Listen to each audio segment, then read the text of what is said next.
Alrighty. Am I live? I think I am now live. The page was stuck there for a momento. Yes. It is working. Yes, it is working. Hey, JJ. Hey, Joe. Hey, Justin. Wow, 3 J's. Will the fourth person in the chat name start with a J? Linda. And another Linda. Well, I was going to say you broke the run, but you started a new run of Lindas. So we got JJ, Joe, Justin, Linda, and Linda. All right. What is going on, everyone? Good to see you all. Okay, notifications are going out. Okay.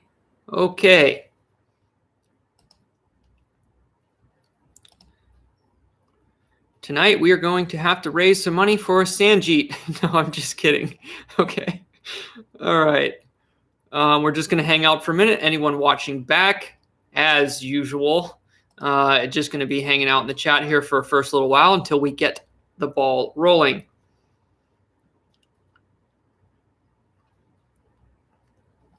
One man said 10 hours. No, it is not going to be a 10-hour stream tonight.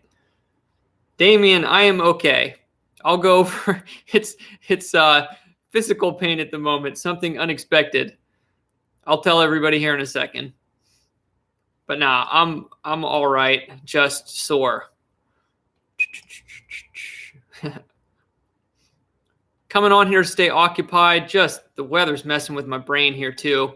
It was like 76 degrees 2 days ago, and it snowed here in Tennessee today.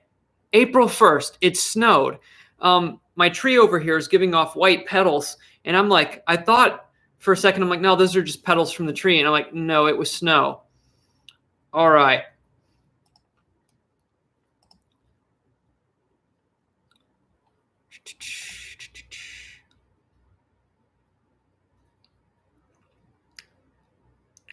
Tawana, Damien, Wild, Bud, how's everyone doing? It takes me a while to get into it. My brain's a little bit flat right now.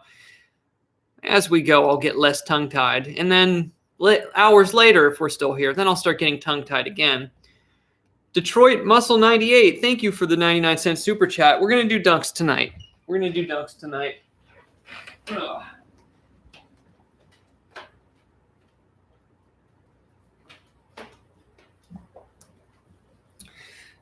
All right, so I am going to be doing some coin roll hunting tonight too. You can see boxes here. We're going to get into it in a bit.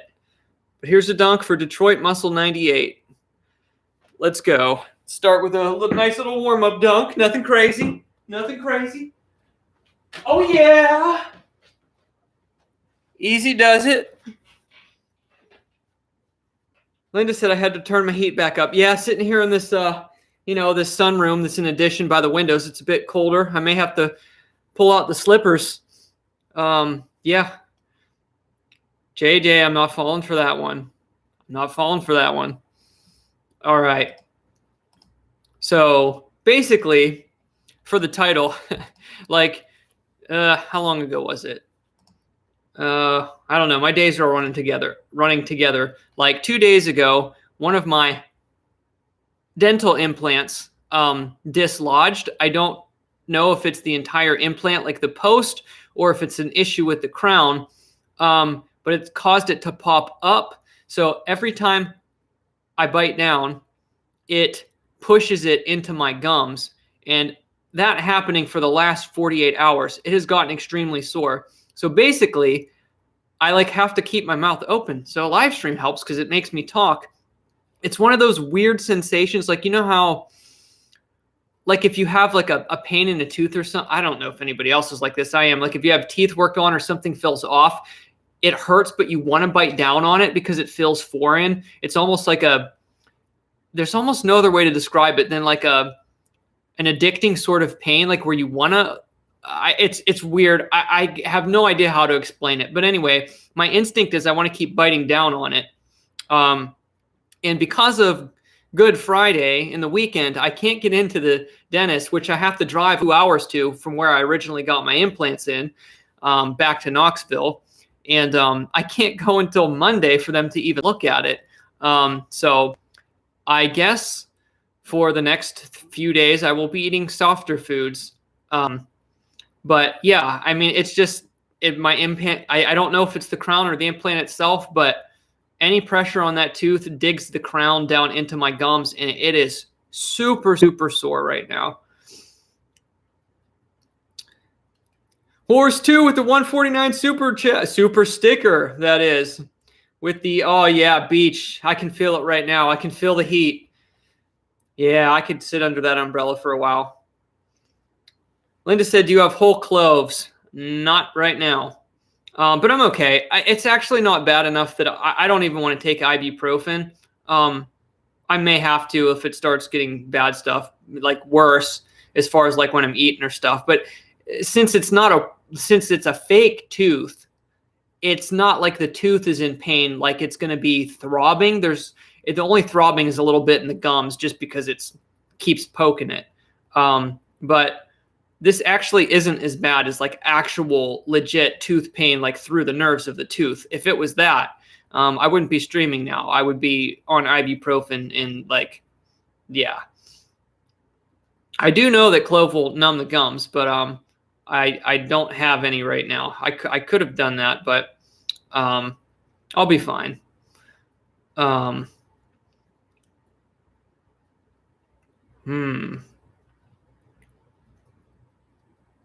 Yeah, I used to use Orajel when I had braces, Joe.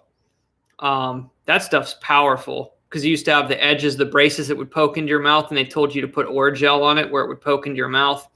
Yeah. But yeah, let's do another dunk for the 149.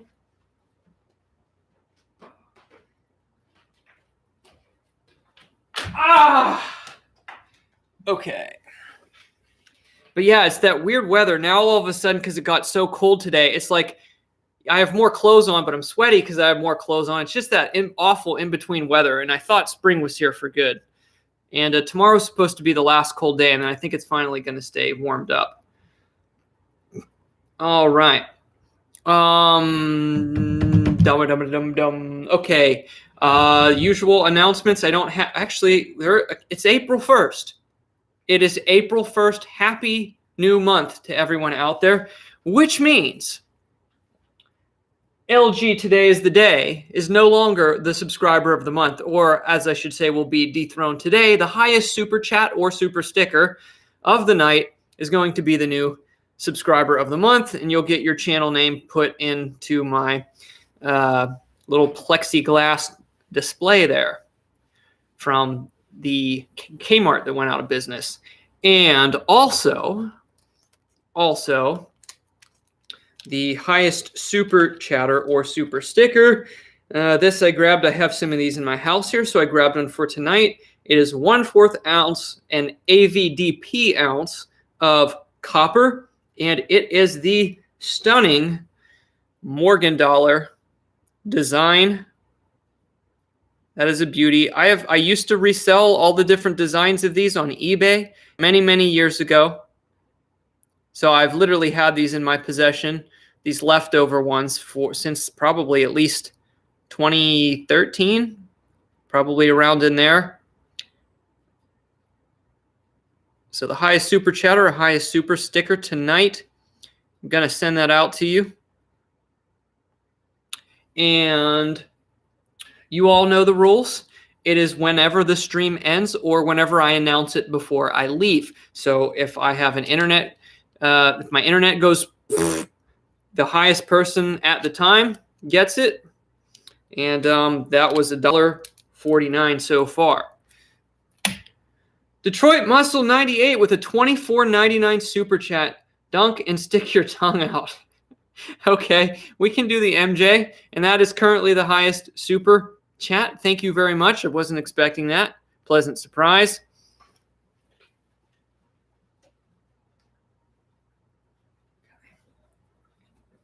Feel like an idiot doing this, but I go to I can stick my tongue out farther on this side.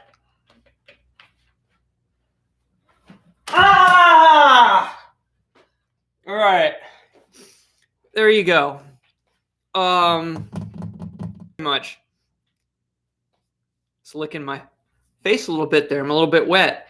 Okay. What else? So I covered that. The subscriber of the month and what I'm going to give to the highest super chatter or super sticker. Also, if anybody is interested in becoming a member, I'll put a link in the chat now, or you can see the description. And if you want to become a member of the channel, you can. Not really any amazing perks, to be completely honest. You basically just get special emojis. You get a badge next to your name for when you comment on any of my videos when I post them, so people know that you're a member. And I am very shortly going to be sending out member-only posts on the community tab of the channel. It's just keeping up with me, probably more goofy things than anything, or if I find something cool, I'll post a picture of it. So it's just like a little bit of an insider club. So if you're interested in that, but it's really just support of the channel. I mean, basically, I don't offer any crazy perks or anything like that.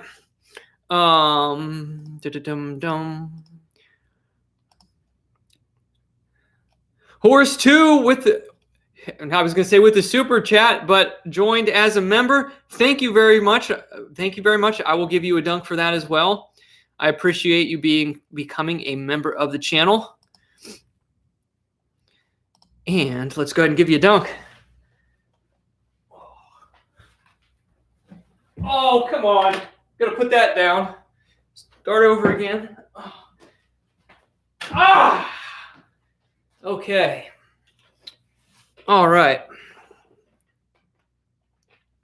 Linda said community posts do not work on iPad yet, unfortunately. Oh, I didn't know that, Linda. I have been testing them.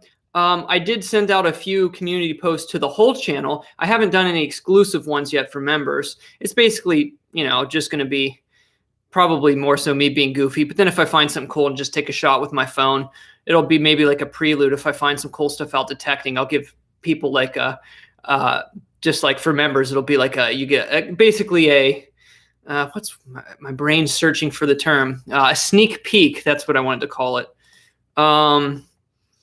Yeah. So apparently when you make a community post, you can choose whether you do it to for members only, or if you want to allow everyone on your channel to get a notification. So you only get them if you have notifications on, or if you're a member. So I sent a couple out over the last couple weeks to everyone on the channel just to see how many people were getting them. In the comments, we're getting like, you know, 35 to 40 likes on them, and not too many people were responding. So it's probably because it's a newer feature. Not always, it's a new feature. People probably just aren't used to it yet. But we'll see. I'm going to plan on starting to do that for members.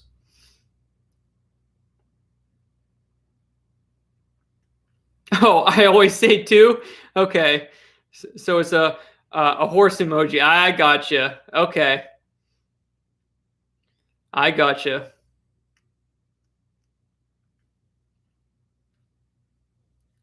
So you just want me, I can just call you, I can just call you a horse? All right, I can do that. You tell me what you want me to call you. Admiral, what's going on? Anyone else who's in here? Juan, what's going on? Okay, so I'm going to first make the announcement of what we're going to be doing with the boxes here tonight, and then we're going to hang out for a little while before I start going in them, because I'm actually going to make some food here real quick first. And we'll chat for a little bit, and then we'll start going through boxes. So I don't know how much we're going to get through. Maybe everything, maybe not. But this is the last box, the last half of the box where we ended the last stream. And this box is loaded with NIFCs, but we didn't find any silver in this box. Uncirculated NIFCs from all various years. So kind of like an NIFC dump in this box. Hopefully there's some more stuff in the bottom too. And then I'm not going to bother opening them because there's no silver enders. But I do have 2 more full boxes, and I have no idea if they're going to be hot for silver or not. I have no idea. They are from a new week, so it was a little bit slower on the last stream. But this is a batch from a new week. So I have no idea if those boxes are going to be good or not, but those are full boxes. All right, and I got to, yes, I am Horse. Okay, I'll call you Horse. Now let me give you another dunk. Let's go from the side here and wind up with the left hand. Ah! Okay. It's actually kind of funny because I'm streaming and keeping my mind off of my tooth, and since I'm talking, it's causing me not to bite down on it, so I actually feel better streaming. So we'll hang out here for a while until I get tired. Do I go to various banks for the boxes? Actually, I only source them from one bank right now. One of the banks that I have here locally are very nice to me, and they will order me boxes. So only one bank right now. I pretty much I dump the coins at a bunch of different branches of the same bank. Not the same one I get them from, but all my dumps are at one specific branch, and I get all my coins from one specific branch. I meant not. I'm sorry for confusing you. When I dump them at the same bank, like the same name bank, but at different branches. But I picked them all up from a single bank. Okay, I finally said that right. What's your favorite coin to hunt, JD? $50, because I like finding big silver. Nickels second, pennies third, dimes fourth, quarters fifth. Exactly in that order. All right. Well, while we're waiting for some more people to get in here, because this is a spontaneous stream, I was just, did y'all see that? I went to rub my eyebrow and I literally like poked myself in the eyeball. Yes, this is going great tonight. So I actually need to do some shopping soon, but it's really cold out and I didn't want to today while I was doing my other running around. So basically, I'm just going to make what I have here something soft. I happen to have a frozen mac and cheese right now. So we're just going to make that because I'm getting a little hungry. It's kind of funny. I do not eat McDonald's anymore just because I think the quality is really bad. But I can't remember the last time I've eaten McDonald's. It's probably been, unless I did it once when traveling, but it's been probably at least a year and a half anyway. And but I was thinking today while I was out, I was like, what's kind of softer? And I'm like, I knew McDonald's quarter pounders. They're pretty soft. And I'm like, okay, it's been a long time. So I actually ate 2 quarter pounders from McDonald's today, and they were pretty soft. And so we're going to make some mac and cheese while we're waiting for people to get in here, and then we're going to start going through some coins.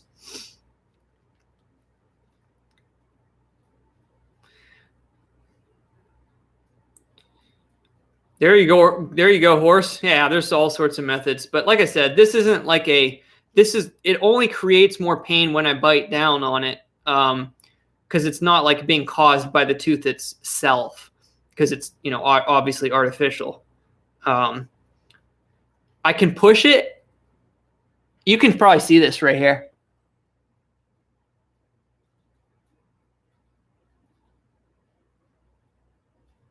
So the post, I don't think the post is dislodged, which if the post is dislodged, I'm going to be in a lot of pain when they put that back in. That's not going to be fun. But I think when I pull that the whole way, I can feel it hit the post. So I think the crown just broke off of it.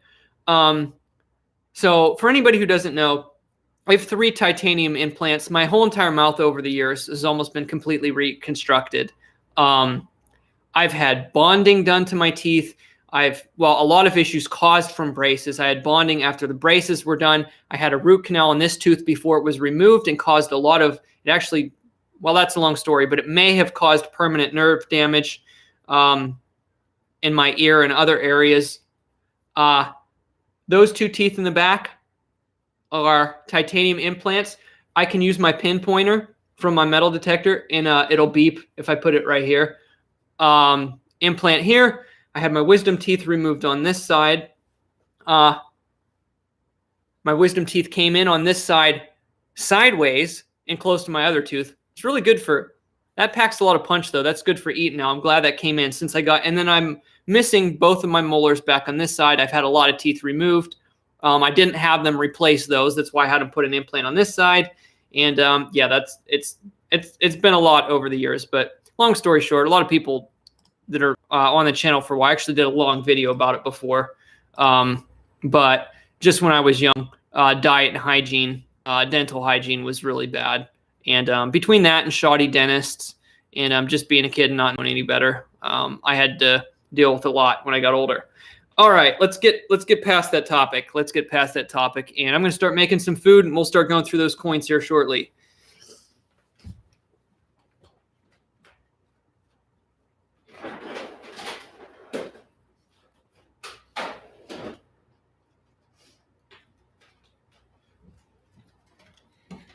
So this is what I'm making right now because it's soft, and it's usually nice to put some more protein like chicken or maybe even like a vegetable in it for some more microgreens. But we're just going to keep it simple tonight because I don't have anything else here at the house that I could put in this. But I actually recommend this. It's actually pretty good. So we're just going to pop this in the microwave.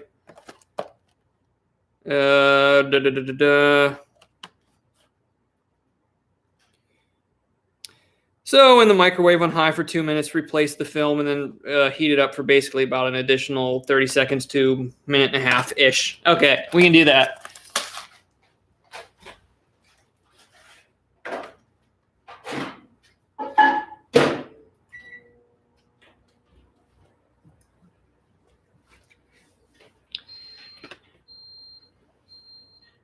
What's that beeping?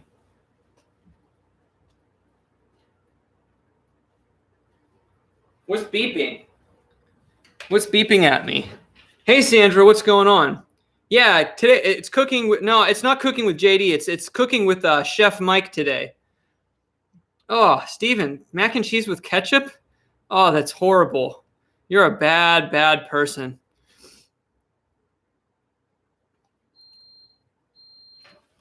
What is that beeping?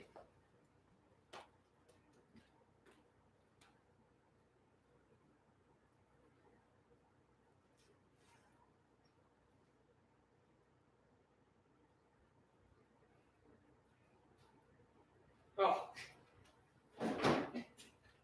Oh man. What an idiot. It's because I left my freezer open a little bit. I was like, I didn't set the microwave and like defrost or something because I know it would beep sometimes when you do that. But I'm like, no, I left my fridge beeps when you leave it open. I left it open a tiny bit. So thankfully everything didn't dethaw. No, it's the low battery and the smoke detector noise drives me nuts. I have to change them right away.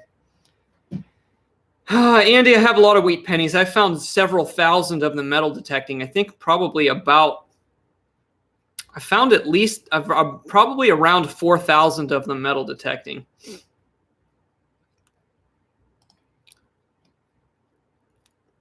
I'm trying to keep commenting on the who watched the video I just posted a couple hours ago. I'm trying to respond to all the comments on it and keep the chain going with a countdown. 46 hours remaining for my April Fool's joke. Now the beeping's because that's done. Okay. Okay.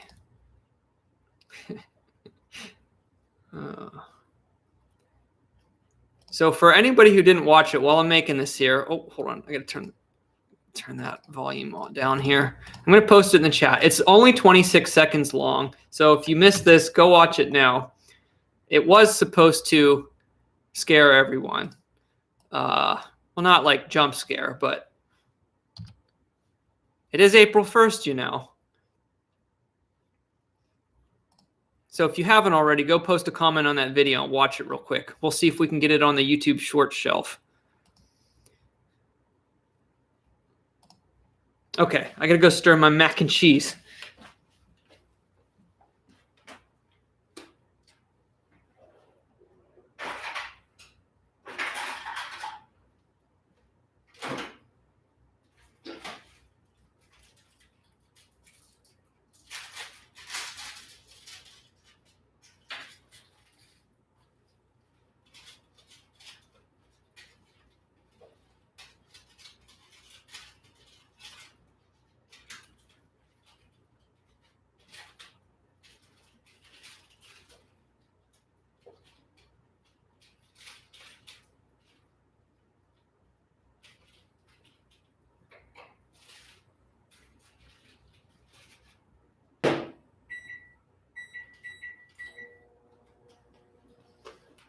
Okay. Give that another 40 seconds after stirred. Yeah, nothing like radioactive mac and cheese, I know, right? I actually didn't use a microwave for years and years and years. I got away from it, but I've been using it a bit now. But it's only because I'm doing more of my own cooking, so it helps to use the microwave to add stuff to it. Like if I'm making ground turkey on the stove, and I'll take like an instant rice and throw it in there for a minute, and then I can add, add like ground turkey to like rice, and then put like a spicy sauce on it or something. So I use it to cook like half of my meal sometimes. But tonight it's going to be my whole meal. Now the beeping is the microwave because that's done. So we'll open it up and let it cool off for a minute.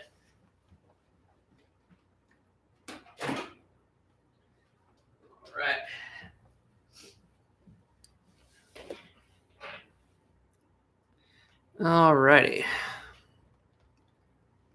Detroit says, I don't want to pay $30,000. Well, then I guess my account goes bye-bye.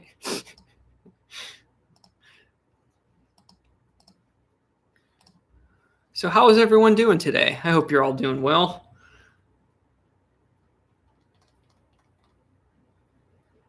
Steven said that April Fool's video had me dying for like 2 hours. Oh, I'm glad you liked it. Could anybody tell it was like my voice in the beginning? Because I think it's, if you're listening for it, I think it's kind of obvious. It's kind of hard to mask my voice. Hey, Dane, what's going on? Good to see you.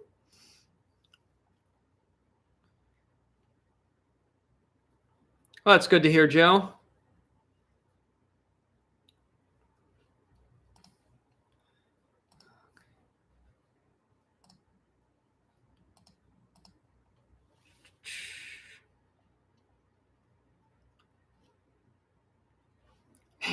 Yeah, says Linda. It did. I was actually surprised. It did get quite a few people. So I haven't done an April Fool's video literally since my big one in 2018. And I've been really busy lately. And today it's like I watched somebody else's April Fool's video on YouTube. And I'm like, I don't have enough time. I was busy earlier today. I'm like, I don't have enough time to like kind of go out and do an elaborate one, like a treasure hunting theme one. And it's like 35 degrees here right now. So I was like, I just was like thinking, what can I do? What can I do? It's just like a simple joke. And I came up with that. And I was cracking up the whole time thinking about it. So I'm like, I had to do it.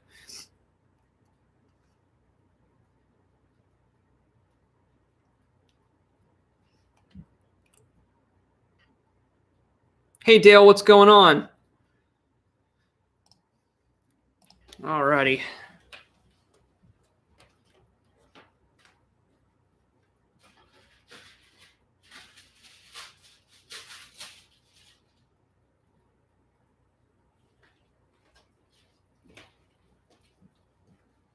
There we go. Tonight's gourmet meal. This stuff's actually pretty good for something that's frozen.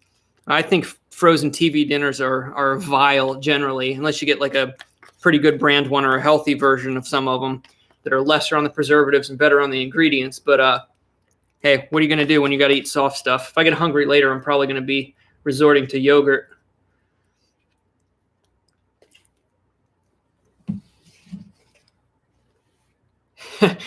There you go, Kenneth.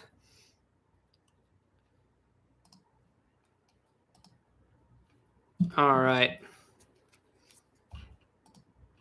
Not to make anyone jealous, but macaroni and cheese going in.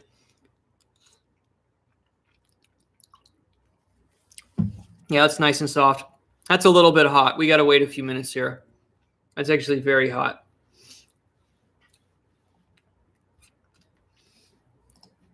Oh, yeah, that tastes good, though. That's hitting the spot. I wish I had a little bit of – I could have run over to a grocery store by me and grabbed a fresh rotisserie chicken and threw some of that in there. That's really good.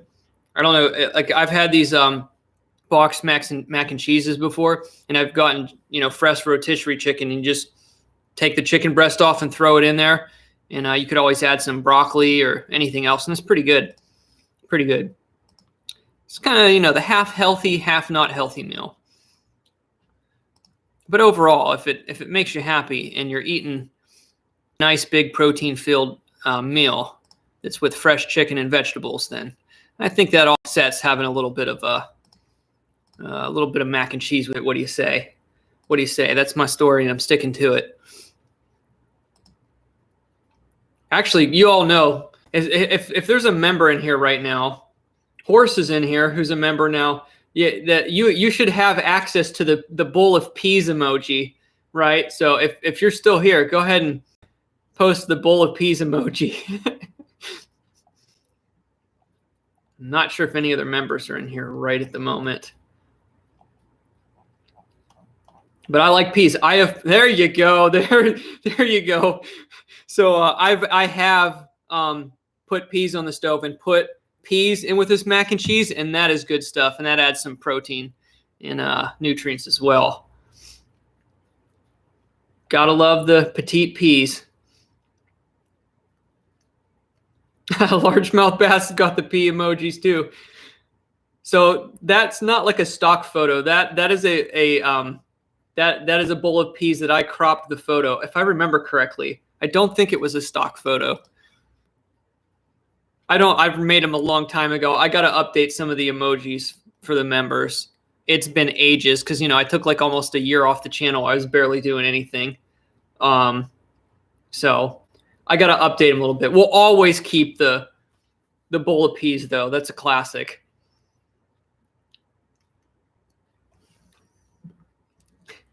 My mom won't let me be a member. Oh, I'm so sorry to hear that.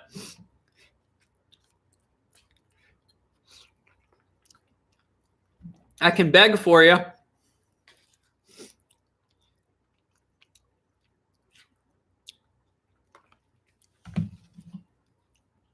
Yeah, this actually is really good mac and cheese for frozen. Really, really rich. I like white. I'm a big fan of white cheddar. This is one of the better ones.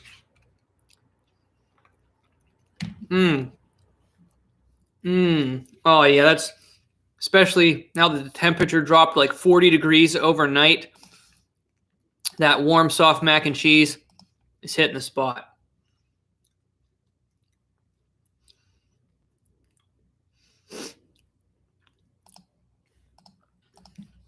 All right, so what should we talk about before I get into the coins here? Any questions for me about anything? What should we talk about? I was not expecting to be live streaming today, but I think I say that every time at this point. I will say, though, this is probably going to be my last stream in a while. Hopefully not the last one of the month, but probably the last one for a while.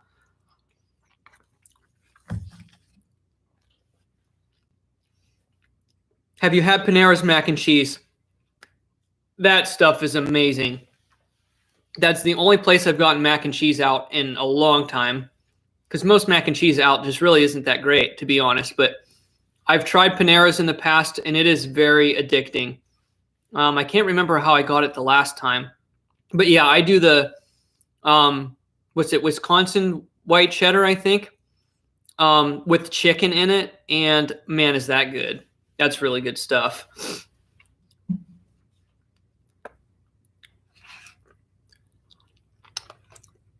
It definitely ain't cheap for mac and cheese. What do you pay, like $9 for a bowl of mac and cheese? I used to eat a lot of Stouffer stuff growing up, but I don't like it. I don't like anything Stouffer's anymore.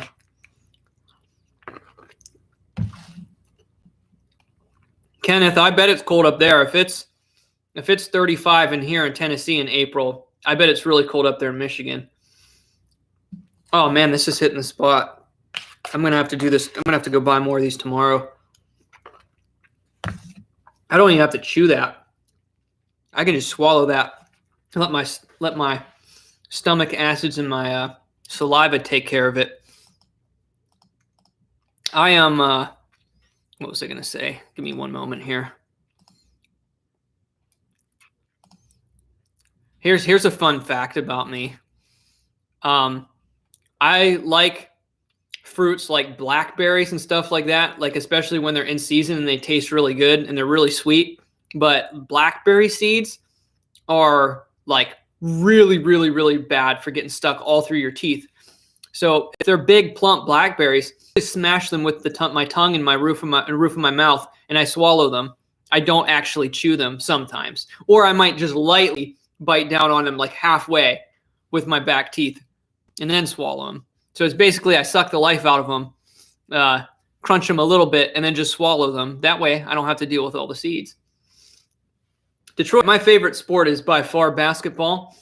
Always been a big basketball fan. Been playing since I was 7 years old.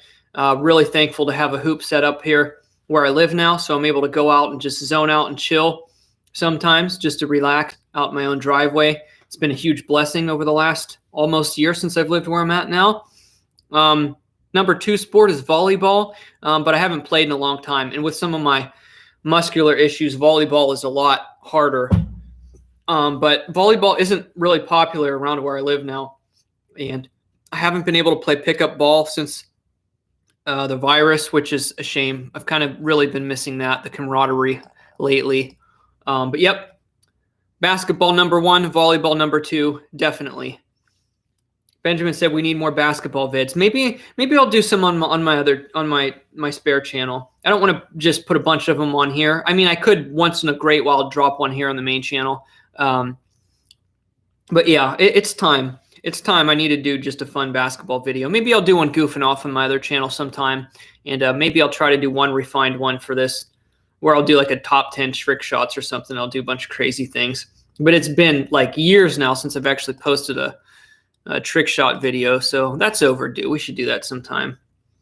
Yeah, it is supposed to warm up nice. I'm ready for it. I had to get my insulated boots back out today. I did a lap around the neighborhood that I'm in here. And I had to put my insulated boots on today. I thought those were put away for the year. I had to dig them back out. So I think tomorrow I might have to use them a little bit if I do some hiking.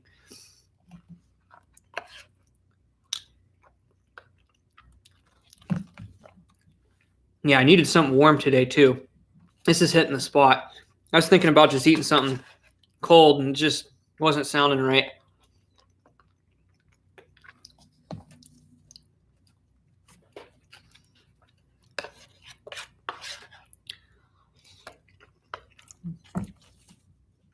Benjamin, we're going to skip that one.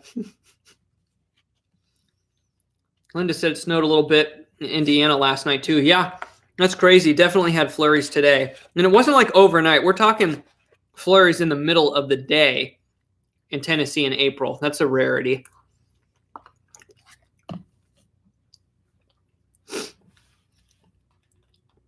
Yeah, Sandra. Can't chew right now. My implant's busted, and my crown, when I bite on it, is digging into my gums really bad. I can chew, but it hurts.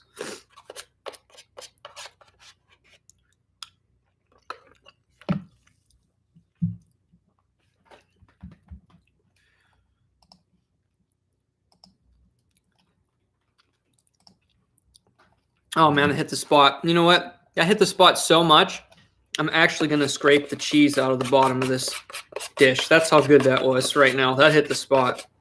I needed that to lift the spirits. Good to the last blob of cheese. That's some good stuff right there. Maybe next time, if I make this on another stream in the future, I will, maybe we'll make some peas for old time's sake.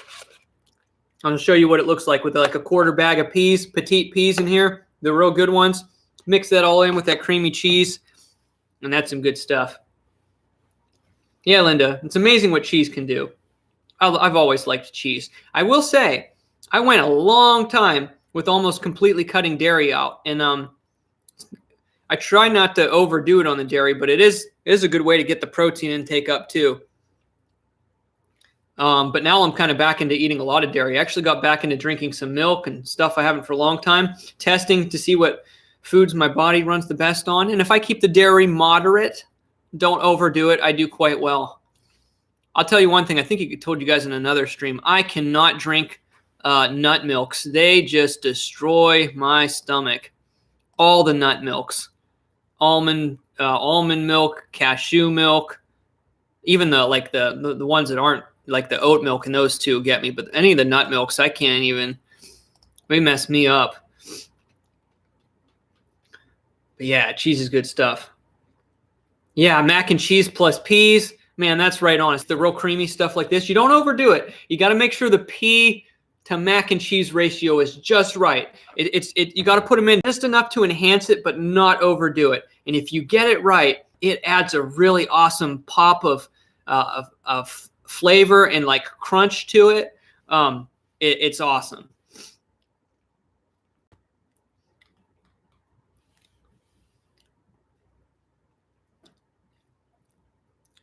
Yeah, horse nut milk. I don't know. Have you never tried it? It's like the biggest thing over here in the U.S. Like in all the grocery stores, you can buy almond milk, cashew milk. What are the other ones? Coconut milk. The coconut milk isn't as bad. No, I literally mean almond, and no, they actually make milk out of all different kinds of nuts here. You can get cashew milk. And it's basically like 2% nut, and the rest like water and what else not, like things to make it smoother. But yeah, they make a lot of nut milks of different kinds here. Yeah, they have a lot of nut milks here in America. Over the years, they keep adding different kinds. It used to be like it started, I think, with almond milk, and then they started making all kinds of crazy ones. Yeah. Oh, yeah, soy milk. I definitely stay away from that. No, large amounts of soy, especially for a guy, not good. I never tried hemp milk. I mean, they have so many different kinds of milk here in the U.S. now. The milk aisle is like, what new concoction have they turned into a liquid now? I don't get fancy in trying all of those. I just stick to the real stuff.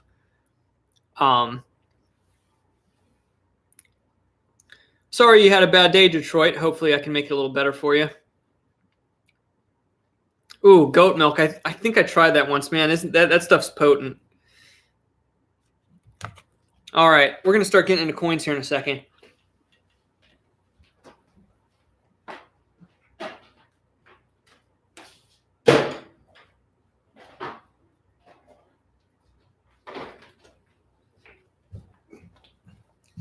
Now, this isn't milk, but this is coconut water. And actually, for anybody that can find this in a store near them, this is one of my absolute favorite coconut waters of all time. I get them at Kroger for like $1.50. They're almost always on sale for $1.50, but I think the normal price is $1.99, which is a bit high for 16.9 fluid ounces. But I normally hate coconut water that has flavor added to it. Like sometimes they do pineapple juice and all kinds of weird stuff, and it always tastes gross. But this is the only flavored. Well, there's actually one exception to that. There's 2 flavored coconut waters I like. This is one of my all-time favorites. Chocolate flavored coconut water. And it doesn't have any added sugar. All it is organic coconut water and organic chocolate flavor. That's it. This stuff is the bomb. It really is. Oh. Good for energy too. Easy on the stomach. Packed with electrolytes, and that hint of chocolate flavor is amazing.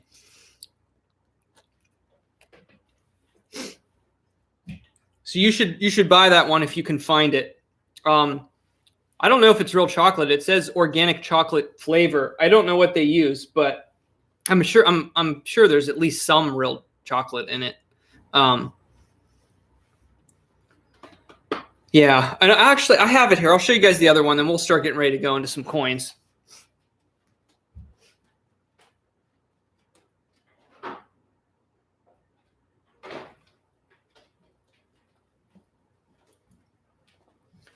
So this one I can only find at Ingles. I don't know if any of you around where you live have an Ingles, but it's an American company, and American owned, as I should say. And This is sparkling coconut water with lime juice, and this is one of the best summer drinks.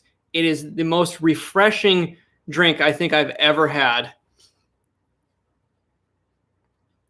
Sparkling coconut water, that lime juice, and it is just like if on a 90-degree day and humid, these things are amazing. They'll literally just give you a pep in your step. But all it is carbonated pure coconut water and lime juice. That's it. It's so simple, but it's so amazing. So Ingles carries these for $1.28, and it's 10.8 fluid ounces. Worth every cent. Worth every cent. And by the way, anybody watching this video, I'm not sponsored by any of these companies. These are JD's honest recommendations.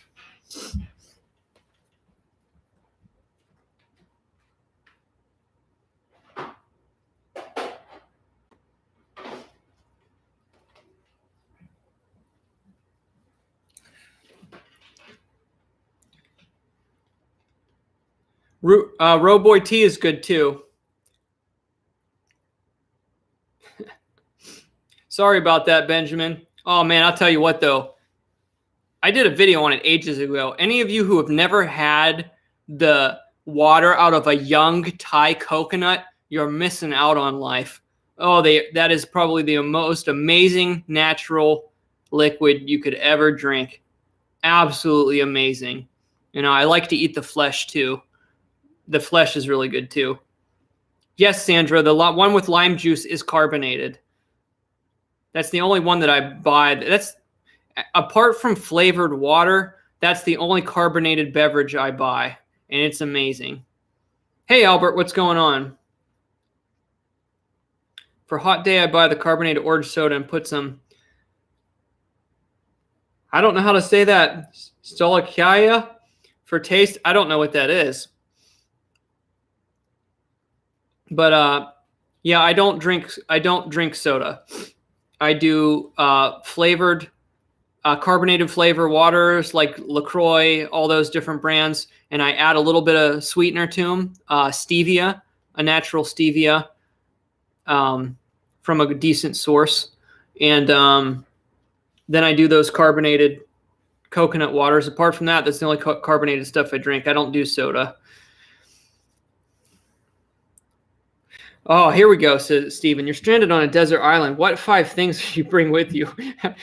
Probably not the right person to ask that on the fly, because I'm probably not the world's best survivalist to really know what I would want to take with me. But thinking just off the top of my head, you're probably going to want to have a fire starter, because there's no way I'm going to do the bow and drill. Come on, I don't want to die. I've seen too many reality shows where they can't make it because they can't start fire. So definitely, my brain's so dead right now. What do you call that? You can use flint, but one of those, yeah, like magnesium fire bricks, whatever you want to call them. So you got to get one of those. Probably you got to go with the good old machete. You know, you need to cut stuff down and protect yourself. You know, you need a big, mean machete. Man, that's tough. That's 2.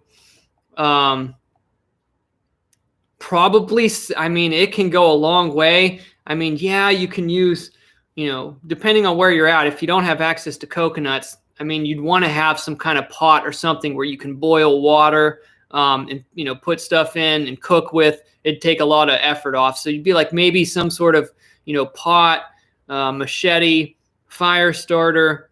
What else?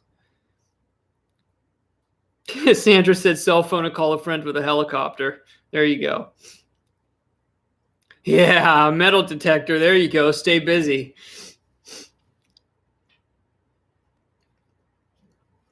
Hey, that's a good idea. Fish hook and line. There you go. Yeah, fishing rod might be useful. You can make your own. The hook part would be difficult. Hey, I actually have a story about that. I was out where my grandparents camp, spending a weekend, and they have some big ponds out there. And my cousin and I were bored, and I decided, okay, I'm going to make my own fishing pole. So I literally Got my own right size stick, took, just so it was sturdy and the right height. And I used like yarn. I can't remember what it was, whatever I could find. And my grandpap did have some fishing hooks. And then I just used rolled up balls of bread. And when I was on my last ball of bread with my homemade fishing pole, a catfish that was like that big, not kidding you.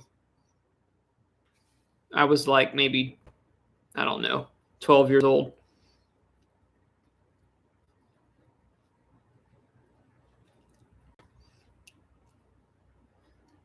Thanks, Epic Blades. I'm glad you liked it.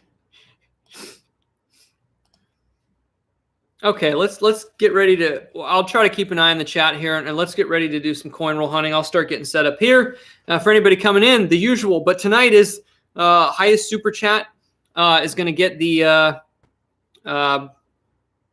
subscriber of the month, and of that 1/4 ounce Morgan Dollar design copper round that I have sitting here. And apart from that, we're having fun. AAP's Variety Channel with the super sticker of a burger. I can't be jealous of that because, like I said, I had burgers earlier today. And isn't that something? Isn't that saying something about McDonald's? When I was trying to think about soft foods, I'm like, yeah, McDonald's is so greasy, it'll go down easy. So that's why I ate McDonald's earlier, because like it literally like melts in your mouth because it's like basically grease. It's basically grease. Okay.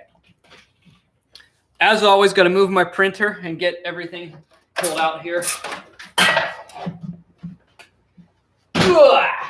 Oh, yeah. Forgot the dunk for AAP. 180. Oh! First try up over the ledge. That was a nice reverse dunk. Okay. Let's put this out here. Okay, and of course this down here-ish.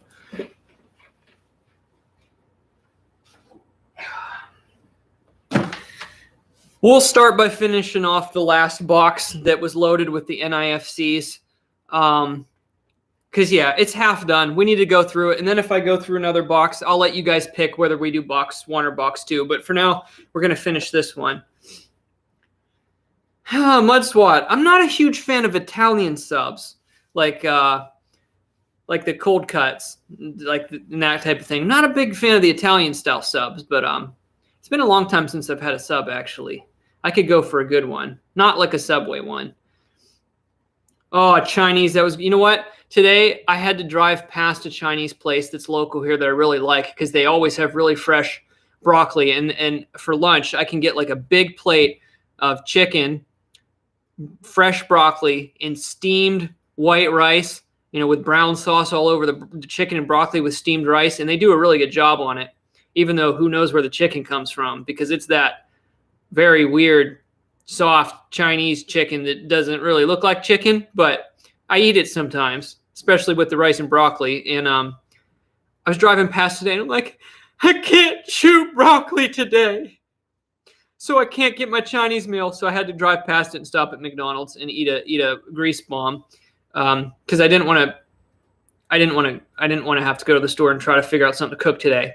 So I had greasy McDonald's and mac and cheese. So have to eat, and I did slowly eat an apple earlier today because the McDonald's was so greasy, I could not get that greasy taste out of my mouth, and the onions too. So I was sucking on mints. I ate an entire apple. I was drinking coconut water. I had a piece of chocolate because they have an Easter basket out at the post office, and I grabbed a few pieces of chocolate. I ate that. It took me like 2 hours to feel like my mouth wasn't greasy. So yeah, but I did slowly eat an apple today on this side because I just really needed something fresh, and it didn't aggravate that too bad. But okay, let's get all the supplies ready and start coin roll hunting.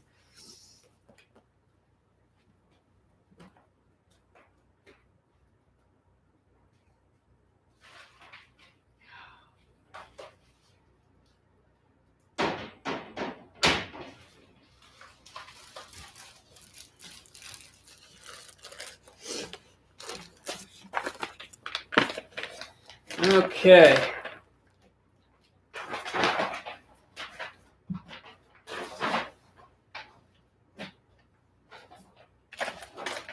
can never get this bag I can never get these bags to stand up until they have some weight in them. It's always a fight, always a battle. I have to come up with a better system on that, but I think I got it for now. Almost. Here, let's try that.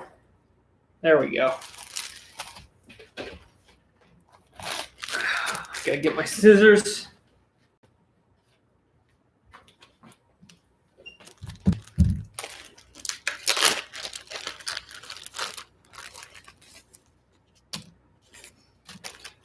Okay. Of course, do a little surgery here.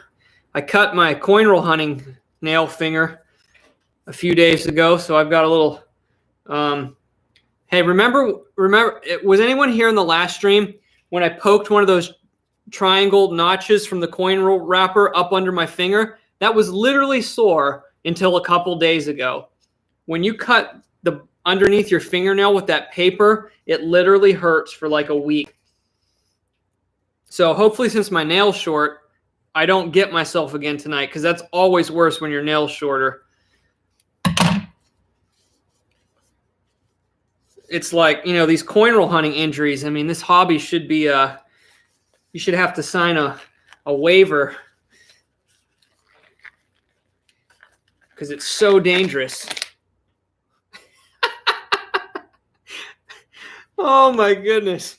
I just ripped it. Oh well, I think it'll last her for a while. These are not the super sturdy ones. Okay, well, there we go. Got a little bit of flare there.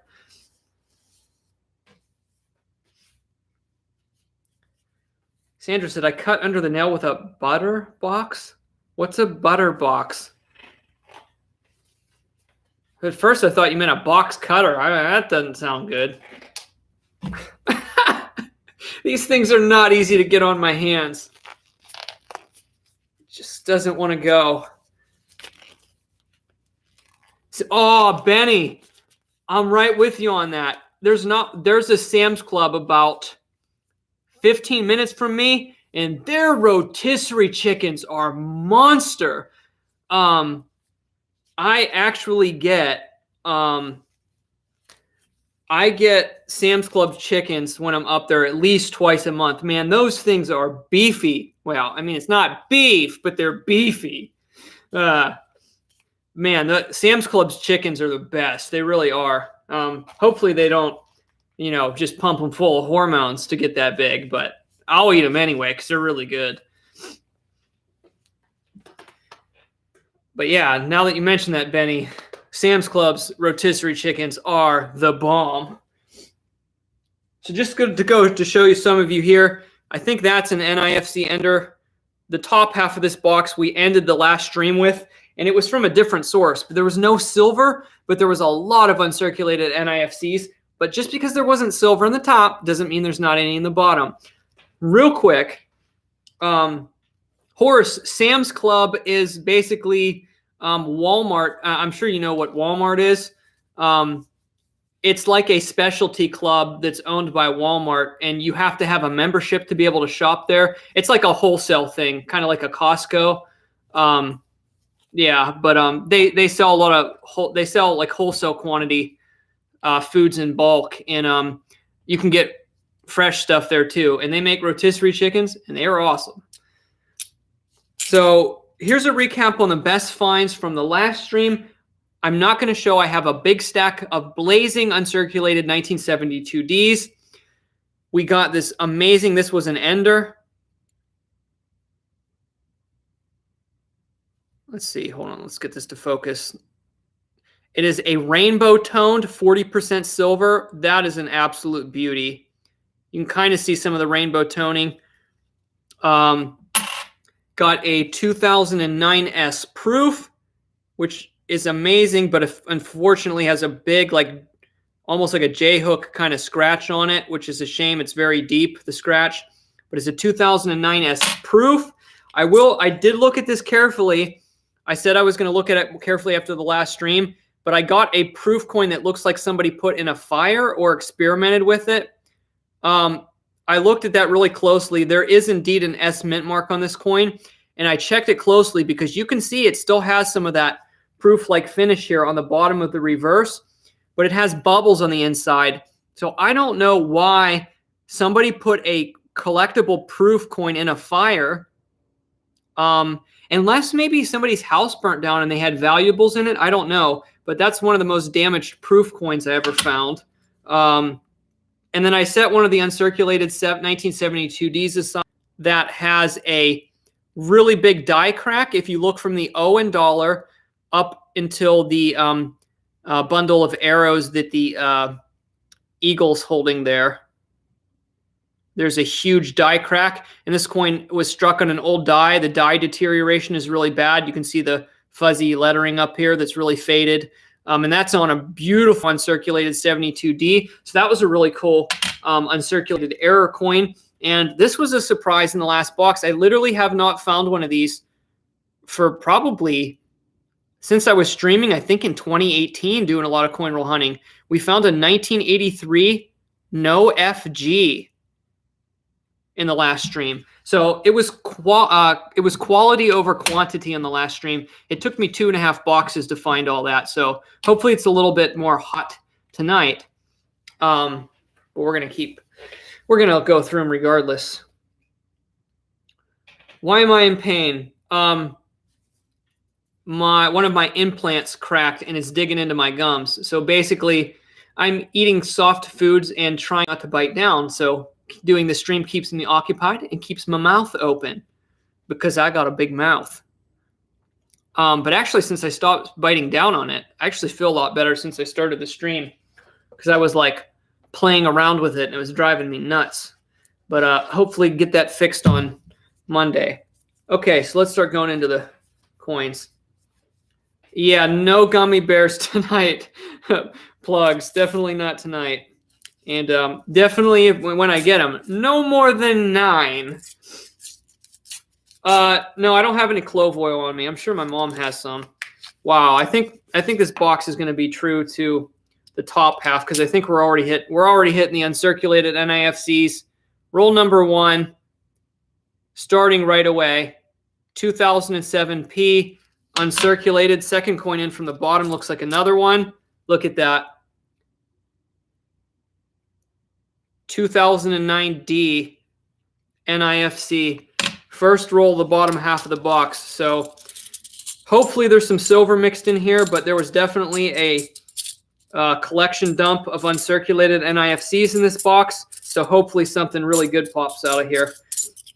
But there's a uncirculated bicentennial also, but it's got a weird like tape mark on the back. I can't keep saving the uncirculated coins.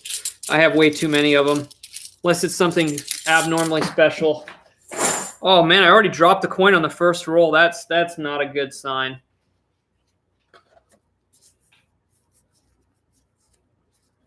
Oh, it's okay, Elizabeth. Stuff happens. And it's actually, I don't know, I wouldn't call it cracked. It's whole, but it's loose. I sure hope it's not an issue with the post, because if it is, then that's going to be a pain in the tush to get remedied. I hope it's just a problem with the crown itself. I guess we'll find out. There's a high-grade 74D. I'll check for the DDO later.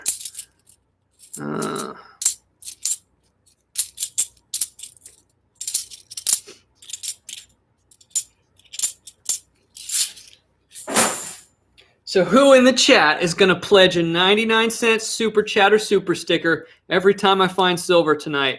Who's going to do it? I said that last stream, and I literally found 1 silver the whole night. It got kind of slow after I had that hot run for a while. Oh, yeah, I got to put this down a little bit more so you guys can see the rolls a little bit better.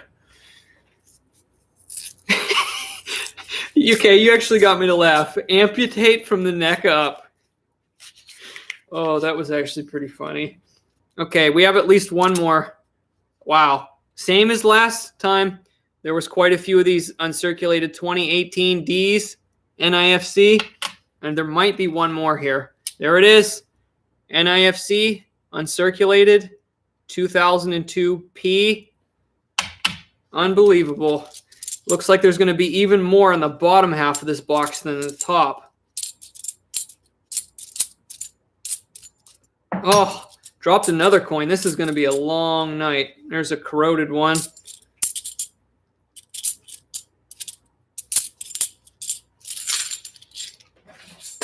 Wow, Wheat Penny Hunter said, I hear you, JD. I found 63 NAFCs in my last box of halves. That's pretty awesome. I like it when they're uncirculated ones because then you know somebody dumped them. But yeah, they're much more fun to find when they're uncirculated. Got some interesting rims in here, possibly one more NIFC. And it is 2009D. We'll just keep setting them aside here. See how many we end up with.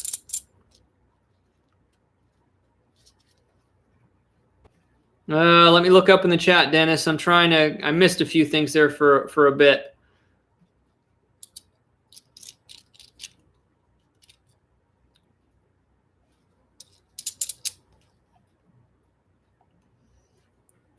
Barry, that's awesome. 1910 Wheat Penny, second year. Pretty cool.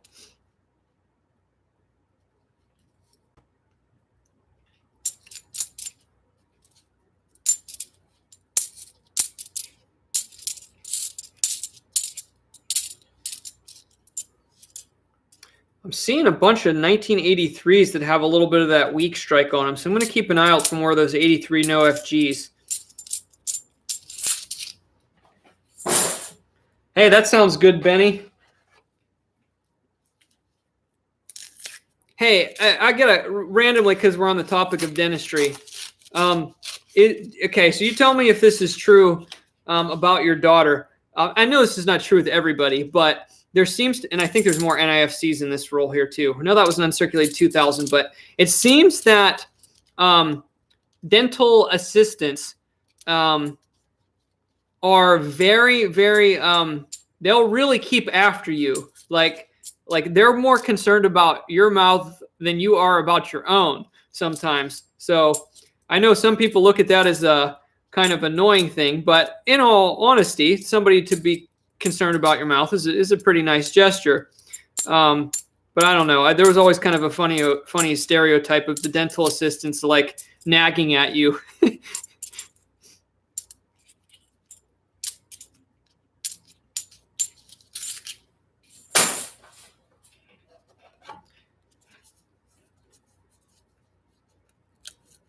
Thank you, Joe. I'm actually at 69 likes. Let's see if we can get it to 75.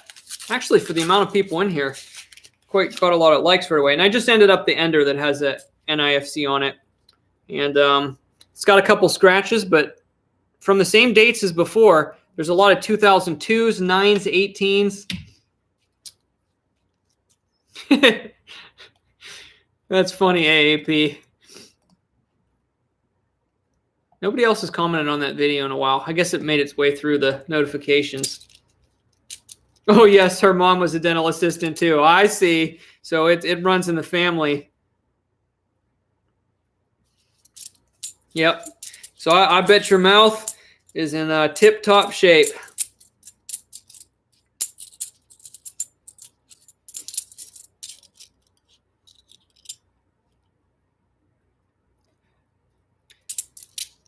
Best of YouTube said, true story. When I was a kid in the 70s, dentists would hand out suckers for no cavities. I heard way back in the day, some dentists used to do stuff like that because they wanted to secretly promote cavities.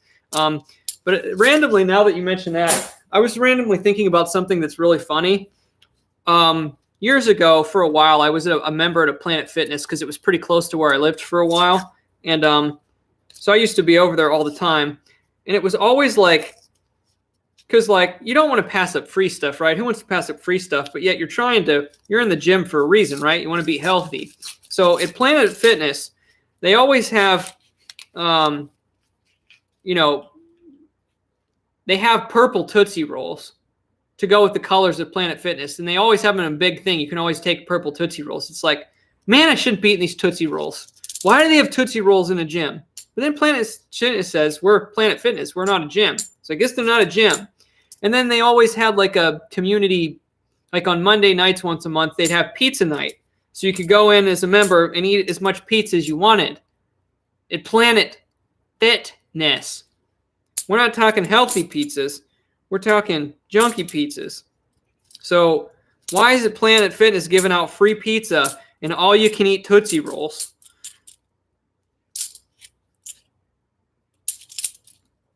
So, you know, you want to justify the free pizzas. You're like, okay, down a slice, go pump some iron, run on, you know, use the elliptical for a while, torture yourself for 30 minutes. Okay, time for another slice of pizza. Then repeat the process.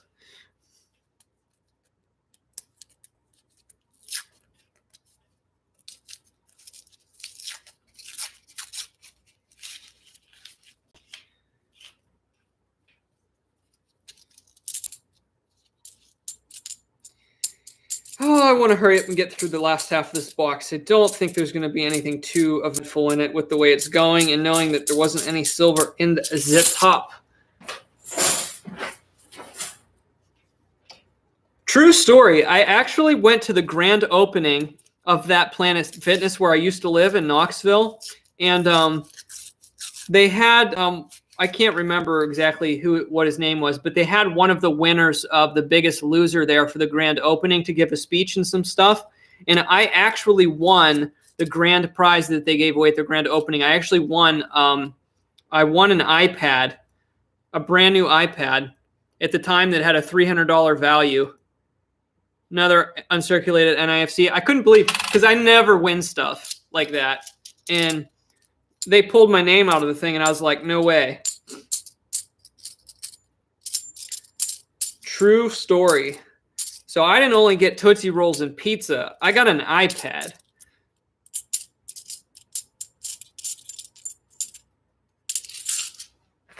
Sounds cool, Barry. Metal detecting is a fun thing. Linda, they are a quick sugar hit, but Tootsie Rolls are dense, man. If you eat more than a couple of them, they'll stay with you. Really bad for the teeth, too. Those things are really chewy. Here's a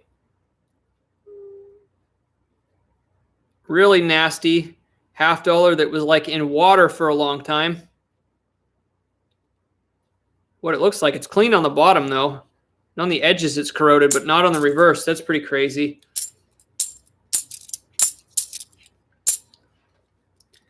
Hey, Linda won an iPad too. How about that?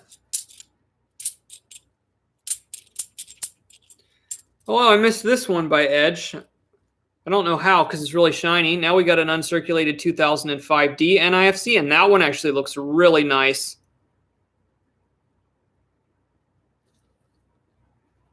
All right, keep going.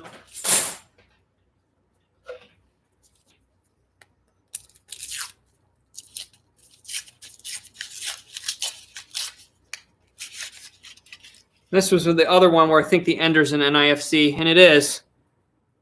Uncirculated 2006D, and I think there's another one here in the middle, which is a lot of different dates too.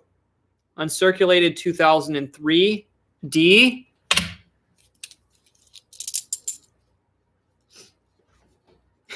You won school detentions. There you go.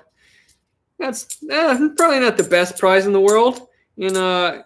Unless your detention was involved something that you enjoyed, like being able to be by yourself or something.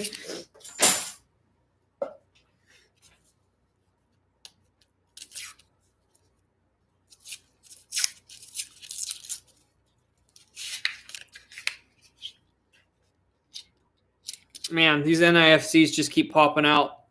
There's a 2004P. Oh, that other one folded. It's a 1997.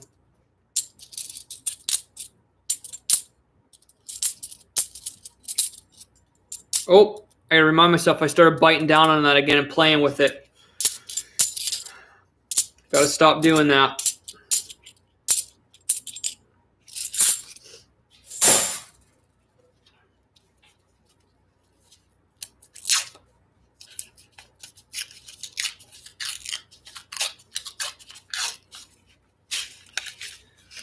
Okay, what should we talk about now? Actually, I didn't eat a lot today apart from those quarter pounders with cheese and that mac and cheese and an apple. So I may have to eat something else here before bed. So I didn't eat a lot yesterday either.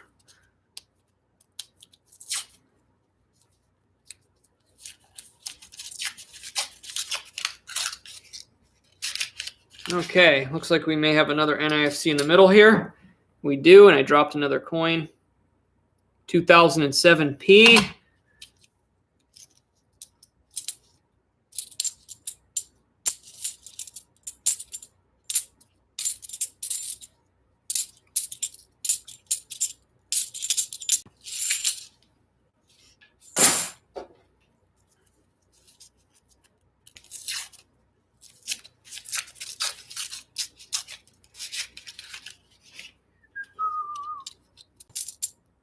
Yes, these are $50. Hoping to pull some silver out of here tonight.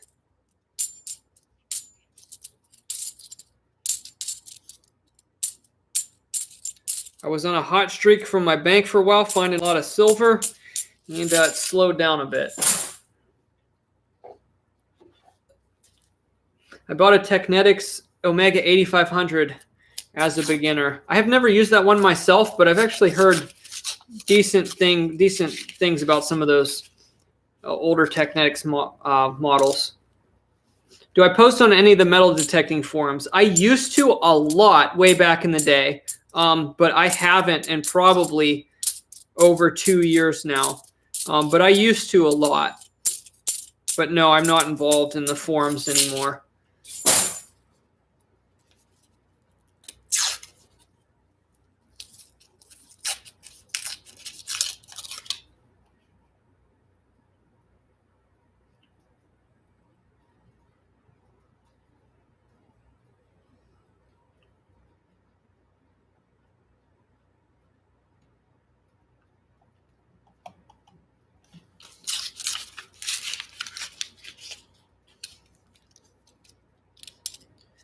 Villain Stacker said, found my usual zero silver halves in a box this evening. Sorry to hear that. But yeah, my boxes have cooled off here lately too. But the 2 boxes I have over here were picked up the following week from my last batch. So I'm hoping I'm hoping there's some in those ones. Because they're not definitely from a slow run. I don't know yet. I just know there's no enders. Detecting in Australia would be really fun. I really like some of the early to mid 1900s Australian coins. It's actually, wow, is that a shiny one? I don't think it's proof, though. It's not real big. Look at that. Catch the light. That's insane. One of my favorite, there's another thick one in here that might be a proof. I'll show you the edges on these. Funny that I just mentioned proof. See if I can get this to focus. Look at that one, right? You can see it, thicker one right here. I love the silver ram's head shillings. I would love to go to Australia and find a ram's head shilling. But first of all, the first one is a blast white uncirculated 2017 DNIFC. And let's see if the other one's a proof or if it's just a nice older one.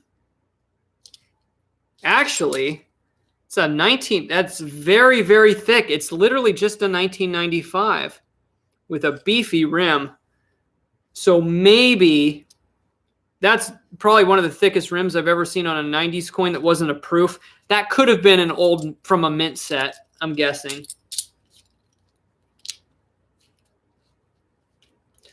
Oh yeah, gold. You can detect gold in Australia in the gold fields. That would be some that would be a lot of work, but that would be fun.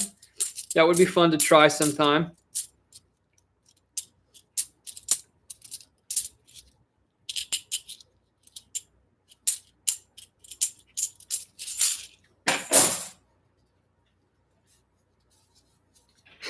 Plugs for Day said, let's get the super chats up so JD can get his tooth fixed. I have good news about this. My titanium implants and the crowns are under warranty, so I shouldn't actually have to pay. that being said, I do have an hour and 45-minute drive 2 ways, which is a royal pain in the butt, or in this case, a royal pain in the gums.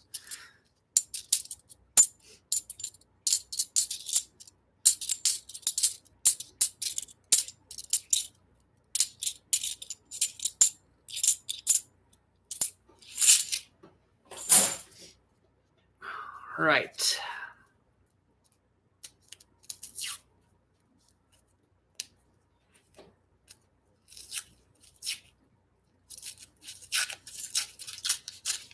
Well, there's another shiny one.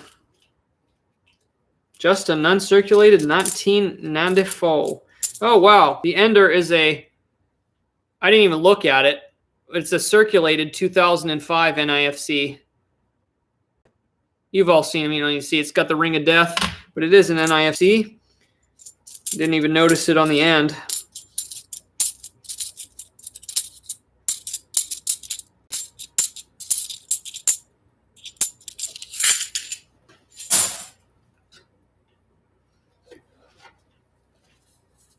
Oh, yeah. Stick figure knows what's going on. I'm getting me a grill. Ooh. Man, this roll's loaded. Well, loaded with... Watch when I tilt this sideways. After I get to the focus.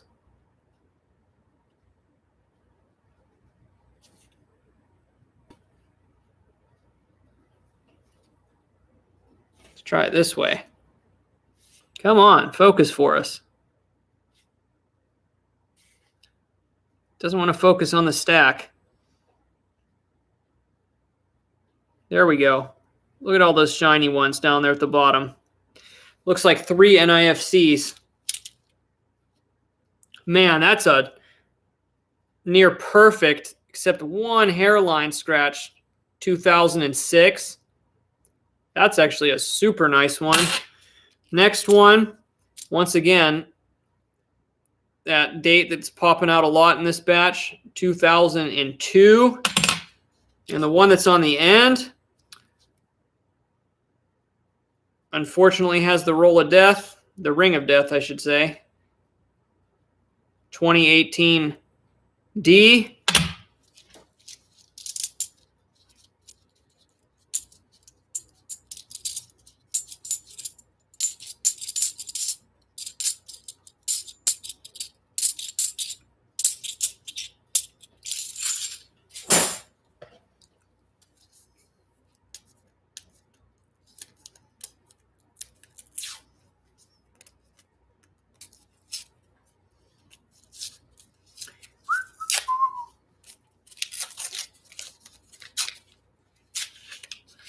All right, guys, what should we talk about next here? Because it's just, ooh, I got a really nice gold-toned 1974 uncirculated. I'll show you guys the reverse of this. I don't know if any of that color is going to come through. A little bit of a rainbow-ish around the edges, but it's more gold. You can see it's kind of yellowish on camera. Pretty nice gold tone. Just a slow Thursday evening here, hanging out.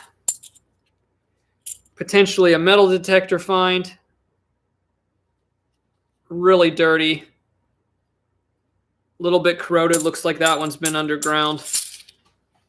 Did I ever name my jade plant? Yeah, it ended up getting a name. It's Bullwinkle. Find any pottery shards? Yeah, I found, you mean while out like detecting and stuff? Yeah, I found pottery shards. Neat stuff. I like old pottery. Another one, 2010. Oh my gosh, there's so many of them in the bottom half of this box.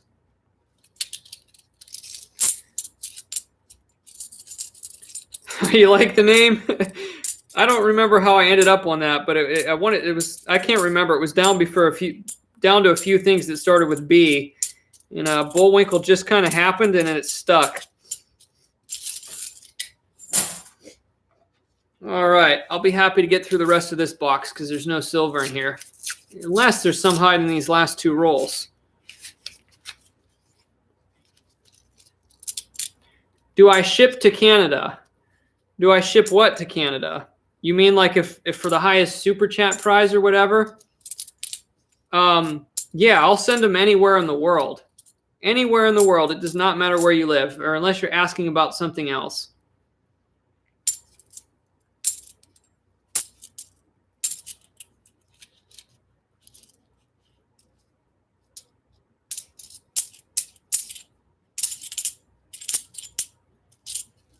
And whenever I get the channel stickers done, I also will be sending them worldwide. I'm planning on it.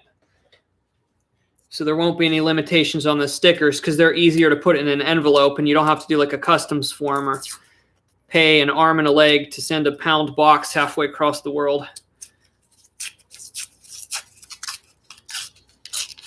Last roll of this box, start into another one, which should be from a different source because it was picked up a different week. So hopefully we'll be getting into some silver and other interesting stuff.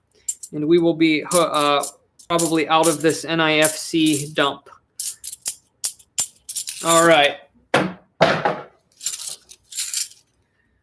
Your cat is named Nickel. That's actually pretty cool.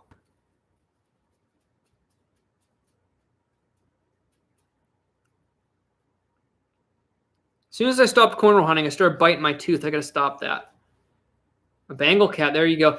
I really want, I'm thinking long term, I want to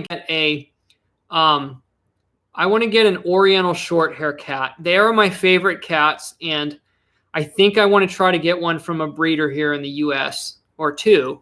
Probably should always get two. I really, really like Oriental short hair cats. Have any of you ever seen them? Really like them.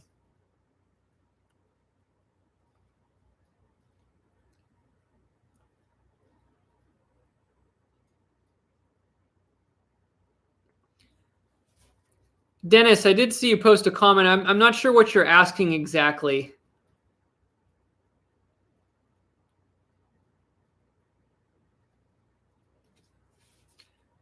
What are you asking exactly, Dennis?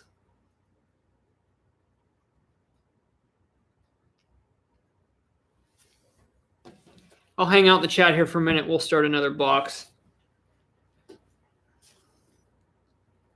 Hey, Dave, what's going on?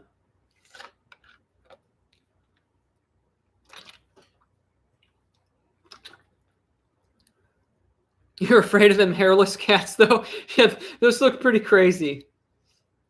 I like cats and dogs. I speak cat, though. I've always been good with cats. I've always, even since I was a kid, had a sixth sense about cats. I would lay on the floor and get low and make them comfortable with me. And, you know, you soften your eyes. And I always knew how to make cats comfortable and like me. I spoke cat when I was young. It's like nobody ever taught me. It was like a natural instinct. I just knew cats liked me and I liked cats.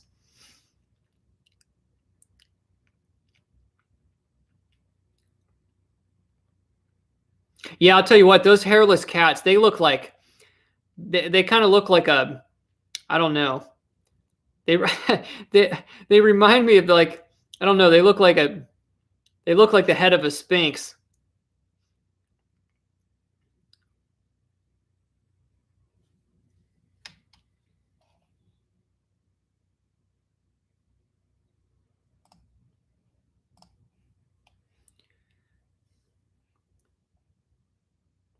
Yeah, they're called sphinx cats. I guess that's why. They literally look like one.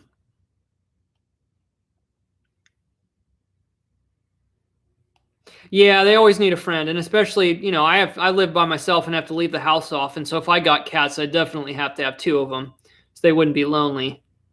Sherry, I'm in pain because I had an implant break in the and the crown is still attached, but it's poking into my gums really badly, and it's like I can't even close my mouth. So the live stream's helping me yak and keep my mouth open. I can't go in till Monday to get it fixed.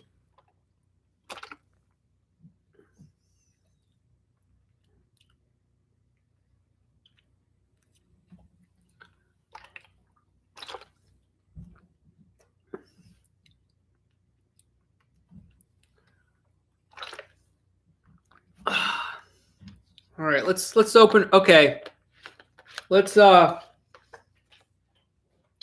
you guys what boxes we're working with here, and then I'll let you all pick which one you want me to open.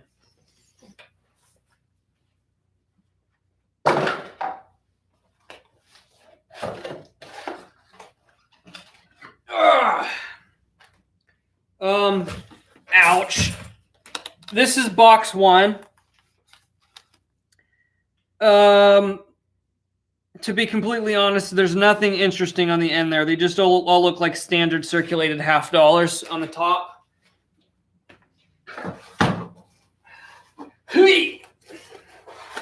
Ooh, almost dropped it. In box number two,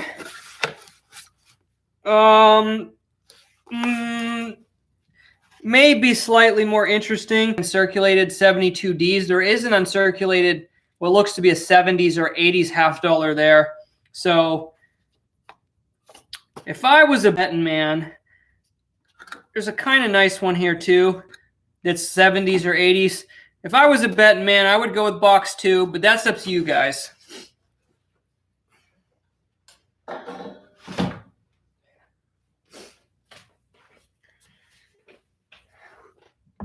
So you all post in the chat and let me know, box one or box two. Hey, Hunter, what's going on? I just realized now I forgot to turn this slower chat on for the stream. That's okay for tonight. I'll just keep an eye for anybody that's spamming. Elizabeth says 2. AAP says 2. You might have to stream all weekend to deal with the pain. I see what you're doing, Elizabeth, trying to get me on here longer. No, I've never had Wagyu beef, but I've seen the videos on it. Yeah, ooh, some people are saying box one. Box one, box one. Dave, there's no box three. Try again. Box two. This is pretty close. And while you're here, slap that like button. We're almost at 193 likes.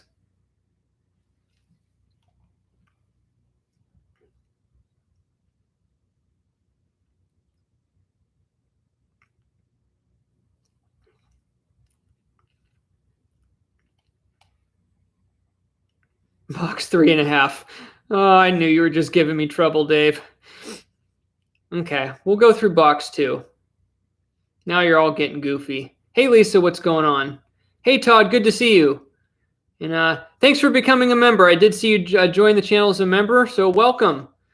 Welcome as a member.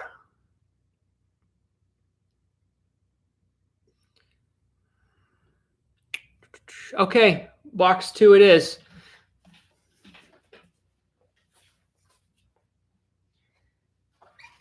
Oh!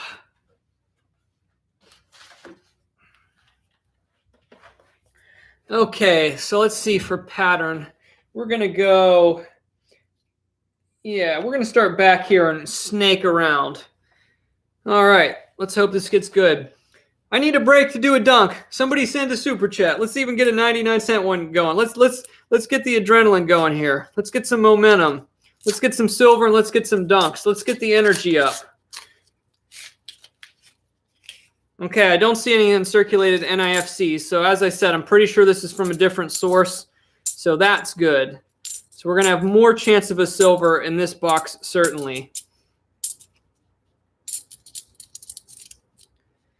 With the black beanie, I seriously thought you were a Reactor Charmex who wears a black beanie on his reaction vids. Well, there you go. Okay. Here we are, guys. We are in the last source with those 72D blazers. Somebody marked this one. But like I said, I did know that these were from looks like they're going to be from the original source. There's an uncirculated 72D, and somebody markered that, but I can take that off. So we'll see. Some of these boxes had silver, a lot of them early on, and some of them don't. But at some point over the last couple months in my area, somebody dumped a massive horde of uncirculated 72Ds. Coin roll hunters within an hour and a half of me have been finding a lot of them too. So hopefully there's some good stuff mixed in. So those uncirculated enders I pointed out are probably those 72D blazers.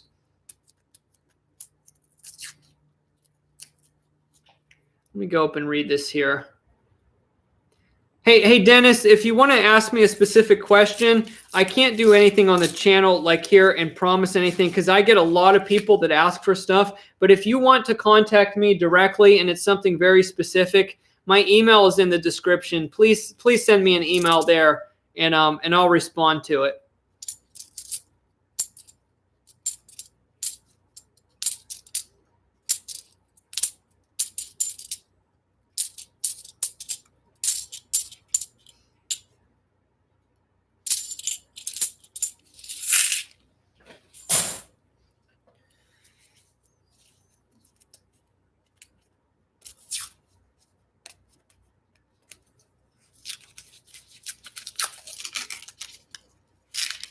And if there's no silver, I would like to at least get a proof coin or something cool. Yeah, look at this.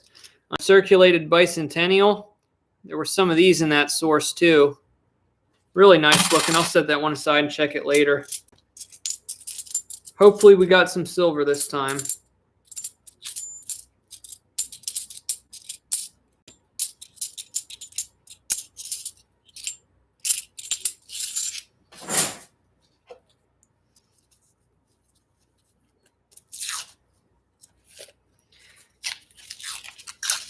Yeah, I don't have any clove oil. A few people were saying that. But keep in mind, this is a fake tooth. There's no pain in the tooth. It's just the gums because this is a titanium implant.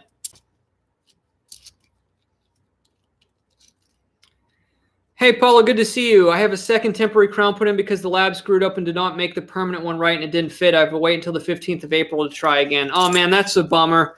I'm hoping on mine there's no issue with the post because this, after I got my back teeth removed on this side, my about a year later, it actually took almost a year and a half. My wisdom tooth came in close to the side, filled in that gap, and is up against my back, my second to last tooth there that's still in there. I'm hoping it didn't mess up the implant by growing in too close and pushing those out. That's why I had the wisdom teeth removed on this side because I had an implant in the back and they didn't want it to affect this side. So I'm hoping this is just an issue with the crown.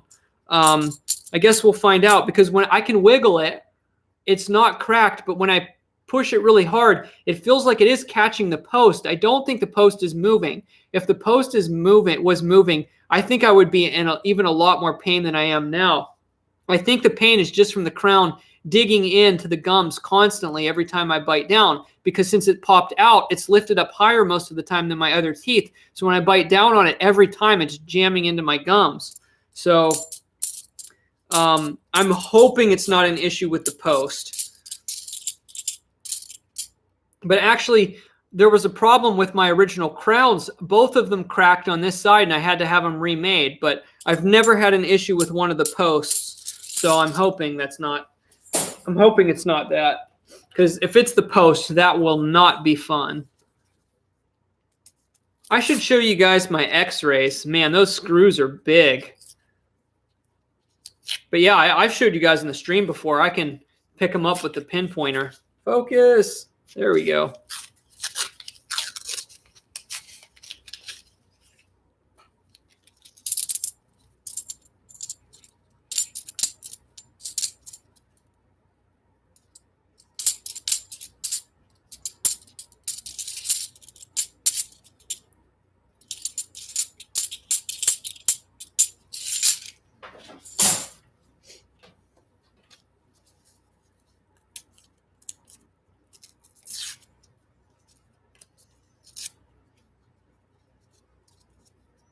Hey, Michael, what's going on?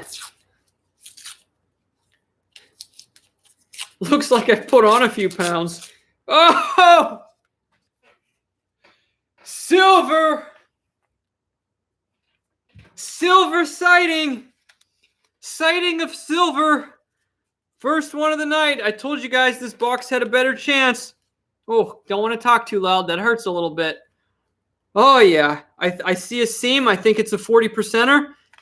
Is it going to be uncirculated? It doesn't quite look uncirculated, so maybe not from that collection of uncirculated silvers I found a couple weeks ago. There's also a thick one in here. It's not really shiny, but this might be a roll with a proof and a silver.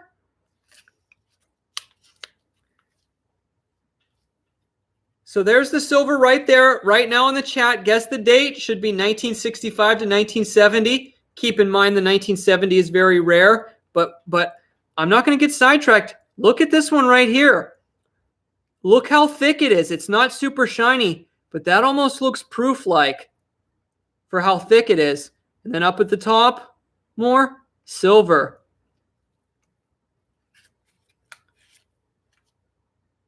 This might be a double whammy roll. I don't think I've ever found a proof and a silver in the same roll. So everybody's saying 67, 68. Oh, it's all 67s and 68s, except Flapjacks has got 66. Remember that collection for a while. It was all 67. Largemouth Bass with the 99-cent super chat. I think he took me up on the pledging 99 cents every time I find a silver. I'm actually going to go 69 on this one. I think this is a 69D. I'm getting a little adventurous with my guess. And it is a 1967. It's not uncirculated, so this is not from that last collection that was dumped weeks ago. That's a circulated one, but that's okay. That means we're getting into some other silver. Now I'm going to check this, and I'm just going to see if it's a proof. It may not be. It's not. It's just going to be a nice, thicker one. It's thick, though. It's a 1983. But I'll dunk in a second here. Thank you for the 99-cent super sticker with the money eyes. Wow. That was nuts. Woo! Crazy frequency inside my head. My tinnitus just went nuts. That noise was crazy in my left ear. Man, I haven't had a flare-up like that, quite like that one in a while. Whew! Man, that was nuts.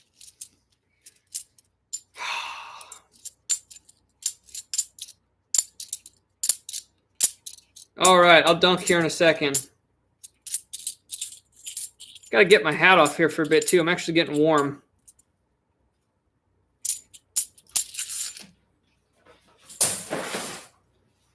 All right, let's dunk it. Where's the ball?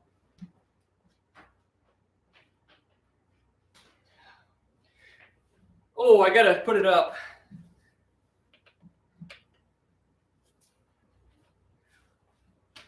Ah!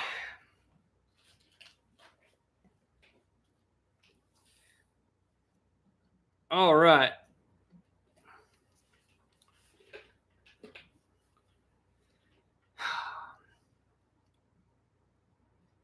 How can I tell if something's uncirculated? Basically, it just has the original mint luster on it, like what makes it shiny. And you can tell there's none of it missing, like it hasn't been rubbed or circulated.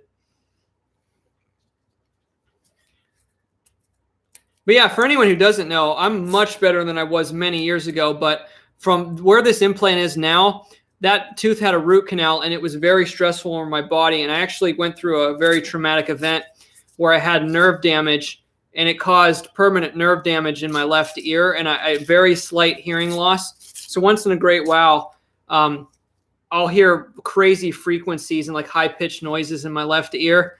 And it comes with like a weird pressurized feeling. But it doesn't affect me hardly at all anymore like it did years ago. It healed up as much as I can be from it, but that left ear bugs me sometimes. And I just had a crazy wave of it that just went through my left ear.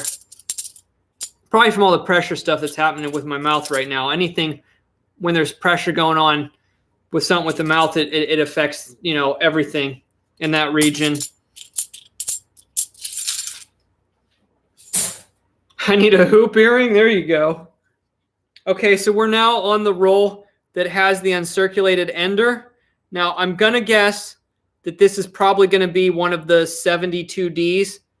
But remember in this source, I think there was some uncirculated 80Ds also. But most of them were 72Ds. So let's pop it off here and look. It is. It's one of the 72Ds, but it's actually not as nice as the other ones. It's got some scratches on it, so we're just going to throw that one back. Got a couple thick rims in here. We'll check them out. I had a shotgun blast in my right ear, 10% loss. Yeah, sorry to hear about that.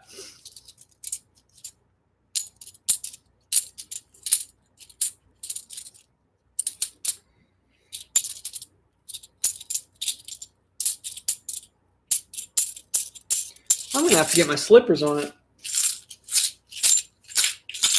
One of these coins sounds really off. I got to go through these again. Something sounded really off. Maybe my ears are just going nuts now. I'm going to make sure I didn't miss a magic coin or one that's off weight. None of off weight, though. I think that was just a fluke. All right, Joe, see you later. I have selecting hearing, says Bricket Fan. My mom used to tell me that all the time growing up.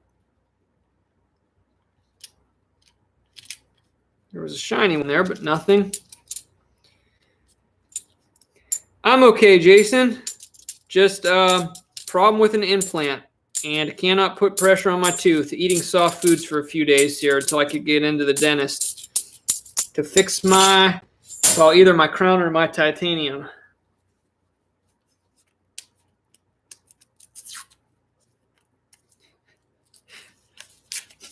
Mud Swat. What did you delete that Michael posted? I missed it. Because I know Michael's not a spammer.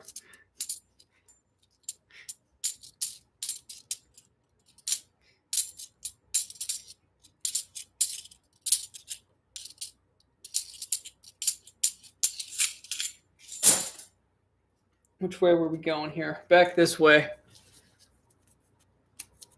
Oh, I can click on it? I didn't even know that. Oh, yeah, it says right there. Oh, he's fine. He's just goofing off.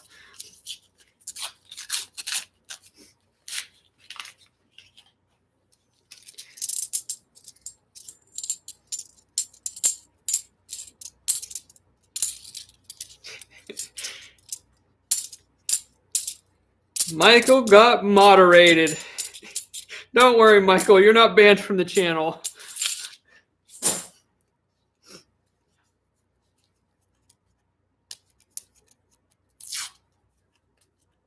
Hey, Brian, what's going on? I'm hoping to see another silver now that we pulled that other one out. You're fine, Mudspot. No, but he's actually somebody that always posts on the channel.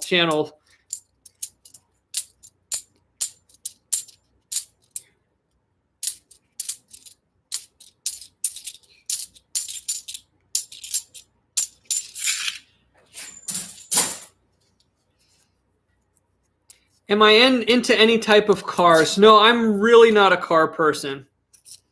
I'm really not. Let me put this down a little bit further. Now I'm getting cold. I'm going to have to put my hat back on. I do like looking at different cars, though, and older ones to kind of like study the progression of technology, though. Like I really like my 96 Honda Civic because I actually have a fetish for a lot of like older analog stuff, and I like the feel of some of the vehicles actually from the early to mid 90s, but I don't have any older vehicles than that to play around with. I'm not like big into classic cars. I think some of them look pretty cool, but I'm not like really into it.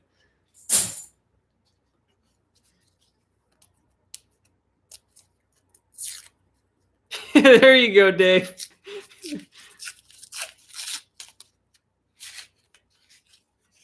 What do you think, guys? Guess in the chat. Are we going to find any more silver in this box? And if so, how many total are going to be in this box? We pulled one so far. I think we're gonna get another one. I think it's gonna be one more. I'm gonna say two. I'm gonna say two. I shouldn't say fetish. I should say obsession. What is the main difference? We'll have to Google the difference.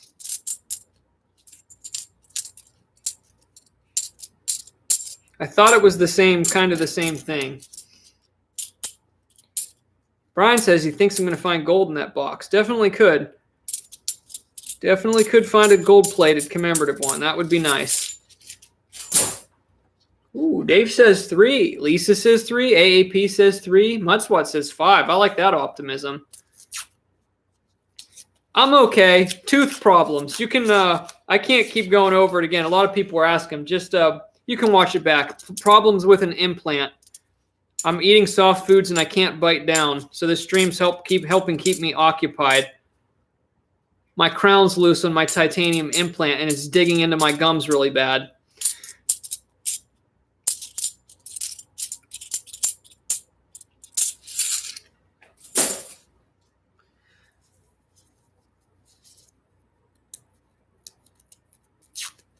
Jason, that went right over my head. It's probably very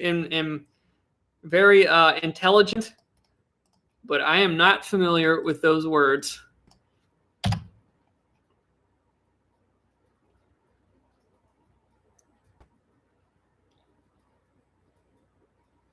I'll have to study this. Egosyntonic versus ego-dystonic. Dystonic. Did I say that right?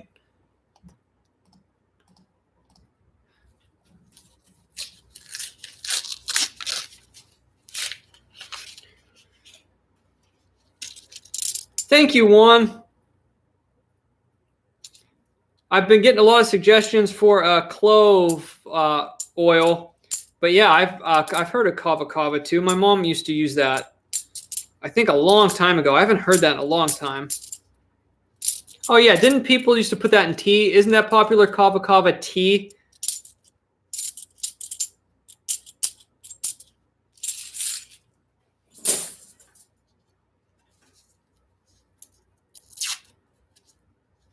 Oh, you thought the pain thing was an April Fool's thing, Dave? No, I've been for the past 2 days. It's getting progressively worse because I haven't been in yet. So I made mac and cheese earlier to eat because harder foods are really hurting right now.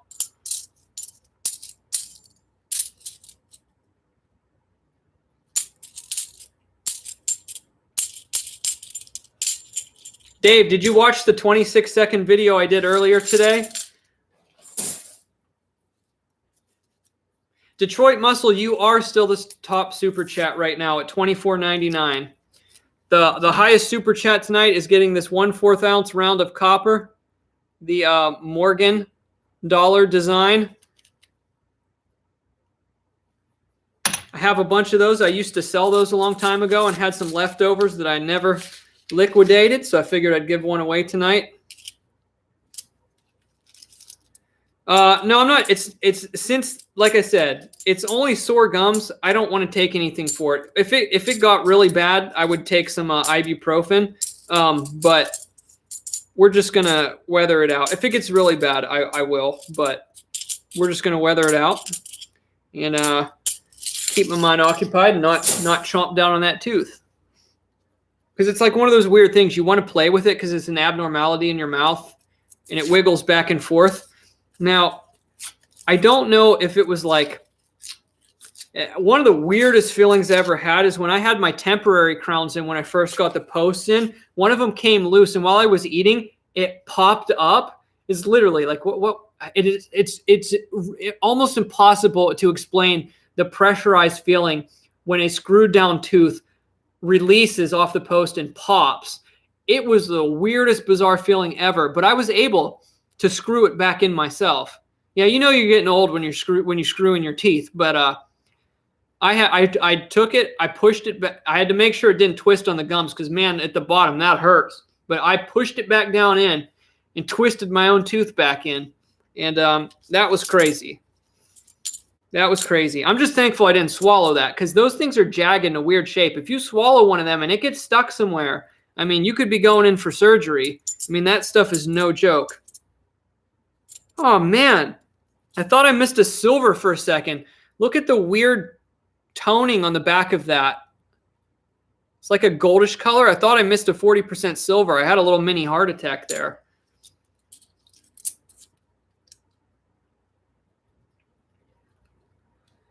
Oh, I'm sorry to hear that, Becca. I'll certainly keep you in my prayers. I know it's definitely not easy to lose a pet.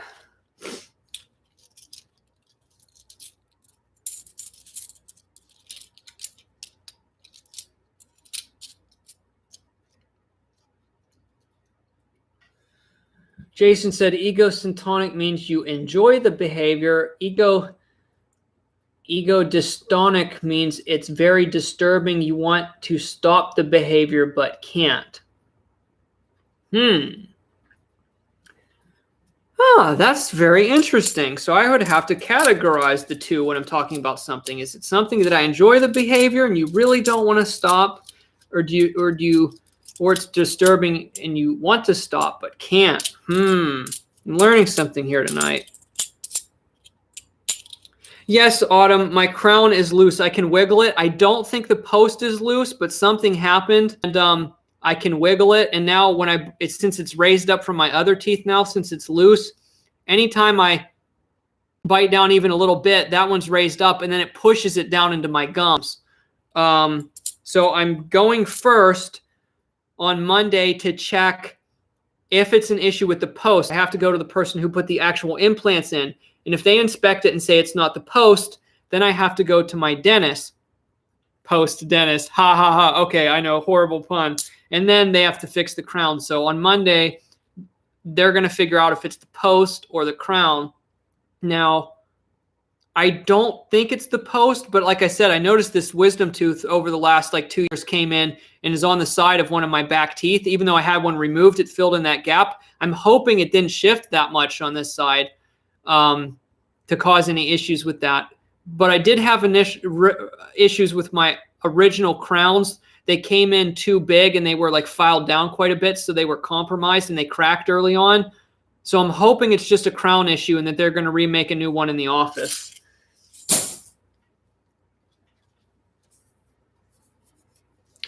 Rob, I know, right?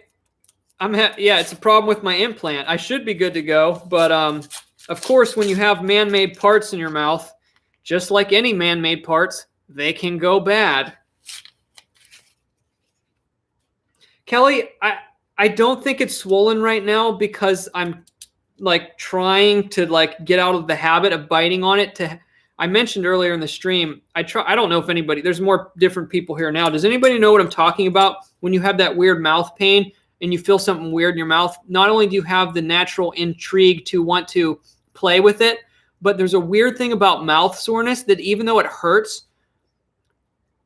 it's weird. It's like you almost enjoy biting down on it and feeling that pain, but then at the same time you don't. It's the most bizarre feeling that I could ever describe that I've had my whole life. Anytime I've had mouth pain, it's bizarre. It's really bizarre. So I can't. It's hard for me to break the habit because all day I keep grinding it. And of course, by the end of the day, it's super sore because I'm annihilating my gums. Crown Vic metal detecting. How appropriate. Crown Vic. And I'm having problems with my crown. Vic, it's all your fault. I'll give you a dunk here in a second. But I don't have any crazy foods to try tonight. I was going to run over to the grocery store and grab a pack of nasty seaweed. But we'll have to do that another day. Here's a really nice toned bicentennial.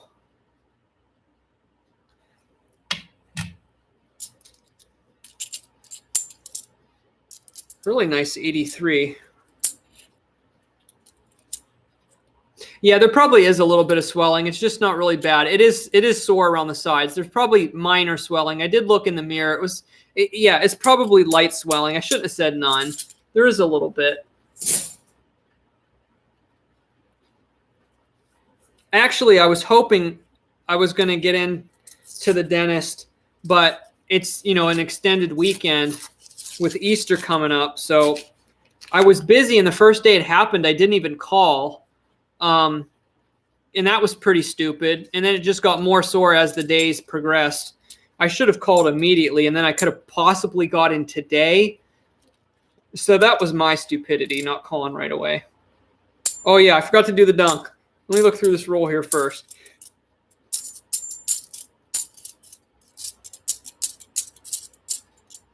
There's another one. See, now there's a coin roll hunter that probably got tired of taking these uncirculated 72Ds out. So now somebody's marking them.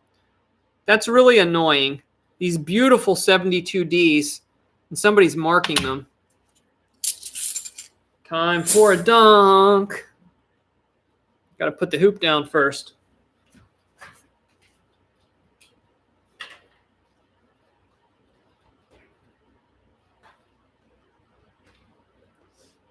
I wonder if I can bounce it off my head and dunk it.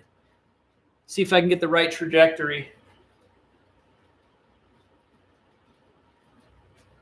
Oh, no. Let's try this again. Oh, that wasn't quite a dunk, but actually shot and scored. But we'll do a dunk because that wasn't quite a dunk. Oh. Okay.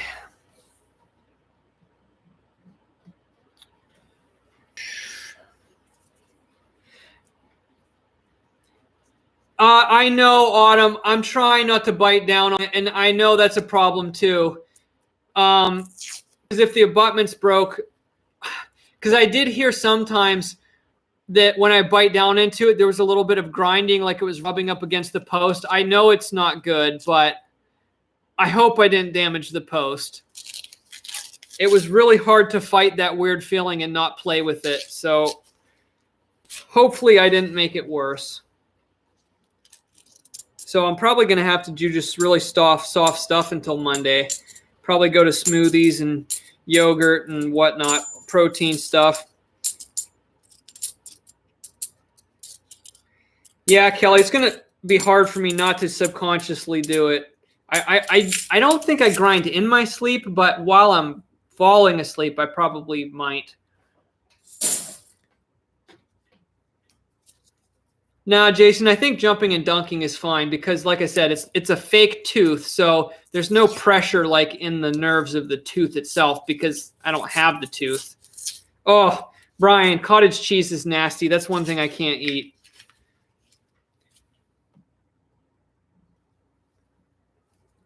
Ooh, that doesn't sound good, Paula. Yeah, anytime you have something sharp in your mouth, that's not cool. I got a story about that. I probably could have had a lawsuit against my orthodontist. Actually, it was braces that messed my life up pretty bad. Long story short, that was back in the day when there was a lot more shoddy dentists, and I lived in a small town. But the guy who did my braces, the one time they adjusted my braces, they forgot they left a wire this long tucked in above where they did the adjustment, and I thought there was something stuck in my tooth. So when I had my braces on, I put my fingernail up there, think there was tooth stuck in it, pulled the wire out. So the wire was poking straight out. The end of a wire was pointing out a little bit and jabbing into my gums and ripping it open. So I had to take the wire. Now keep in mind, this is part of the thing they're supposed to clip off when they make your braces tighter. So I had to take the wire and pull it so it was facing forward so it would not poke the inside of my mouth. And when I pulled that, the pressure in my mouth was insane. I probably, as a teenager, never cried more in my life.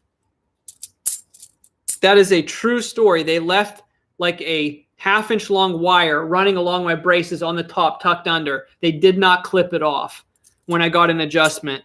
And they had to take me in, and I had to call the emergency number, and they had to clip it off. And by the time I got there, I was in tears.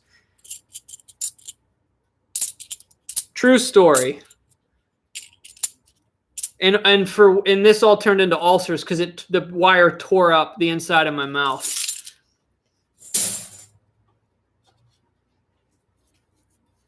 I like cream cheese, sour cream, but cottage cheese and blue cheese are nasty.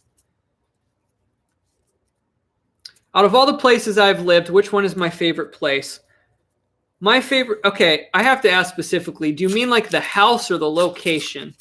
Because speaking of the house, I by far like where I'm at now, but it's not the perfect location. But since I'm still single at the moment, I would say I like this location too because it got really old being super alone. I was super like remote before.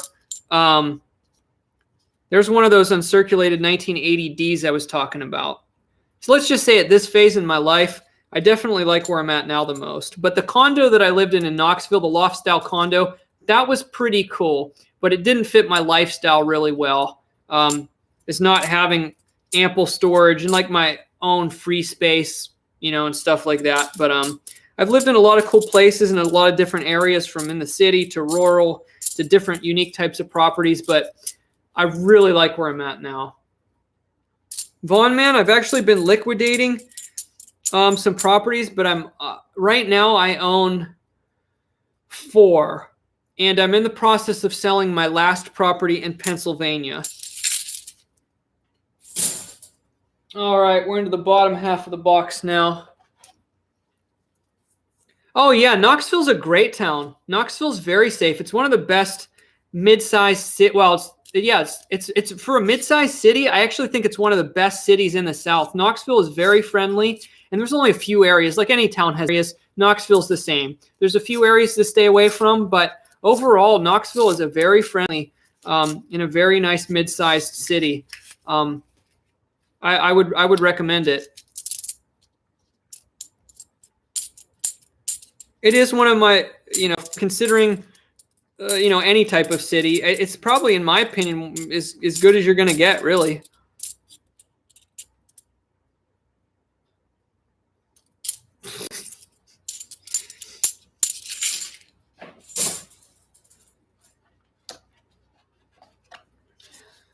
Hey, Jack, how's it going?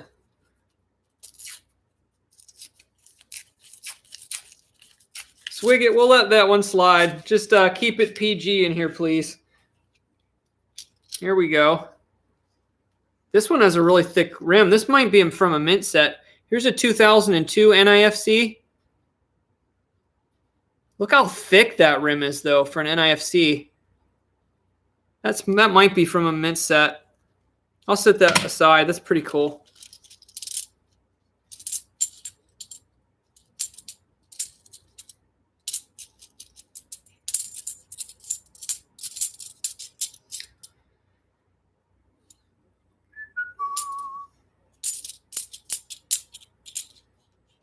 Dennis said, new here. Who are you? I am JD. Welcome.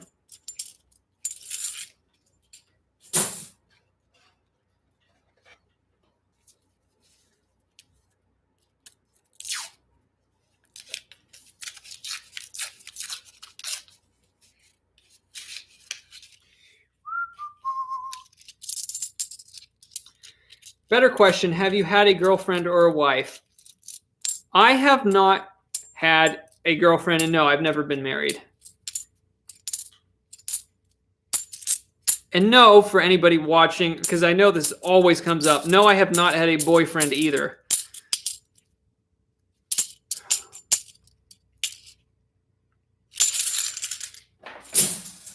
Yes, Oregon herbalist. I bet you could help me out.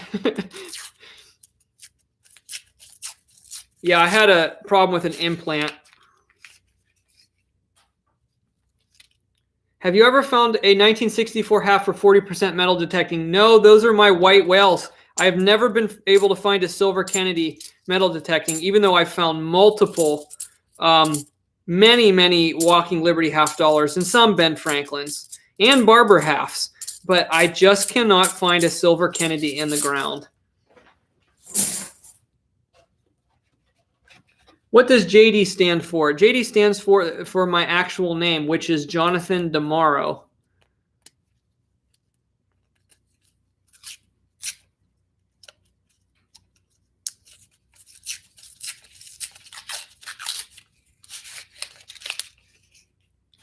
we start a dating app for metal detectorists? That sounds like a really bad idea, to be completely honest.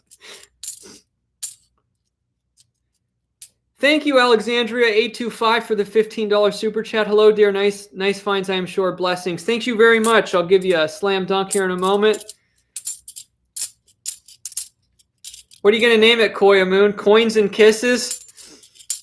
Sounds like a really bad idea.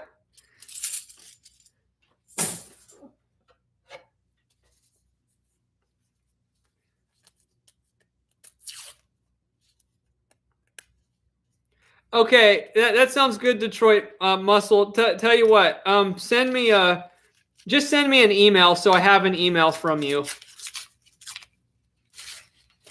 And just say, you know, like, I'm Detroit Muscle.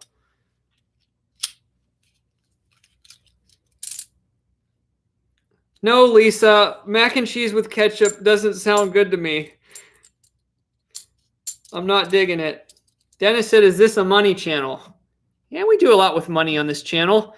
We do a lot of coin roll hunting, metal detecting. I'd say more broadly, it's based on the title, Treasure Quest. Trying to look for any type of valuables, any way we can find them. I'm basically just a real life treasure hunter, and have been for a long time. It's not an infection, Oregon herbalist. My crown or my post or something busted. It could have been the abutment. Something busted, and now my crown is digging into my gums. I'm getting it looked at on Monday. Oh, there you go. Love Quest. Oh, my goodness. Oh, yeah, I got to do that dunk here for a second. Then I'll jump back in the chat. Where'd the ball go last time? Where's the ball? Hey! Where'd the ball go? Oh, whole way in there.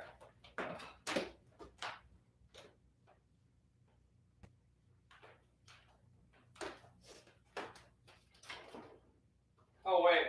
I know. This is over here. I think I have it here.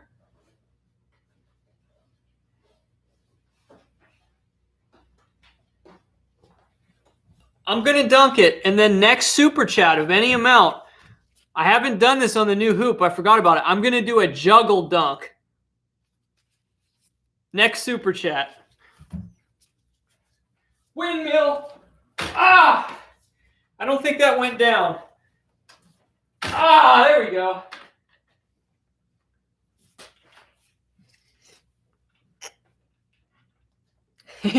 Yeah, screaming at wine glasses. That was something else.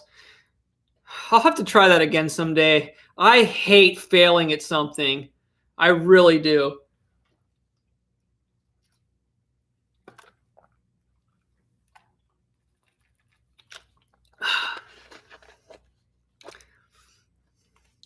Oh, sorry about that, Rob. But hey, streak of 6 boxes with silver. That's a pretty good streak. Was mine 5 or 6? I don't remember. I think my last streak stopped at 5.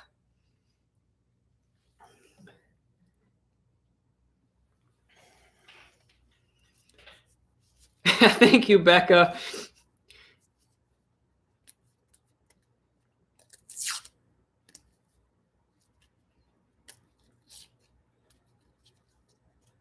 Oh, this roll didn't open right. Oh, man, I'm getting cold in this room because it's so cold out today. The temperature dropped like 40 degrees overnight. It's crazy.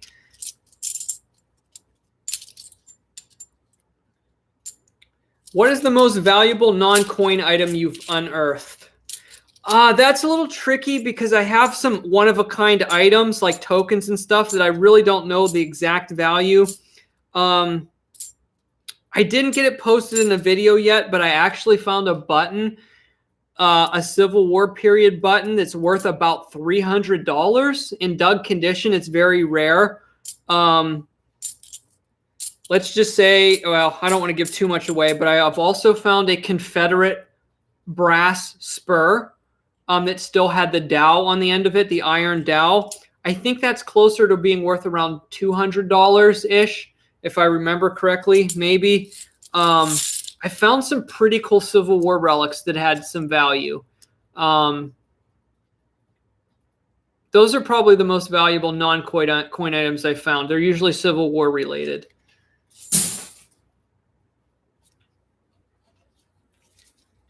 Hat's going back on.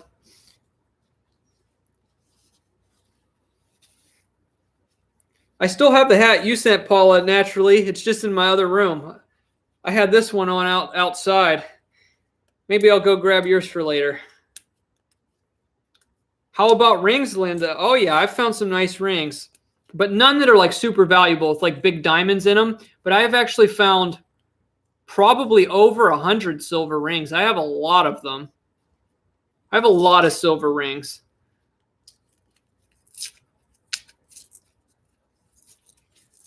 Yeah, Becca, did you notice around you today? It was flurrying up here earlier today, on and off for a few hours actually. I thought it was white petals coming off of the trees that are flowering, but it was actually snow earlier today. Michael, you missed it earlier. I microwaved some mac and cheese. It was cooking with Chef Mike tonight. Chef Microwave. And it's going to be, we're going to be having yogurt here in a second probably, but I won't be able to put pretzels in it. I like pretzels in my yogurt because I have a hard time doing yogurt plain. The consistency is just eh.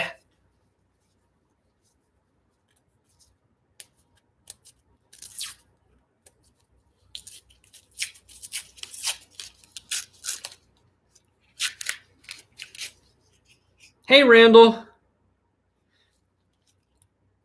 Don't worry about it. I'm good. I'll weather through like always. And you are like the 6th person that mentioned clove oil, so I will definitely remember that in the future. Thank you for your suggestion.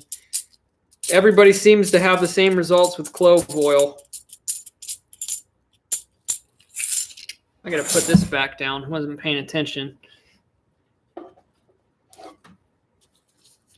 Happy Easter to you as well, Brian.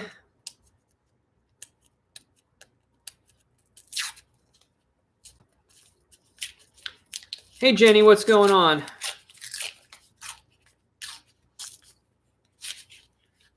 Come on, let's hit another silver.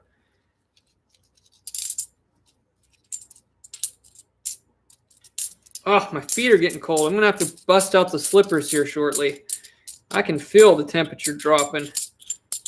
Even though, because I'm just in this room that has a lot of windows. And this floor is open air below this addition. So below here is my patio that's enclosed.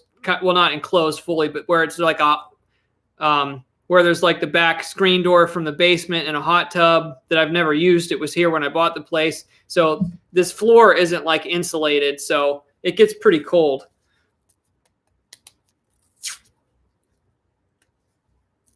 Yeah, Linda, I know. I have used clove before. I know you got to be careful with it.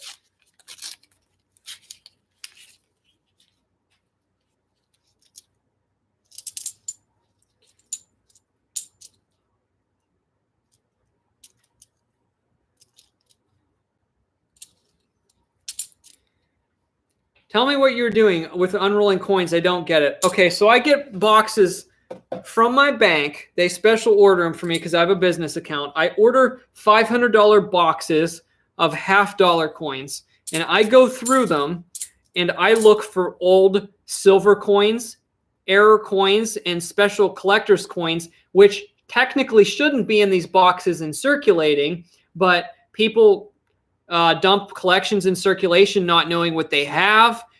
They have various ways of getting in circulation. So, for example, earlier tonight, I found this 1967. If I can get this to focus here in a second. I found this in 1967 half-dollar, which for a few years in that date range, they were made out of 40% silver. So this actually has a value, I think, of roughly about $4 right now. I think silver's down a little bit, maybe like $3.75 or something. I don't know, somewhere around in that range. So you can find valuable coins that are worth more than 50 cents in these boxes, and I just do it for something to for fun on the live streams while we're here chatting with everybody. So yeah, I'm just looking for silver and rare coins in these boxes. It's a lot of work, but it's also a lot of fun.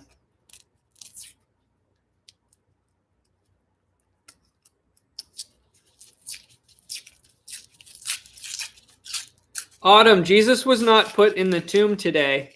That was about 2,000 years ago.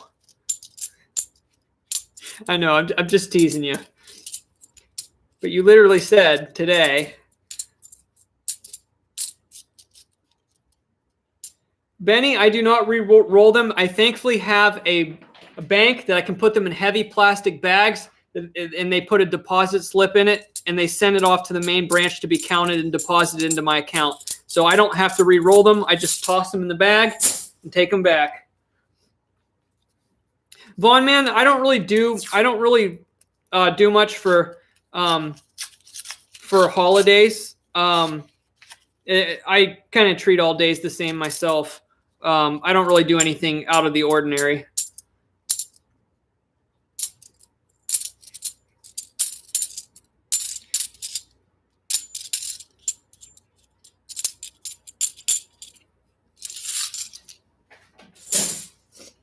Oh, yeah, that's tough, Rob, having to re-roll them. Why don't I use my E-Track as much anymore? There's many reasons. Originally, the reason was I have really bad muscular problems, and it just weighs way too much. It's way too heavy.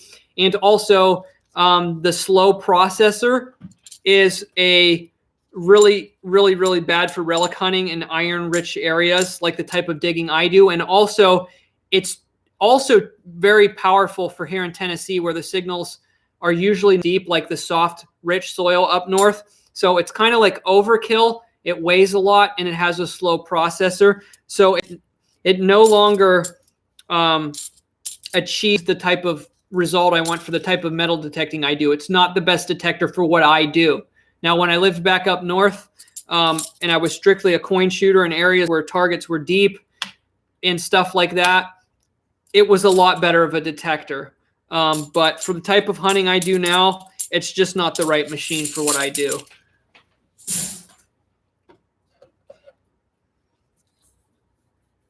Hey, Michael, if you want to, I appreciate it. I'll wear it.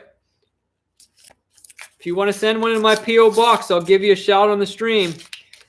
'Cause I haven't gone shopping for one. I hate shopping. I hate shopping for any type of clothing. So I can't guarantee I'm going to buy one myself anytime soon. For detecting, I probably get about a 60% yes ratio. I know I'm over half on the yeses, but I don't think it would be quite. I might be close to 2/3, but that might be pushing it. But I'm probably between 60% and 2/3 yes when I ask permissions to door knock. When I door knock, it's probably closer to 60%. 2 out of 3 seems like it's pushing it a little bit much. Yeah, it is actually pretty good, but I'm also very selective. I don't just randomly knock. I scout places out. I pick nicer neighborhoods where I see people out. I have a special way that I stereotype houses in areas and what I'm looking for. For example, I even target people that park in their yard. It shows that they don't care as much. So I'm actually very, very selective of where I knock also. So I think I have a higher rate because I take a lot of other things into account. Hold on, I'll take care of this here.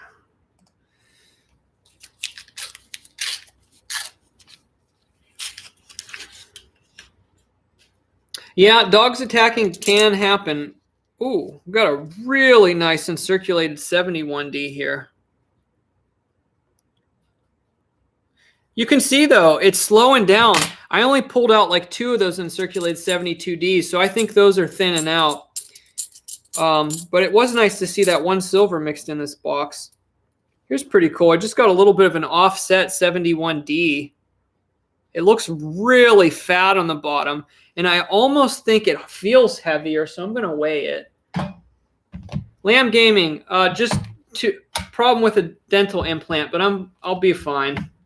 I'm gonna weigh this one. Okay, a normal $half, the usual 11.3. Hey, this one's 11.4, so it is a little bit heavier. Well, yeah, barely. I'm not gonna keep it. Huh, interesting though.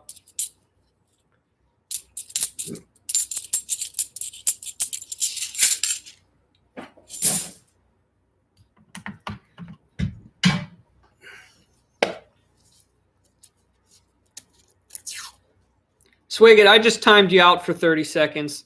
I mean, for 300 seconds. I didn't ban you.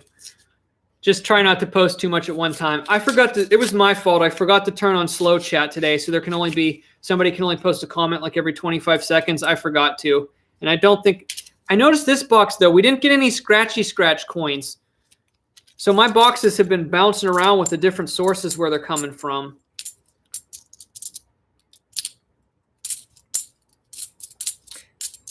Hopefully we still get another silver in this box, but it's not looking good right now. At least we got one though, right? You're fine, Mud Swat. Or actually, you know what? You're fired! Get out of here. It's not a good night when you ban your mod.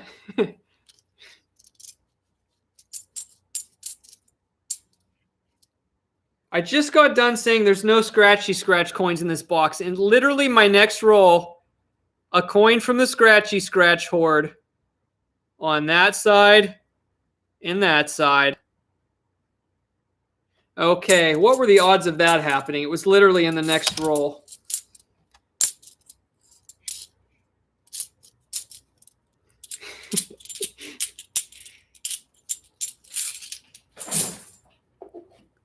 Yeah, I should time Mud Swat out for 300 seconds for slacking.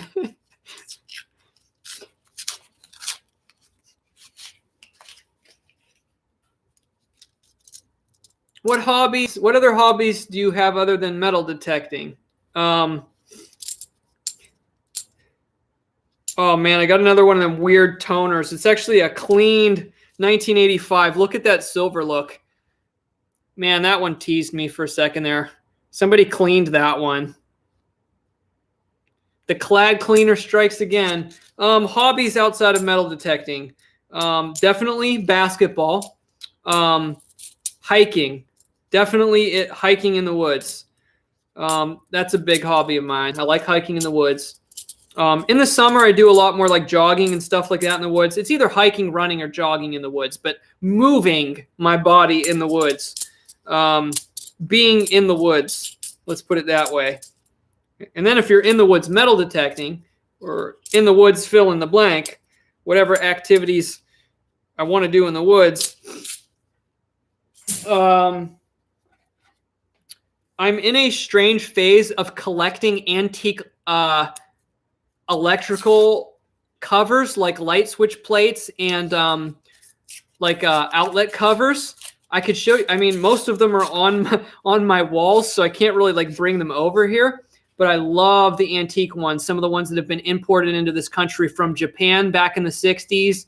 I have one from Japan from the 1950s. I have some cool old antique lights, electrical covers. Porcelain. They used to make a lot of them out of porcelain. Really neat. Kind of randomly got into that and got hooked on it as I was fixing up the house. I know that sounds probably really random, and it kind of is. It's something that came out of nowhere, but I really got into it and scouring eBay for one-of-a-kind ones and stuff like that. I'll have to do a video on it someday. But what else as far as hobbies? I really do like to do pretty much. I like the woods. I like shaping trees. I'm kind of like a novice arborist. I like shaping and sculpting and working with trees, which is why I got one for here in the house too.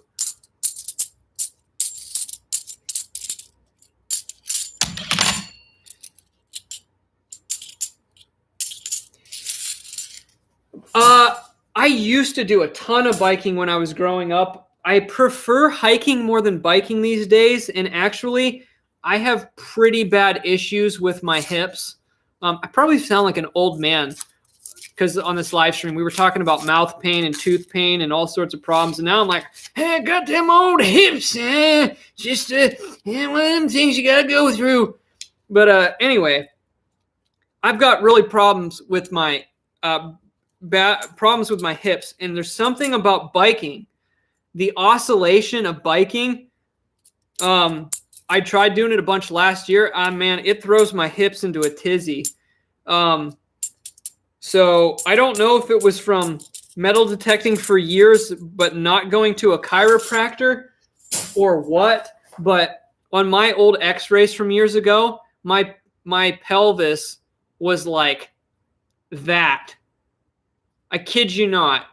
So there was a lot of rubbing, and it's a lot better now. But for some reason on the right side, all those muscles in the right side of my hips, it gets really sore sometimes. And there's something about the biking, the oscillation of biking that really flares that up. So I am avoiding biking, even though I do enjoy it. Randy said, what's your occupation? So I am a numismatics dealer who focuses on Zimbabwe inflation currency. Apart from that, I am an investor and landlord in real estate. And YouTube, well, YouTube is technically my second occupation, and the real estate would be more so of a third occupation if you're going to base it on income. So I'm sort of a entrepreneur that just does about anything that seems like a good idea at the time. But yes, I technically have 3 occupations. I am a collectibles dealer, a YouTuber, and an investor / landlord. I'm getting out of the landlord thing because most of the time over the years, like my properties were managed. I didn't do much of that myself, except for a few situations that worked out that I didn't need somebody else to manage them. But yeah, those are my occupations.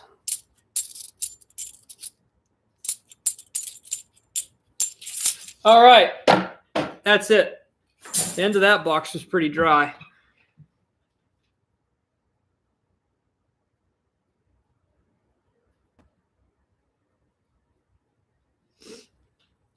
I'll hang out here in the chat in a little bit, and we'll figure out if I'm going to go through that other box or not. I can imagine, Rob. I'll tell you what, though, with this whole virus thing and also with shortages also already in some markets and booming areas, it has been absolutely crazy. I've talked to a realtor around here. It is nuts. Everybody wants a house and not enough people selling.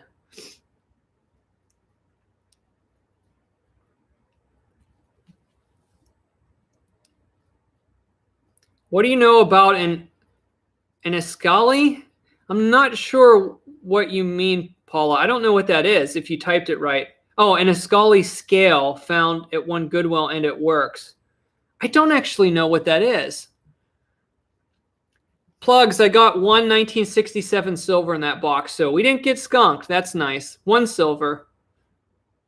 And it wasn't from the previous old collection dump from weeks ago because it's a circulated one. So we're back into, I think, the normal flow of coin roll hunting. Just waiting for the next collection dump. Hey, Koya, like I actually looked into one of those float pods a few years ago. I thought about doing that. Actually thought about making a video being in a float pod, but that would have been pretty weird. Who wants to hear JD talking naked in a float pod or half naked? Nah, that just sounds too weird for not posting that. Nope. Hey, Tom, what's going on? Oh, it measures grams and ounces. Huh. I don't know about like an older one, a scale like that. I really couldn't tell you. I don't know much about them. And actually, the whole purpose of being in a float pod is you want to relax. So filming a video would kind of defeat the purpose of being in the float pod to begin with.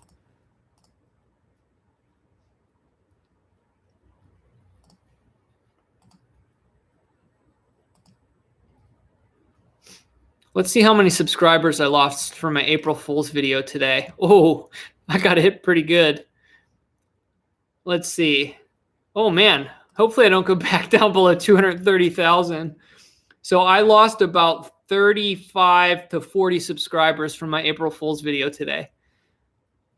I knew it would happen, but I'm just a nut. So I guess I'm going to live up to my reputation of doing April Fool's videos. Yeah, so I went from like almost 23,100 subscriptions down to 23,058.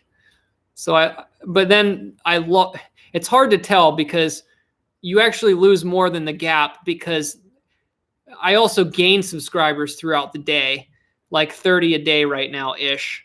So I probably lost about 40 subscriptions, but we stayed above 230,000. And I had fun doing it, so.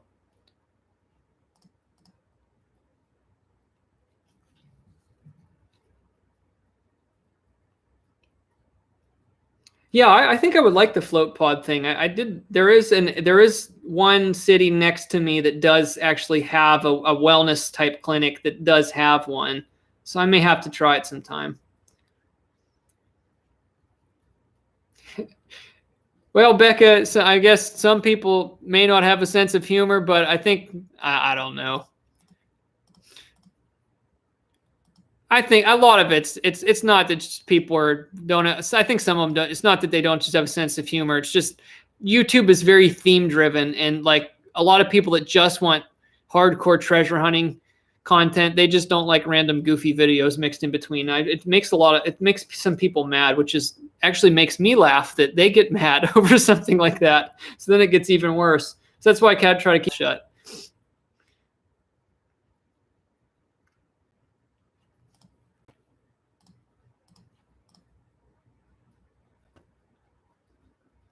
Is there a hot tub in working condition? My parents use one for their pain. I don't know. I haven't actually used it since I moved in. I'm not really into it, and it's a lot of work for one person. So I don't know what I'm going to do with it. I probably just shouldn't leave it sit there forever. Kind of looks cool.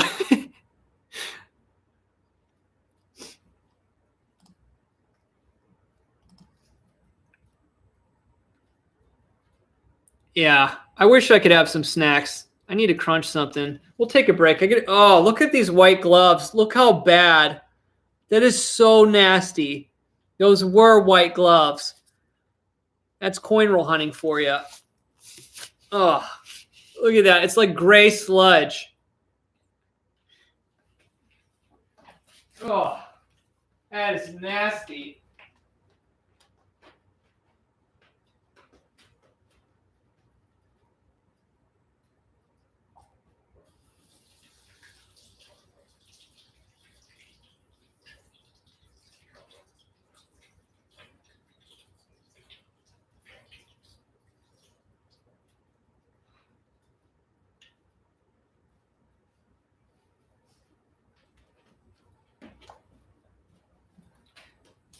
So my kitchen water is always ice cold and takes forever to heat up because it's like one of the pipes in the house that's the furthest from the normal run. So it's kind of annoying having the kitchen sink that has the coldest water.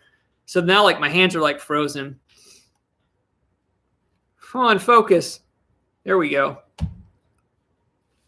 Yep, that's why I wear gloves when I coin roll hunt. Nasty, nasty, nasty. That's very true, Tom. If I didn't still post fun videos once in a while and goofy stuff, I probably would have burnt out on YouTube a very long time ago and not been on the channel at all anymore. How much for you to lick that glove, says Stephen? That just wouldn't be very sanitary to do on the channel. So let's not make a bad example, and we're not going to let anybody pay me to lick a nasty glove because there could be some really nasty bacteria on there that I don't want to introduce into my stomach.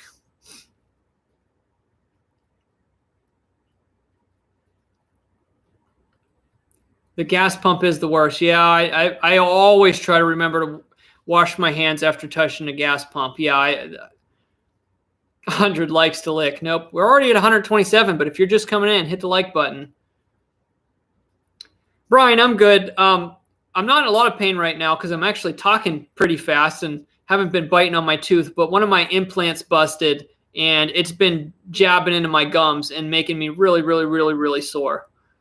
So I'm just staying upbeat and forgetting about it, and it's actually working.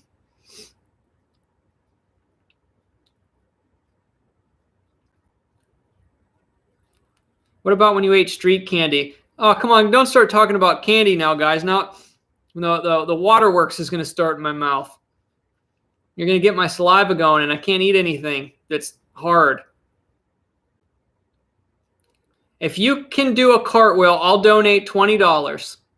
Let's put it this way. You donate $20 and I will do a cartwheel. I'll have to stretch out first. I'll do it. You have to trust me, though. I will do it, and everybody knows. Some people on the channel know. It's been a while. Hopefully I don't pull a muscle, but I can do a cartwheel. I'll do a cartwheel dunk. I will cartwheel and then slam dunk it. So let's see it. It's not just you, if anybody does it, but you're the one that said it, so let's see it. But if you're sending a $20 super chat, you may as well want to send 25 because the highest super chat is getting this 1/4 ounce round of copper that I had here. Morgan dollar design. Really awesome. It's a 2011, by the way, I didn't say. It was struck in 2011. And I bought them in like 2012, 2013. Yeah, Brian, I'm going to get it looked at on Monday. I procrastinated the one day, and then since it's the long weekend, now I couldn't get in. So it was kind of dumb, but I was busy. But now I didn't expect it to start hurting worse because it's just as my gums get more and more irritated. The first day it didn't bother me. The second day it was kind of just a nuisance. And then now it's the third day. Now I'm like, man, I should have called earlier. Juan said, I will donate soon. I want you to cartwheel, 360 spin, and dunk. Cartwheel, 360 spin, and dunk. I won't be able to do the 360 in the air after the cartwheel, but I can do a cartwheel, jump into a 360, and bounce into a dunk. You guys are going to kill me, but I'll do it. I'll do it. Let's do it. But I'm waiting for that super chat because I'm not pulling a muscle for free here. This is extracurricular activities. But I really will have to stretch out. We'll have like a little we'll have a Pilates session here for a minute if somebody does it, because I got to make sure I stretch out the good old hammies. That's the big thing. Stretch out the hammies. It's always the muscles that are up here. Those are the ones that really need stretched out. I'm not worried about the quads, the lower stuff. I'm good there. It's always the hammies. You got to do the hammies, and you got to do the psoas. The psoas muscles. I get a lot of stress and balled up psoas muscles, and I tell you, my groin. I'm prone to groin popping. So you got to stretch the psoas, the groin, the hammies. Yeah, Sandra. At my age, I could just break. I'll be on the floor. And my hand will be twitching. I'll be like, help.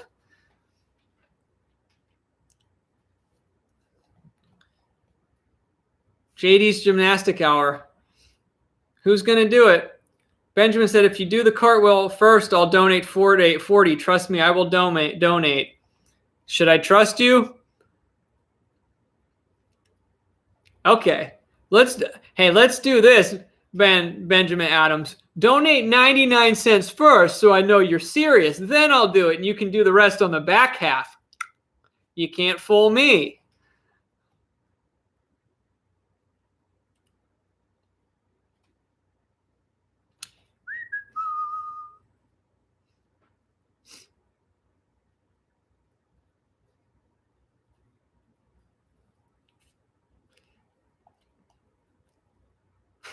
Don't trust him, he might not pull through. Yeah, there's been people in the chat before that they try to do that. Say, eat this or do this, and I'll donate.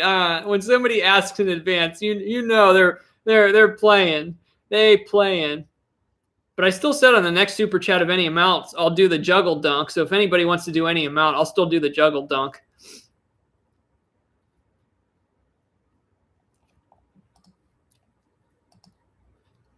It's April Fools. We can have a stupid live stream. We'll just talk about a lot of goofy stuff.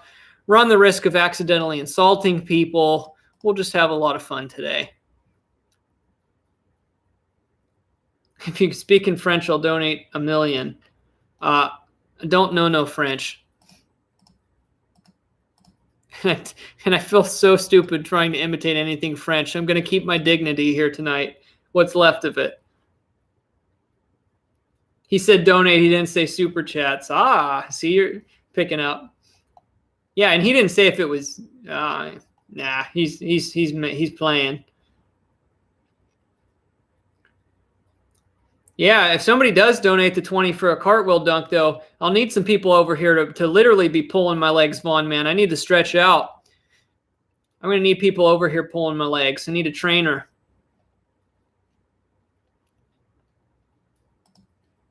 Actually, if somebody's going to take me up on this cartwheel dunk, I'll probably wait on the eating the next phase because I don't want to like just eat and then just do a cartwheel. Not that it probably would matter much, but we'll wait. We'll see. $10 to sing instead of eating something gross. Crown Vic. Now I know Crown. I just saw that chat now. I know Crown Vic is serious because he likes to torture me, and that seems to be a reoccurring theme. Before I get to that, my video, I don't know if it was partially the title, but I think my April Fool's video I posted today was so, what do I want to say? Suspicious that YouTube, when they did the monetization check to see if it was ad friendly, they flagged it. I kid you not, my April Fool's video was flagged for not being advertiser friendly. So they picked it up, I think, as an actual scam. I think they flagged my video having some sort of fishy content.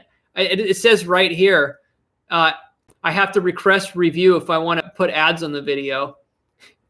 The video is running limited or no ads due to content identified as not suitable for most advertisers. The question is, what am I singing? I don't know. It seems kind of weird to sing on a live stream.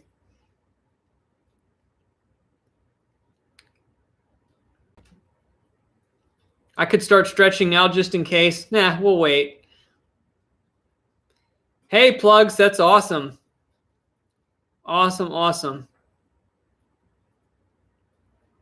Do I want to double my Bitcoin? Well, if I double my Bitcoin, I'd still have 0 because I don't have any right now. Thanks, Vic, but I'm not singing Britney Spears. Sorry. You can get a refund. But not happening. Okay, so the question is, like, do I joke sing something or do I actually sing something? Because I can actually sing. So I don't know. Just not in the mood to sing, which probably makes it all the better yet for torturing me. Actually sing something. We'll have to ponder this for a moment. The man paid. I like that comment. That was straight to the point. The man paid. It's just, it says all it needs to say. Nice try, Benjamin. I think you were the same Benjamin that tried this before. Your name rings a bell. We went back and forth on this before.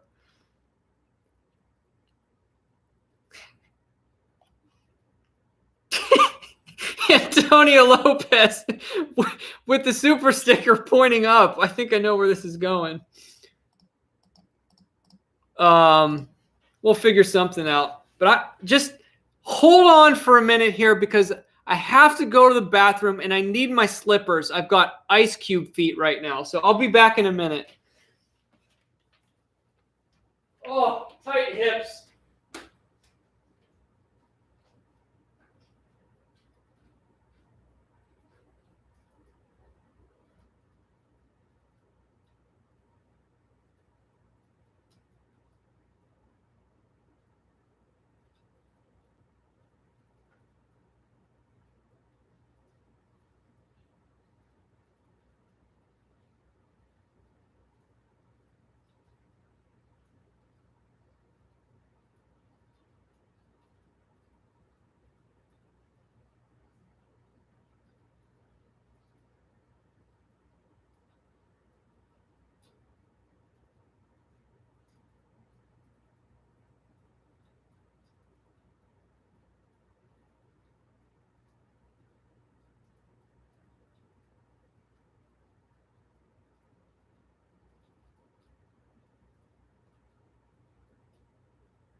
Okay.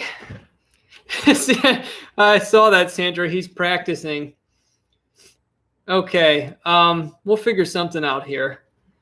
And that's one thing that's actually very weird. For some reason, singing in front of people is like one of those nerve-wracking things. Like I can feel like I'm already getting sweaty. But we'll probably do something goofy. This will be weird. Why did this random song come in my head? Let's see. Do my speakers work while I have this plugged in? I could sing the duck song. I think it was the second one that cracked me up. Me another. Oh, no, I can't do this. This will copyright the live stream.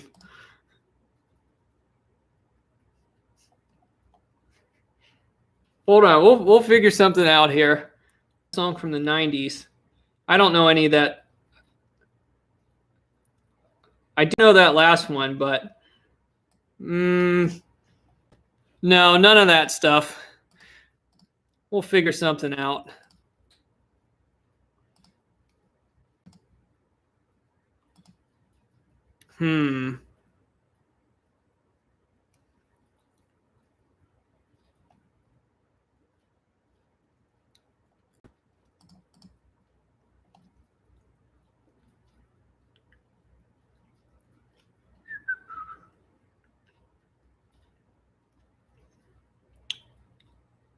We'll have to find something like humorous or something.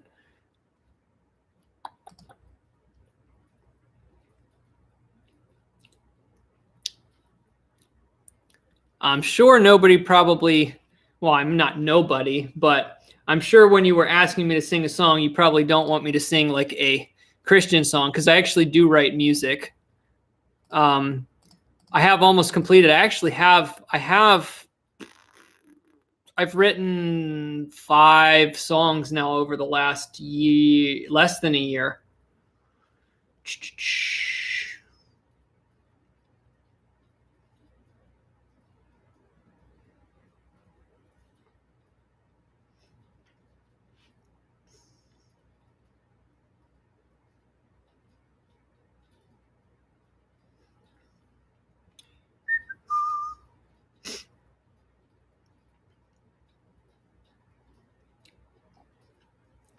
We got to give Crown Vic a little more leeway. We'll find something. Because I'm not going to sing something that, I mean, we can just do a bit. We'll probably end up singing Happy Birthday or something. I'll Google whose birthday it is today. Some old famous person.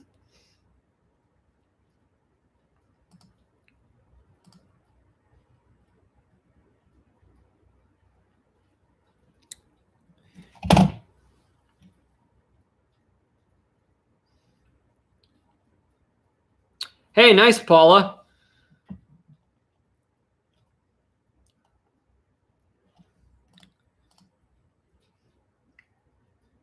Oh, no. Peter Cottontail? I haven't heard that in ages.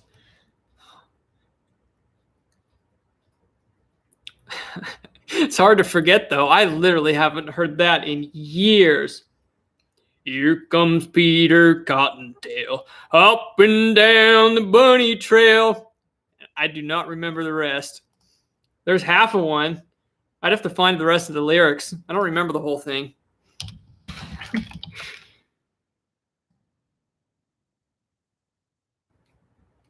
I definitely went bassy on that one.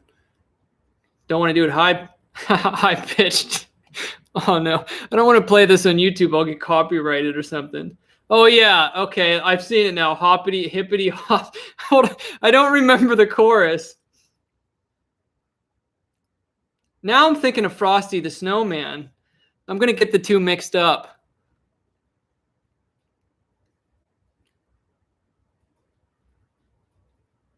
Hallelujah.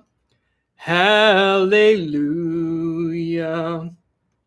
Hallelujah. Hallelujah. Hallelujah. Hallelujah. Hallelujah. Hallelujah.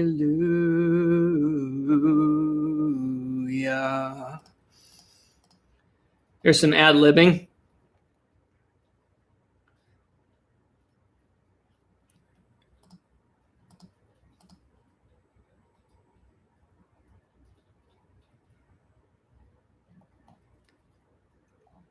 I forgot about that song. I haven't heard that one in a long time, too.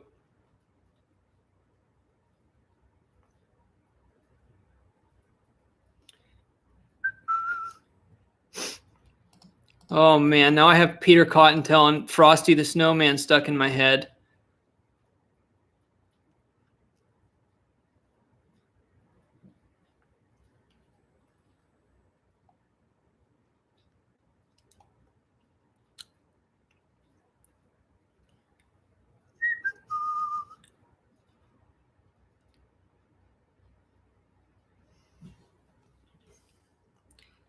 Hallelujah is a pretty well-known song, even though people that are not have no religious associations at all.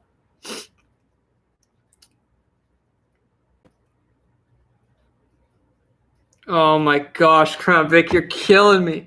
Cotton Eye Joe. They used to play that when I was young, and I used to watch hockey games out in Pennsylvania. That is literally like brain poison. Like, it can get stuck in your head for it's like not even weeks. It's like months. I think I spent the last 10 years purging my conscience from Cotton Eye Joe, and you posted it in the chat.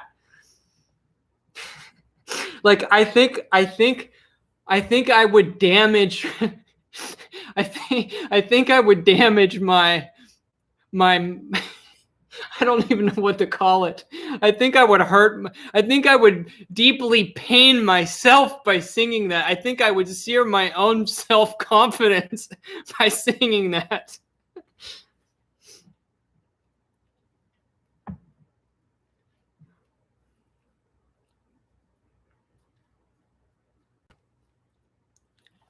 Now I'm trying to think. When I used to play baseball, we had a bunch of chants.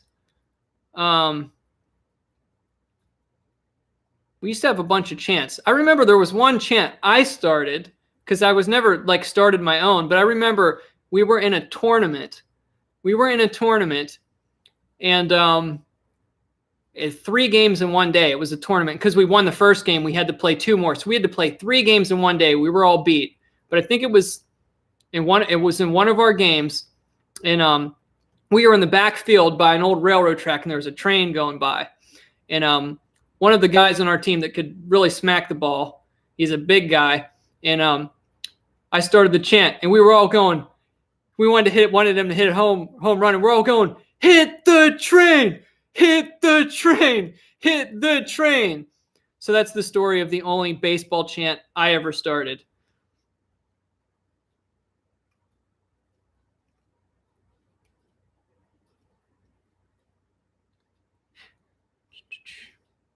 Flapjacks, just Google it. I think I'll lose my dignity if I sing it. Yeah, that was one too, Plugs.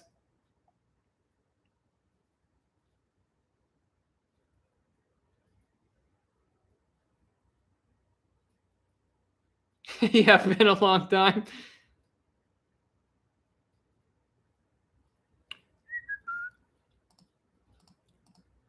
So does anybody here know what the duck song is? I think it's the second one I'm thinking.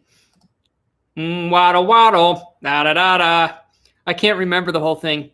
Got any grapes? That's the best part of it. Oh, and he said, oh, wait. No, that was a different one. Hold on. What's the end of the last one? Wait. It's coming to me now. If I pull up the lyrics for that, is that the second one?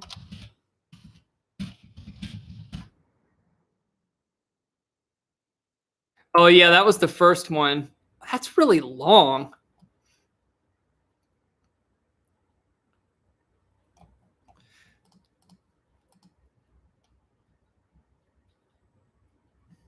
Your 11-month-old loves it, I bet.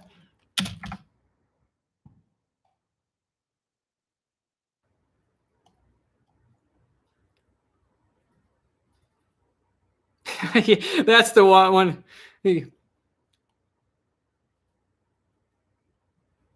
Yeah, that's it. Got any grape chapstick? And he says, but do you have any money, do you? And he said, do you think you could put it on my bill?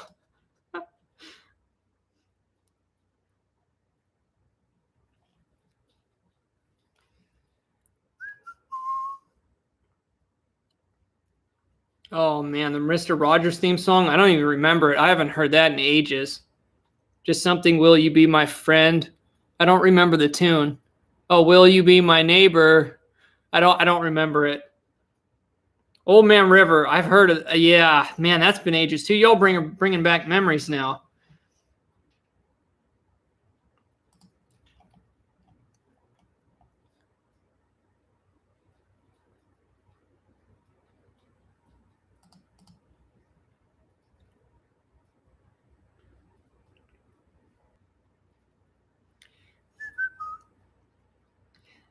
Yeah, AP, there you go. The lyrics. Yeah, I have the lyrics up here. I can't remember the tune. I don't want to play it on the stream. The duck walks up to the lemonade stand. He says to the man running the stand, something like that. I can do some pretty wacky stuff with my voice.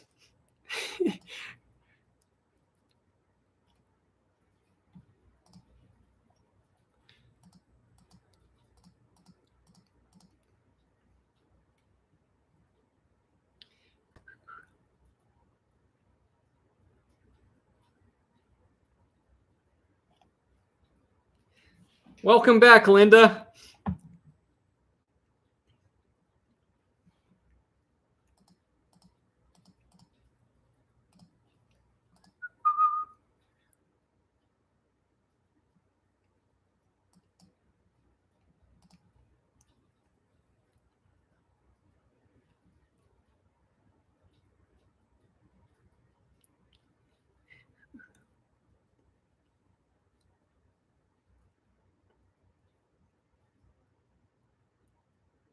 Can I do any voice impersonations? I'm actually not that good with impersonations. I guess just more so doing wacky stuff with my voice, but not so much impersonating people. I'm man, it's been a long time since I've done it. I haven't done it in ages. I could try. I mean, I used to have a pretty darn good Jimmy Stewart impression. Let's see if I can find the quotes from It's a Wonderful Life.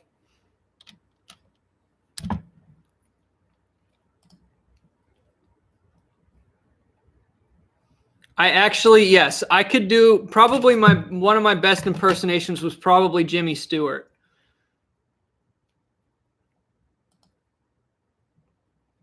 But I haven't done it in ages, so I could try it, but it'll probably sound really bad. And I probably got to work my voice up to it because I could really mess up my vocal cords. Who don't want to blow a vocal cord? Any of you seen those YouTube videos of people blowing out their vocal cords? It's hilarious, actually. There was one, a teenager did it sing, and he blew out his vocal cords and lost his voice really bad. And he thought he like lost it. He started screaming, "Mom!" It was really funny.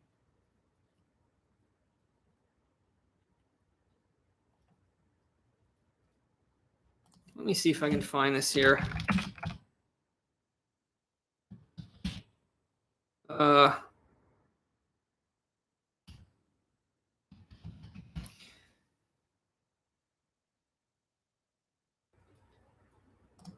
Let's see. Let me look at this here.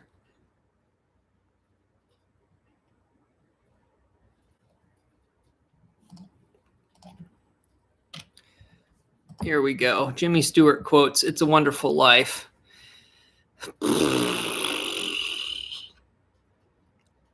Plug said, "We heard Richard Nixon from you."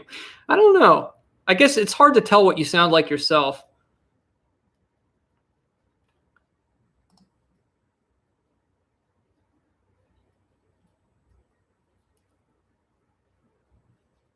What is this? The entire script of the whole thing?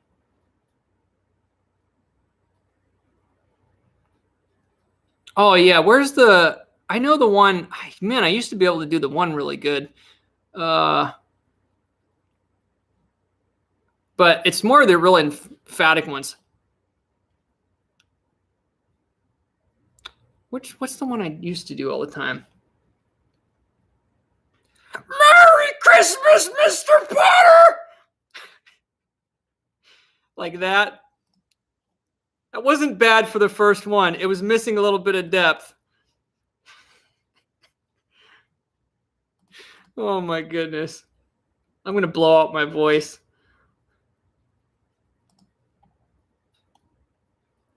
Let me hold.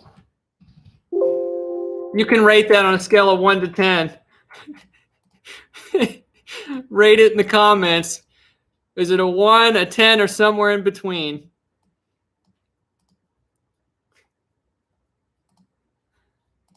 I'm trying to find one. Merry Christmas!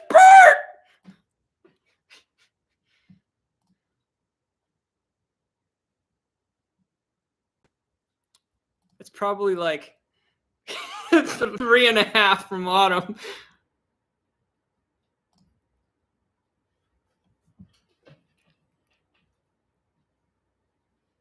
Oh, this was the one.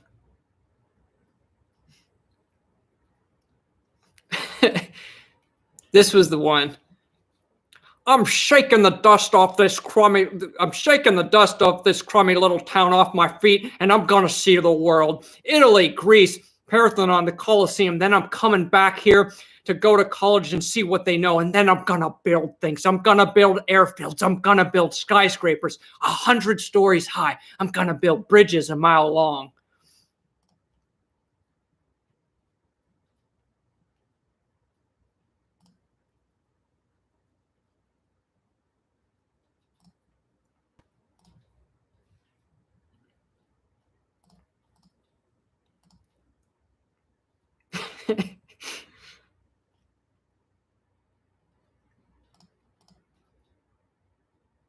That's it. That's the only one I got in my arsenal. And I actually only think because actually I think my natural voice is actually pretty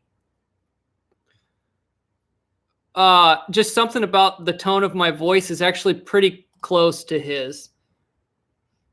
But honestly, I'm really not great with impersonations, but that's for some reason one person I've kind of always and that was just reading the script. Like I didn't even review it. I just read it on the fly and I didn't even know what I was reading. I didn't even remember the whole quote. I remembered most of it. Like I remember I'm going to build skyscrapers and I always remember the big beginning. I'm shaking the dust off this crummy little town off my feet.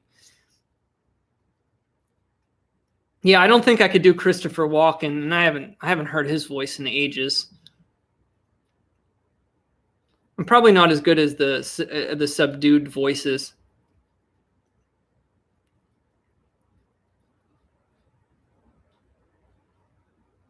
Can your neighbors hear you? No, my neighbors. I don't have a neighbor on this side, and the one on this side is pretty spaced out. It's not a real crammed-in neighborhood.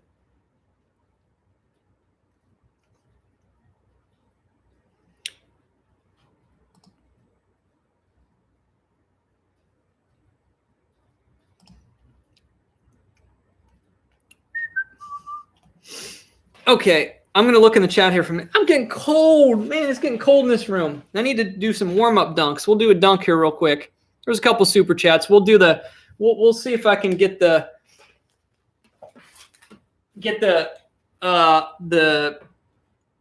juggle dunk going.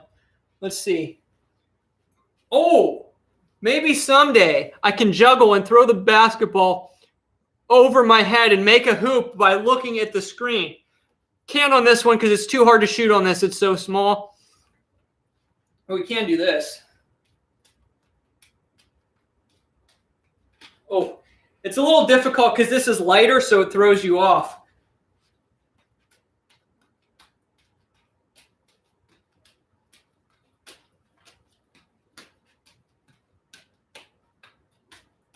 Oops. Hold on. Getting the practice in.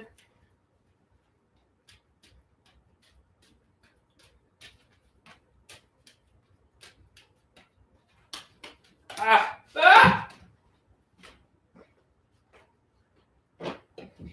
I'm trying to do something very specific. I got to get into the groove. Oh, nope. Try it. Okay, let's see here. We'll get it.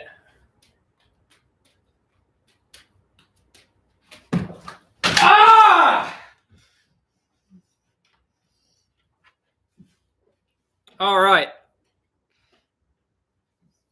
That was the juggle lob dunk. I don't have a unicycle, but I actually think I would be decent on a unicycle. I've got pretty good balance. I don't know.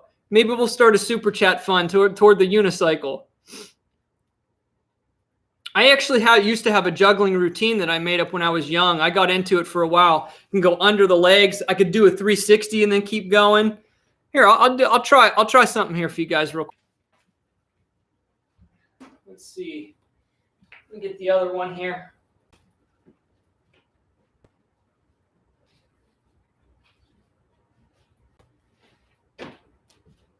I'll have to get the slippers off. Oh man, I don't know if I can do this. It's been ages since I tried this. Woo!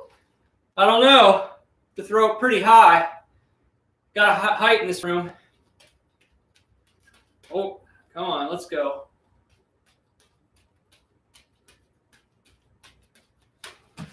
Oh, there you go. Keep going. See if I can do it and keep going. I don't know.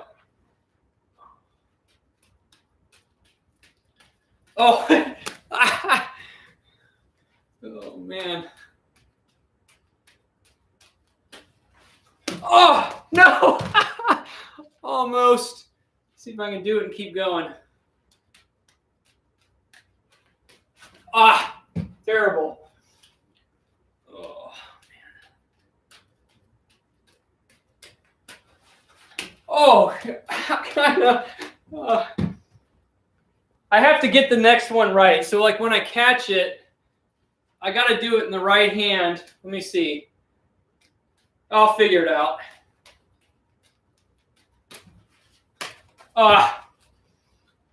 So if I catch it here, throw this one, then that one. Okay, I think I got it now. I just have to plan it out in my head.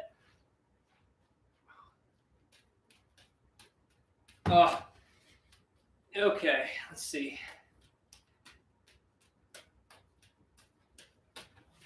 Oh, no! Let's get this.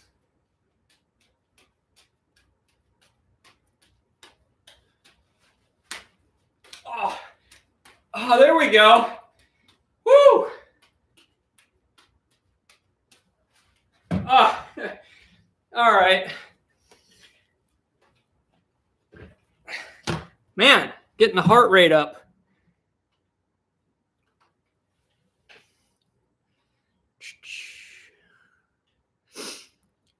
Oh, man, I haven't done that in a long time. If I juggle coin rolls, if I drop one on my foot, my toe will never be the same.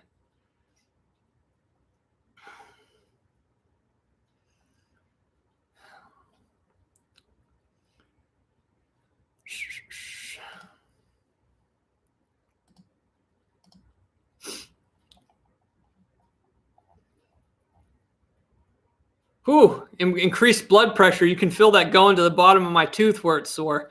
So there must be a slight bit of swelling because I can feel the blood running through my veins. Yeah, why not? I'm kind of enjoying this. Let's try something else. I know I used to be able to do the under the leg, but here's how I used to start. Throw it up with my feet like this. Put one down here. Like that. Now I'm going to pull a muscle. Oh, we're not doing that. Oh, not at least till I stretch. My groin almost went. Okay. But I can do this. Let me see. Well, yeah, like that. Oh, it's easy to start under the leg.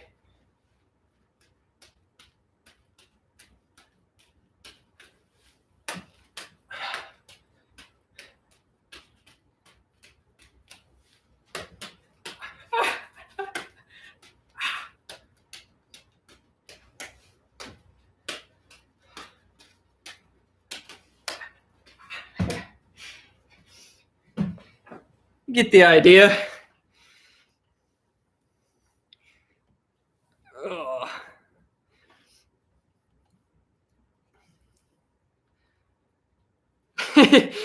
I'm new to the channel. The very first thing I see is this. Or we're off to a pretty bad start. Or depending on your mood, maybe a pretty good start. Or your tastes, let's say.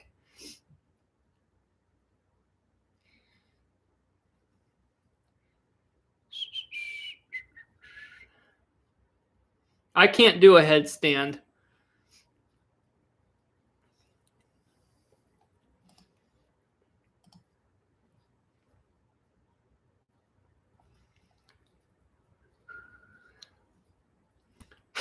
Just popped in. You never know what to expect exactly. You guys paying me to sing. You actually made me sweat. Man, you made me sweat. You know you made JD nervous when you make him sweat. I don't think I've ever sweat on a live stream before. For some reason, there's something about singing that just gets the nerves. Oh, yeah, this was one, too. Kind of always just like hit it, you know, kind of like, wait, it was kind of like start, just, you know, hit it like that. Trying to think what I used to do. Oh, yeah, hit it with the back of your hand. There's all kinds of bizarre stuff. I can't remember all the stuff I used to do, but yeah, the spin one was that one was always tricky. Oh, and actually, it's kind of cool. You can juggle off a wall, but these ones aren't round enough. They're more like squarish. But you could, well, you can't really. Well, you kind of go like this and juggle off of a wall. But I'd have to have more round ones to do that.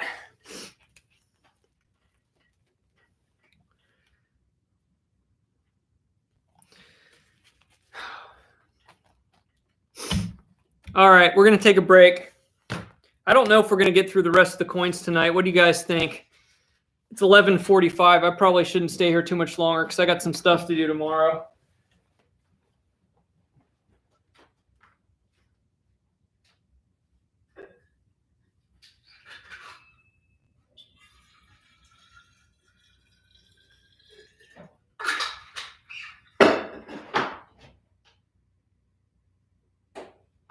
Oh, let's see. What do we want to do? What to do?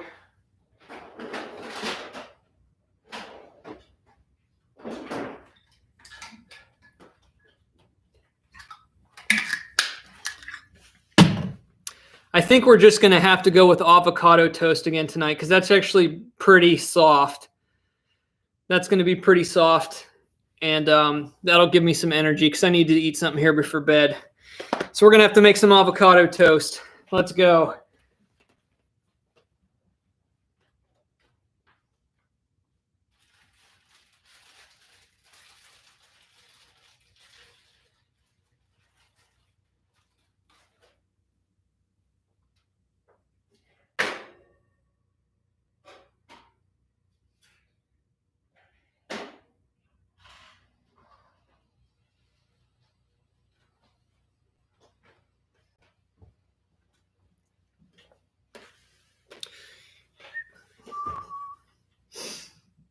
All right. Got to at least go through the first half of the box. I predict 2 silvers. I will say, though, I haven't ordered any more from my bank. So if I go through that one, I'm not going to have any more for certain for at least, oh boy, it's going to be a while. For at least like another 2 weeks.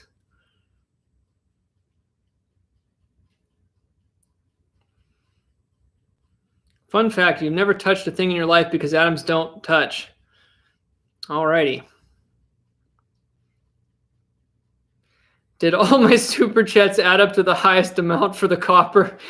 I don't know, Crown Vic, but that's one of the caveats. To be fair to everybody, I can't change my own roles. It has to be in a single super chat. It can't be cumulative. But I could always send you something if you want something. There's no rules against me just sending somebody something. I feel like you deserve it at this point.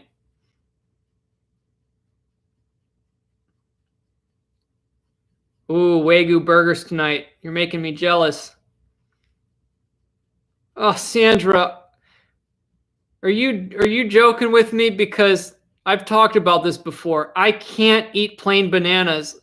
So really, like unripe bananas, the taste of them really turns me off. And the super ripe ones, the consistency, it's like the worst thing on earth. The only things I can eat bananas in, or if it's like in a smoothie, I like the taste of them. If it's like in a smoothie or banana pudding, oh, banana pudding. I got to check my toast.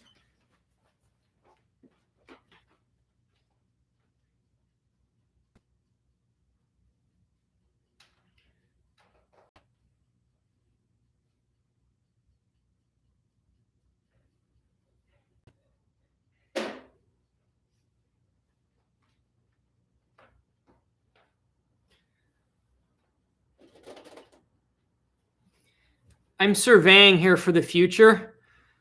See this?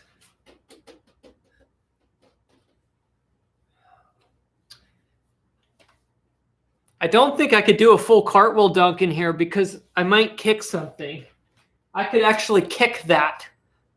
Yes, I can get extended so much that I could actually kick that lamp. So I don't know if I could actually even do that in here. I don't think I can. I don't think there's enough room. It would have to be like a fake. Oh, the toast! The toast!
This was almost an episode of JD Burns' house now, but no, toast is fine. Something fell. I heard it. I gotta do some inspection. I heard something fall.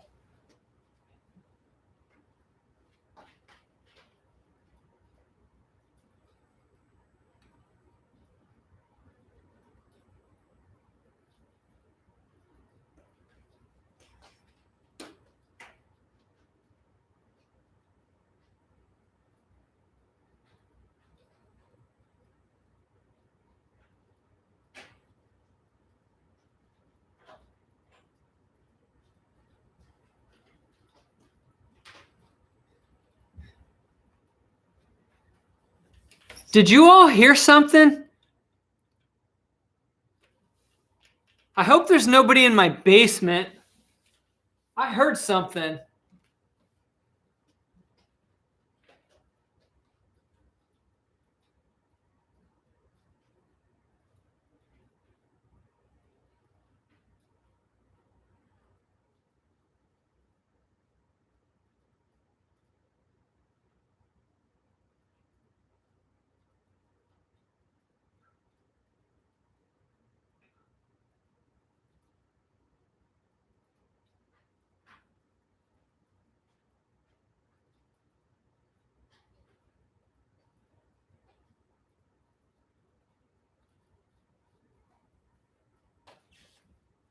I have no idea.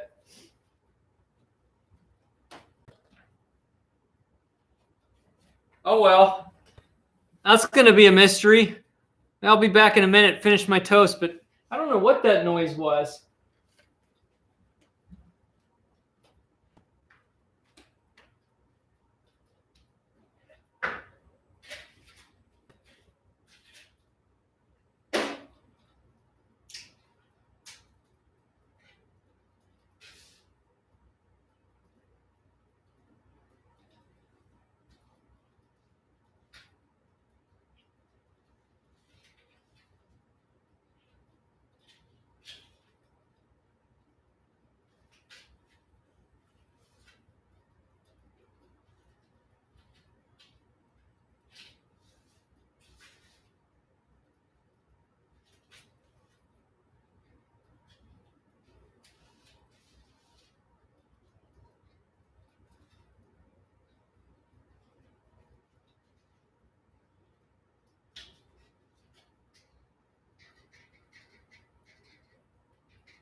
Alrighty, let's get this put back down here.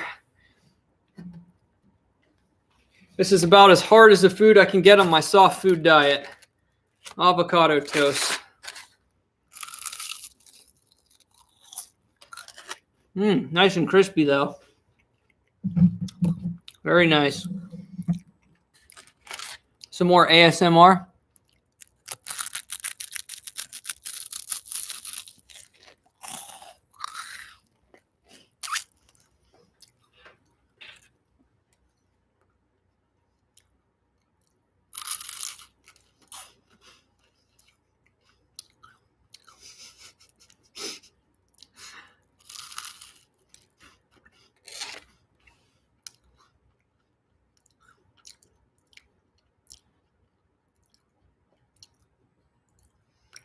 I still don't know what that noise was. It kind of sounded like something falling and hitting the ground, but it wasn't like a shattering like glass. I don't know. It was weird. I don't know what it was. It almost sounded like I don't know, like a door or something. I've got everything locked. My basement door up to here locked. I don't know.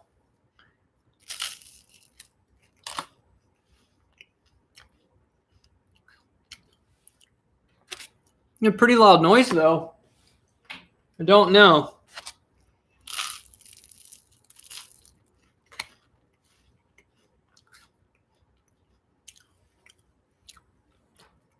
So this avocado spread is my favorite kind. I get it in bulk at Sam's Club, and this kind actually has lemon juice in it, and it has a really good taste to it. Coin Nation, what's going on?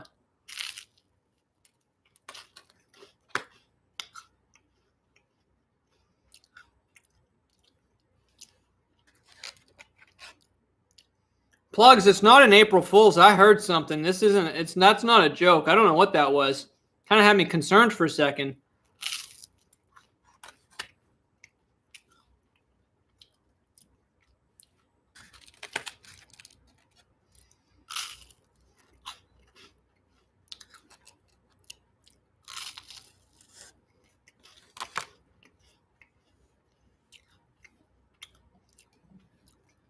Nah, it's not a YouTube stalker. I'm not one of those mainstream personalities that have people chasing me. Thank goodness.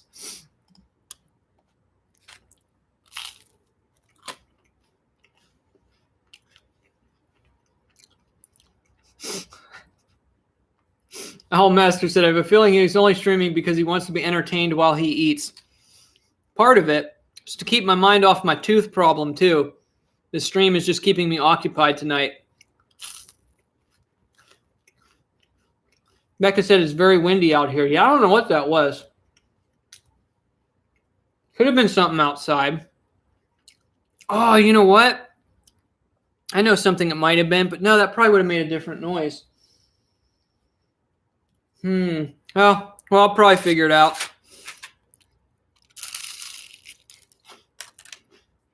Oh, gotta be careful. Yeah, I just bit down on it really hard. Not cool. That hurt. That hurt.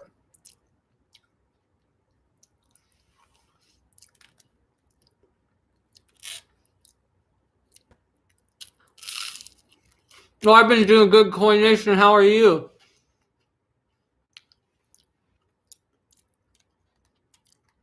Next time, blend the toast. Yay.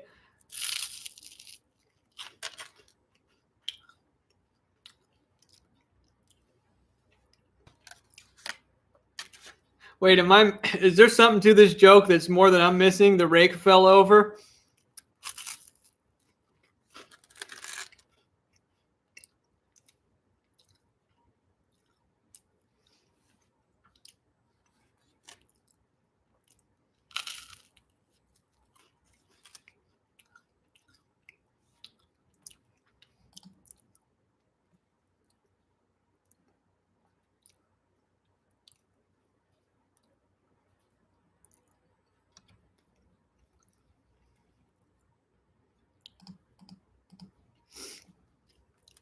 You guys gotta stop it. There's no one behind me. But if there is, you're gonna see a live scuffle.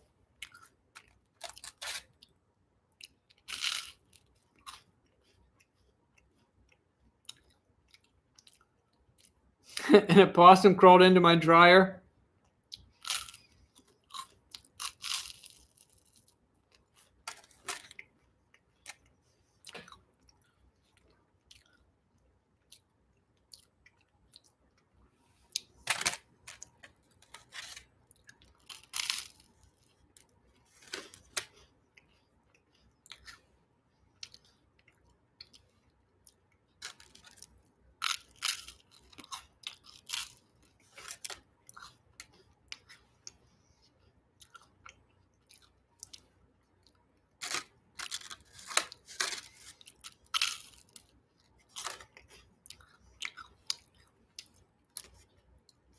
Yeah, if there's somebody in here, I can pelt them with juggling balls at 100 miles an hour.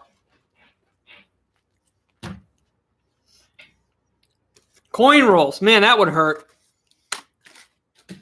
Make like a homemade fist pack. Put it between the knuckles there. Oh!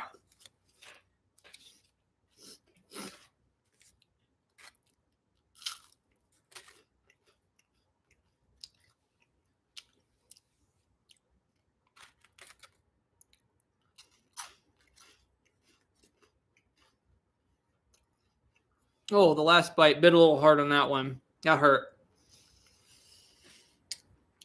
Okay, that was pretty good though.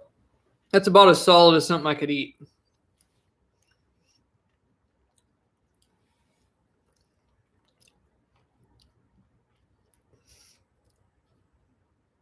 Sandra said, I actually purchased the holy guacamole pods used last time for toast.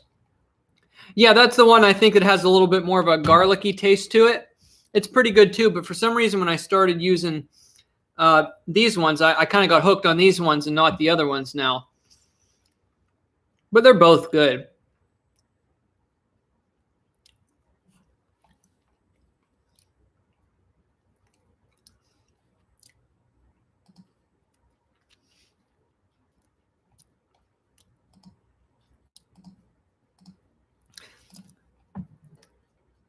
Oh, I know a song I could have sang before. I don't know why. I think music is still running through my head. I'm trying to figure out weird songs now. That would have been a real good Over the Rainbow. Oh my goodness.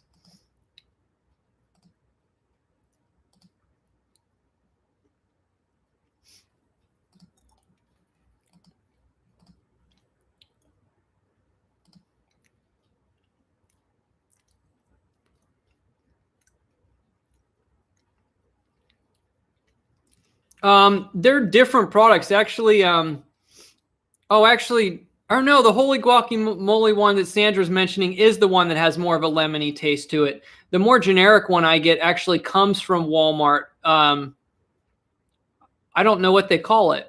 Let me see which ones I have here.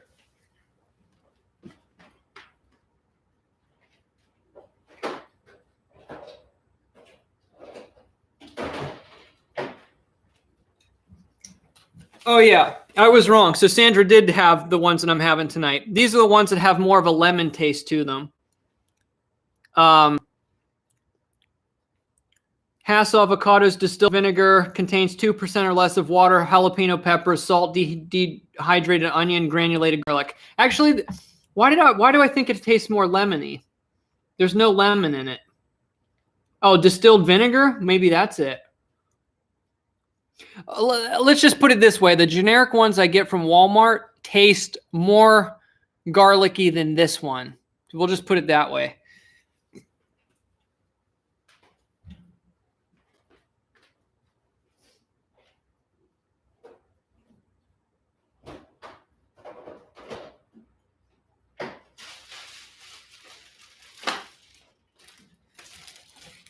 And this is the only bread I buy. It's my favorite. 100% whole wheat, nature's own. Like the taste, like the consistency, and I like everything. I like it 100% whole wheat.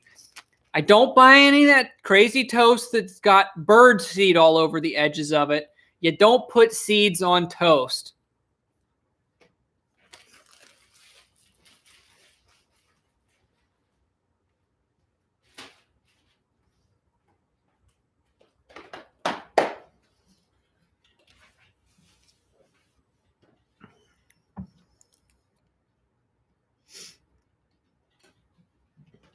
I ate a whole clove of garlic once and thought I'd die. A whole clove. Wow. That's a lot.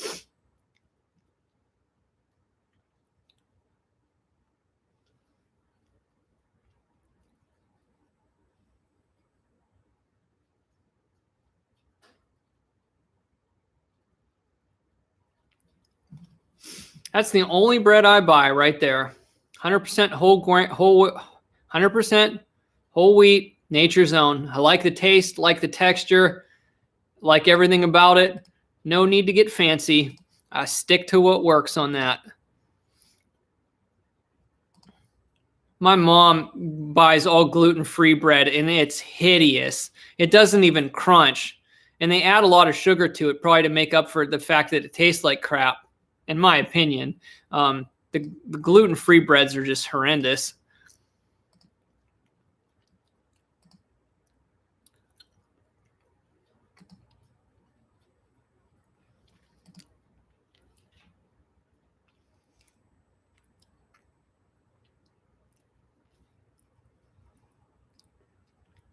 I think I did try Dave's bread before, but it was a long time ago. I probably will have to. Now that we're talking about bread, I probably will try some other stuff. But yeah, I think that if I remember correctly, I liked the Dave's bread when I tried it. It was a long while ago, though.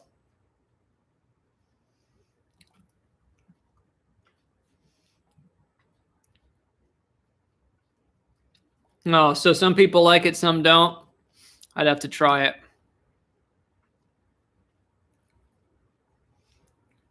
Yeah, my mom used to buy that Ezekiel bread all the time, long time ago. She doesn't buy it anymore. But yeah, I never liked it. Yeah, it's just all seeds. I remember that. I mean, it tasted fine, but I'm still sticking to my guns in that you're not supposed to put seeds in or on your bread. Like if I wanted to pick at seeds like a bird, I could just eat my seeds. I could peck at my seeds. I don't want it in my bread.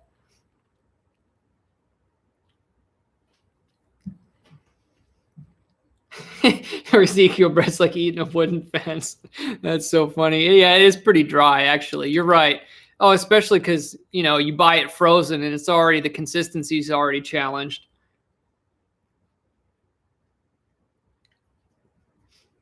About brown bread in a can. I've seen that stuff before. That looks gnarly. You ever had ramps? Yeah, they grow all over the place. I've taken them before when like metal detecting. Wild ramps grow all over the place. I know how to look for them. Yes.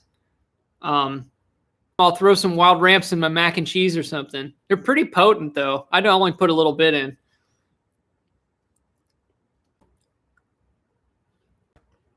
Oyster juice in a can. Oh, that sounds awful.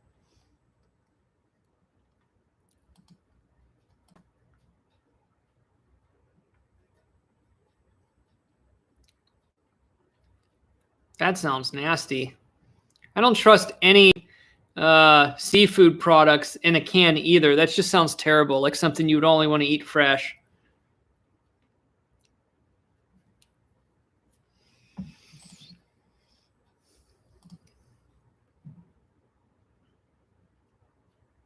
Sprouted bread. My mom was in a phase too where because it's supposed to be healthier for you and easier to digest, she was buying everything sprouted grains. She wanted to buy sprouted grains. I did think that was kind of like a scam because it just didn't seem any different to me. But actually, probably one of the biggest scams in modern food history is the whole fat-free fad that started like in the 90s. All they did, and all they still do, is they give you less food for the same price. It's literally it. They make it into calorie size packs, or they just give you less food.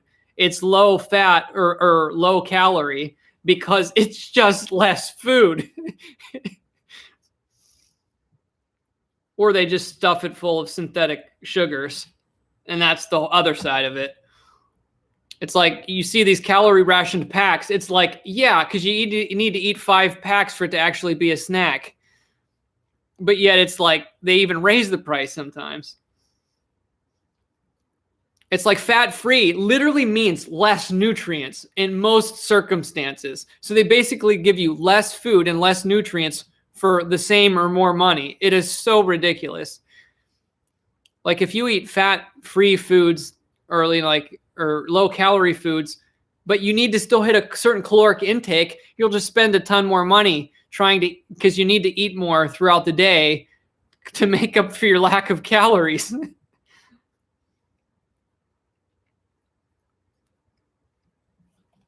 See, I don't buy low fat or no fat anything. That's where all the nutrients is. Like anytime I buy milk, I buy straight whole milk. I mean, I buy everything as nutrient dense as I can get it. And then you just eat or drink less of it, but you want it with the nutrients. Why would you want to pay somebody to take all of the nutrients or the fat out of it? Like, I don't understand. Like, I don't understand unless you have a very, very specific diet that needs you to do certain things. Like I want all the nutrients in it, and then I'll just watch my consumption.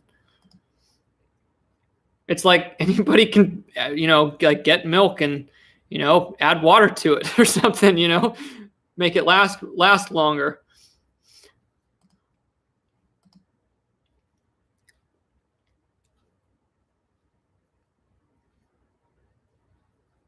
Yeah, boiled peanuts just sound awful to me. I have to try them sometime though, because I never have. I think it's so funny. Like, I don't know if you all have noticed this, because I've always been big into like trying different types of protein bars and foods that are easy to take on the go, but yet they're healthy for you, not just packed full of sugar and artificial protein supplements and processed soy and all that junk. So I've tried everything over the years. And I think it's so funny. Like if you go to not like the natural or protein bar section of a grocery store, if you go to the normal granola bar section, first of all, those are just glorified candy bars. Let's get it out of the way. Everything in the granola bar section of the grocery store is candy bars packaged as healthier food, but it's all just maybe a little bit more fiber in it, okay? It's like a fibrous candy bar. Let's put it that way. So all of those Fiber One products, what's another one? The Special K. It's all scam stuff. Like a lot of the diet products. Like they'll literally give you it'll be like an 80 calorie bar. It's because you get a 5-bar box for $3.50. Each bar is 0.76 of an ounce.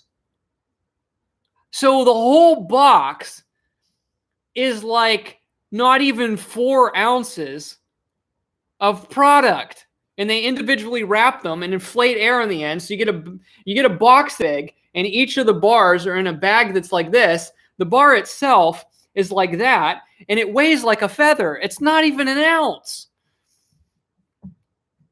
So like the Fiber One, the Special K, all that stuff, they just give you less product. These these granola bars or these low fat bars, they don't even weigh an ounce, and they're coated with sugar. They're not even healthy. It's 0.76 ounces and half of the thing is liquid sugar.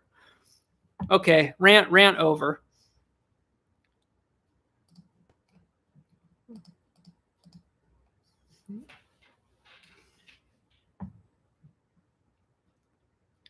Yeah, most low calorie or low fat food is basically just extracting the most of the nutrients from the food itself and then adding synthetic sugars to it.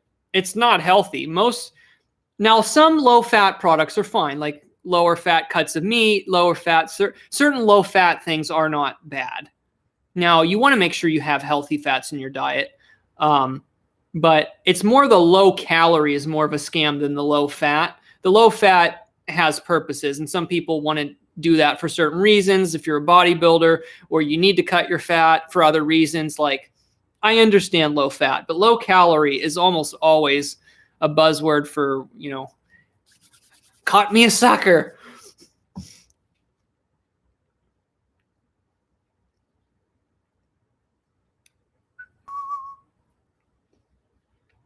Yeah, the whole low calorie thing's a joke.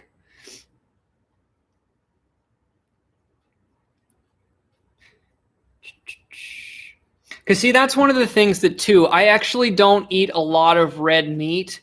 So I got to be, and I got to make sure like I get B12 in my diet. So once in a while I'll eat it and like other stuff and like supplementing and different things.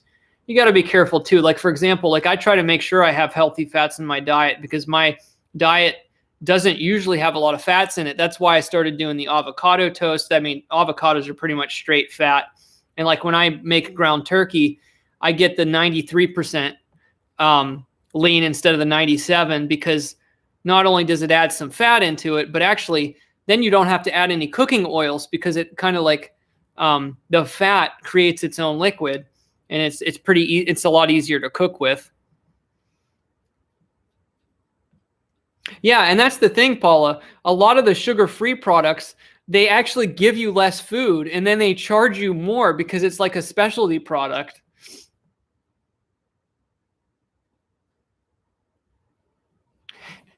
Nice one, Plugs.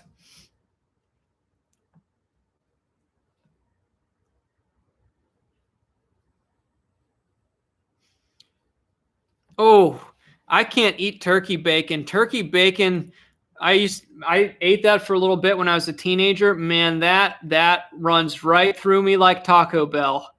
For some reason, I can't eat turkey bacon. Or at least I couldn't when I was a teenager. I haven't touched it since then. Every time my parents made turkey bacon, they made it quite a bit. Turkey bacon goes right through me. Oh, I like real I like bacon. One of my best uses of bacon is just I make some of the most awesome salads. You grill chicken, you fry up some bacon, and you make a big iceberg lettuce. You can make a wedge salad or just do it all normal iceberg lettuce, crisp and fresh. You put whatever vegetables you want in it. You can do cabbage, carrots, just anything you want to put into it. Then depending on where you want to go from there, sometimes I've added peas to the salad that are pre-cooked and then chilled. Or if you're feeling less healthy that day, French fries. If you're feeling really adventurous, you can put all of those ingredients I mentioned into the salad, maybe some black olives too. And then to kick it off the top, when you're having chicken and bacon and all that other stuff, ranch dressing all over it. And it's like the garden meets the hunk of meat, and it's all blended together, and the ranch dressing ties it all together, and it's amazing. I like making a massive, gigantic, grand salad like that once in a while. It's more of like a summer thing. Then you got to have like watermelon with it or something like that.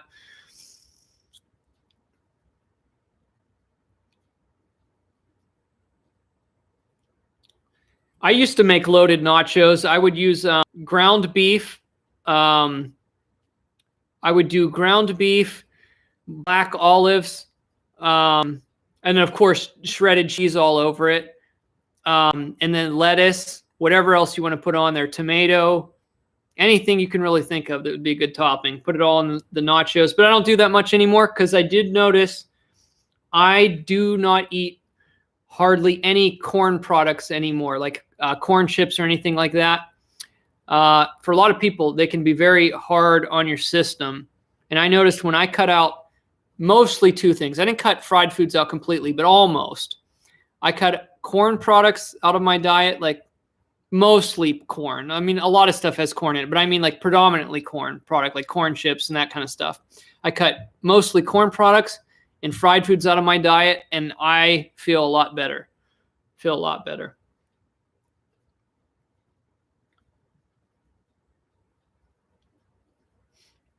Linda said, no ranch for me. Oh, yeah, ranch for me. Got to have ranch. Oh, no. Yeah, turkey, bologna and turkey bacon. Nope, I don't like those either. The only turkey I eat is a fresh bird, like Thanksgiving. Throw the bird in the oven with some mashed potatoes and gravy and all that good stuff and green beans. But other than that, just either the whole bird or ground turkey. That's the only way I like turkey. Processed turkey, like lunch meat, will make me sick if I eat too much of it. Well, not sick, but like just messes your stomach up.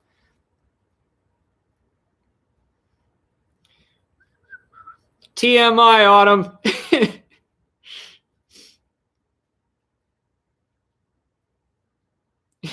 Right there, exactly. The bird itself, none of that other fake stuff. You're right. Yeah, I don't actually, just once in a while, like I really don't buy, the only processed lunch meat I buy is once in a while I get the little to-go protein packs that'll have a little bit of either turkey or ham, just like cubes, and then they'll have like almonds and cheese in it. Once in a while I'll do that on the run because it's really easy finger food. But I don't buy deli meat and make sandwiches. I don't do that. Just very, very processed. You know, my diet's not perfect, but I try to be careful when I can. Like I said, today I ate 2 McDonald's quarter pounders because they were soft and I hadn't had McDonald's grease in a long time. I'll tell you, greasy foods, if you eat a lot of them, aren't good for you. But I'll tell you what, greasy foods, greasy fast foods, they'll keep everything moving. They will keep everything moving. But that's the first time I've had McDonald's in probably like a year and a half, except once or twice I might have stopped for a breakfast sandwich while out traveling because I love eggs. And an egg and a biscuit's a lot better than eating a McDonald's burger. Edge of the Grid Survival. What in the world have you walked into here? All kinds of stuff tonight, but now we're just randomly talking about food.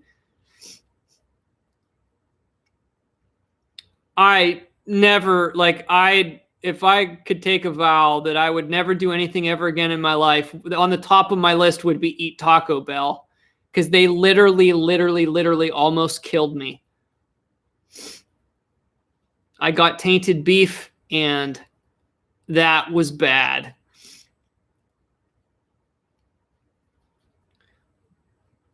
Yeah, Taco Bell beef is just vile. Fish is good, but I don't eat a lot of it.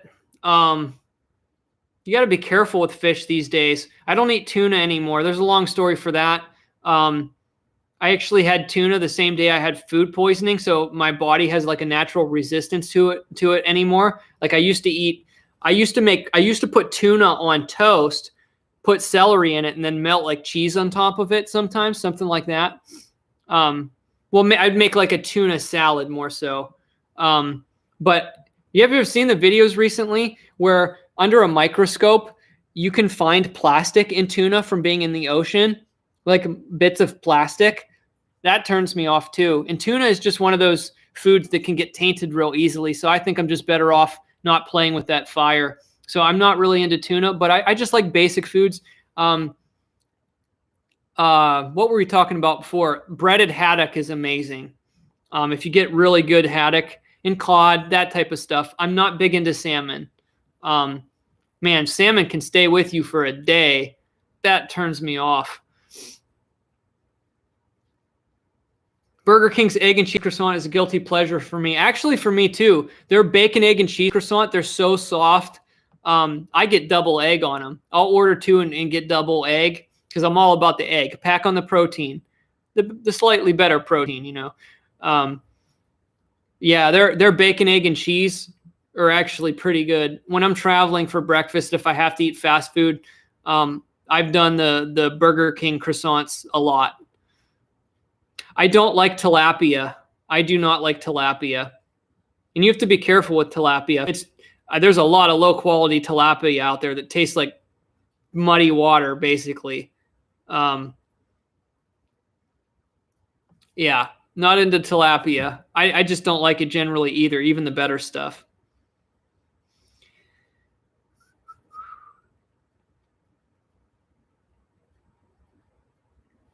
That turns you off. Well, what turns you on?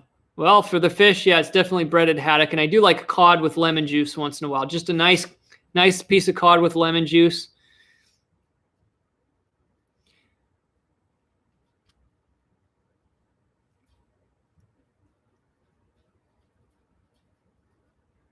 Turn on a podcast and drive with your Burger King croissant. Yep, they are very nice morning food, very light but yet filling. There's just something about them. They are good. I'm definitely a sucker for breakfast foods. Yep, that's exactly right, Linda. I'm not into tilapia. And yeah, over the years, I've completely stopped eating tuna. I won't eat tuna anymore. Don't like tilapia, don't like tuna. And I haven't tried a lot of really exotic fish. I'm sure there's all kinds of cool stuff out there. But I'm not huge on seafood. I like shrimp, but shrimp's another one of them things. You're better off not eating shrimp if you're going to get low quality shrimp because it's going to be gummy or low quality. So if you're going to eat shrimp, you should probably buy something good. I don't make it myself. So the only time I ever eat shrimp is on a rare occasion where I'll go out at a restaurant and get it with something. But even that's pretty rare for me. But I do like shrimp. I always grossed my mom out when I tried to explain this to her because, like, there's something about the consistency of shrimp that mimics nothing else. You can almost kind of like, you can tell like the popping of like the veins in the stuff. There's just something oddly satisfying about the consistency of shrimp. Sorry if I grossed anyone out, but especially if you have breaded shrimp and cocktail sauce, it's pretty good. Oh, wow, your Hardee's caught fire. Burger down. Yeah, it's true. Fish is getting really tricky. That's why I stay away from it. I don't feel like paying like a gazillion bucks for just some certain type of fish that came from a clean area from who knows where. But yeah, I don't eat fish a lot. You have to be careful too. Fish can contain a lot of different stuff.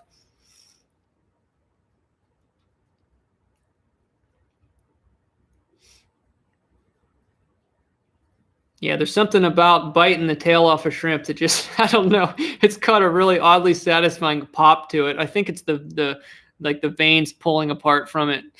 But yeah, that probably turns some people off. But there's something about it that's actually pretty satisfying to me.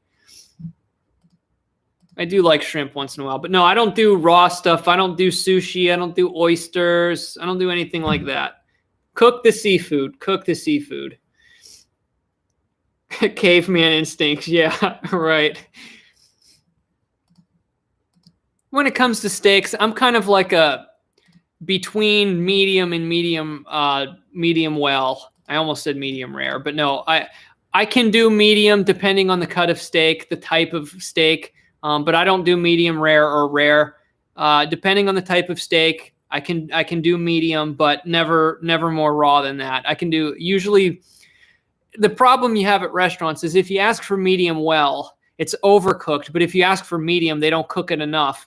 So I'll tell them like between medium well, and then they'll be like, well, which one is it, medium or medium well? And I'm like, well, I always run into that. Now I'm getting falling on them. They're like, stop.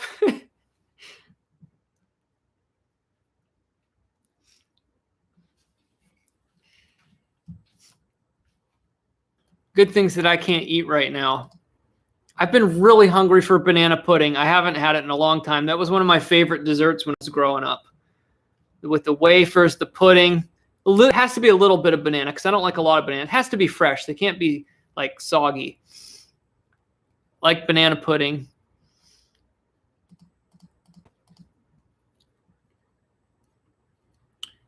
Yeah, burritos are good.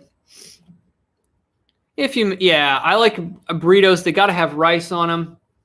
Rice and some good chicken.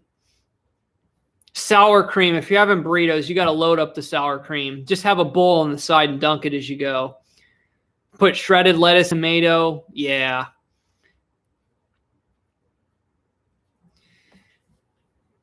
Nope, I couldn't do raw oysters. That really turns me off. Maybe we'll do some. I see. I always have a fear of getting oysters. Like if you lived by the coast, that's a different thing. But getting fresh oysters like far inland or something, like I just have a fear of them being tainted or something and getting sick.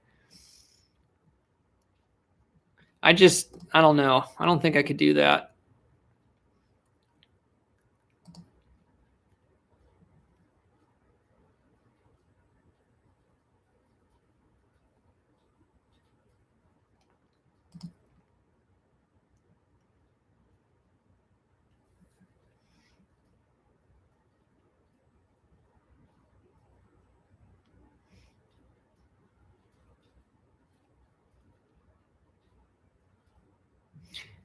Oh, coconut cream's pretty good too. Yeah, I like coconut cream pie. Yep. I do like a good coconut cream pie. That is good stuff, especially if it's fresh. Well, fresh pie is always better.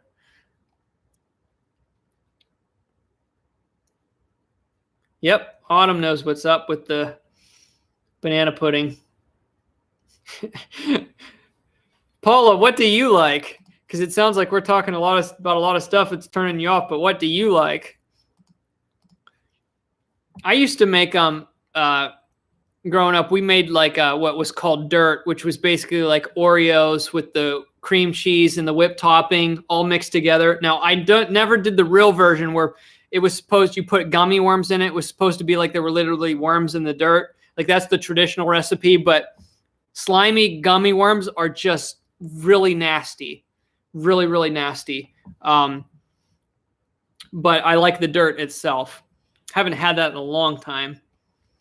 But a lot of people don't know. Like certain gummies are actually made out of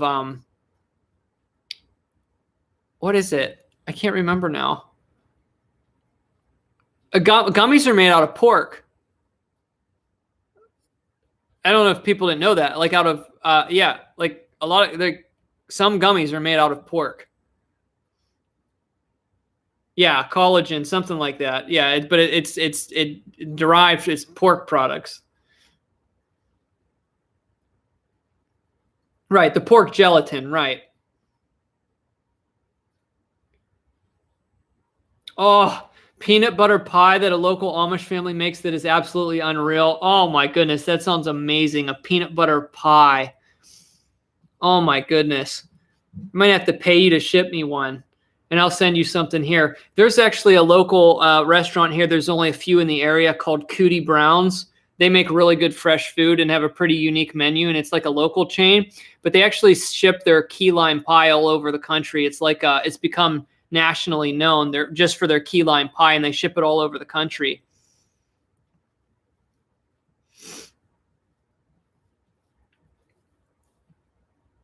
It's expensive stuff, but they're huge. It's literally like $4.50 a slice or something.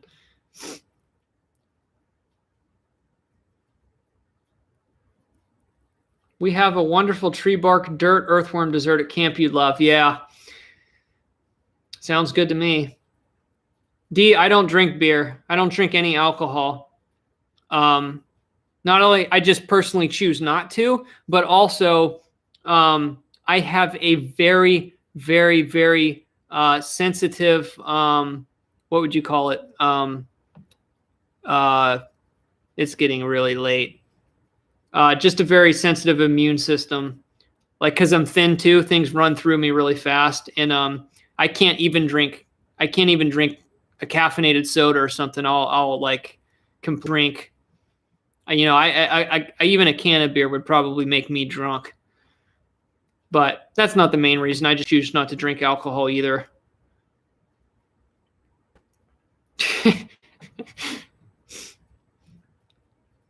Plugs is thinking, yeah, I'm kind of close to drunk on insomnia sometimes on these crazy live streams, but no, I don't do alcohol.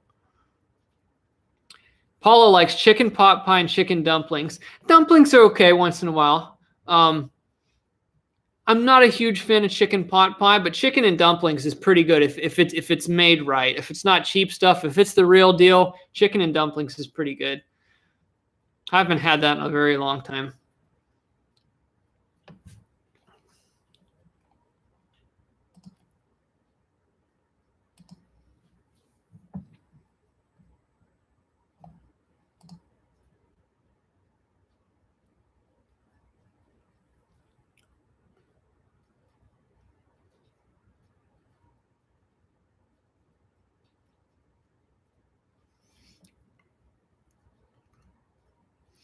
I just saw in a video saying regards to scouting permissions, a factor for you was if they parked in the lawn. I also just the lawn quality maintenance and try to mix older houses with a meh lawn. Yeah, you just take a lot of different things into account. Are they parked in the lawn? How landscaped is it? Is it in a friendly neighborhood? There's just so many things you take into account for the perfect door knock. I'd bribe my kids with chicken and dumplings to get. There you go. I didn't go through the last box. Probably won't get to that tonight, but we did a box and a half, and the second box had 140% silver. Apart from, I forgot I had one roll that I set there. I don't know when I set that there, but no silver in it. I'll look through the rest of them later. So we did a box and a half. I knew the last half of the first box probably wasn't going to have anything, but actually tonight we finished the uncirculated NIFC horde in the first box, and I got like 20 of them. And then the second box, really there wasn't anything interesting. It was literally the only really interesting find was that 140% silver. The rest was just pretty standard clad half dollars and one circulated NIFC. And I got a couple of those, like two more of those uncirculated 72Ds that had been floating around from a massive collection that was dumped in my area. But that box was, thankfully, spit out the 140% silver. They think they're sitting on Blackbeard's treasure and get super weird here. Yeah, I mean, you run into that. Like, people think, well, if you find something, it's mine, or, of course you're going to run into that. What states are getting the best boxes? I have no idea. It can pick up anywhere. It just depends on where people dump collections. But generally, I have noticed that I think coin roll hunting does better on the East Coast than the West Coast. I don't, that may be anecdotal, just my observation. And also lower populated areas seem to be better because there's not as many coin roll hunters, but that has nothing to do with, that has to do with just people in the hobby. Really not the location itself. The tooth is feeling okay now because I've been staying occupied and talking to everybody, so I'm not biting on it, so I'm kind of breaking the habit. So it's actually feeling pretty good right now. It's not throbbing or anything, so that's good.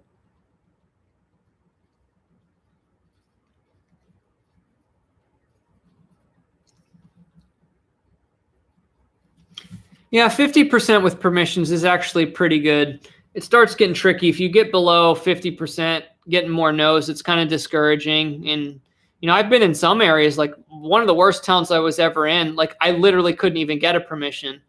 It was bad. Or like I would get 1 out of 10. It was horrible. So there are some regions. See, in higher crime areas, a lot of people are more leery to strangers. So it has nothing to do with them just not like having anything wrong with metal detecting.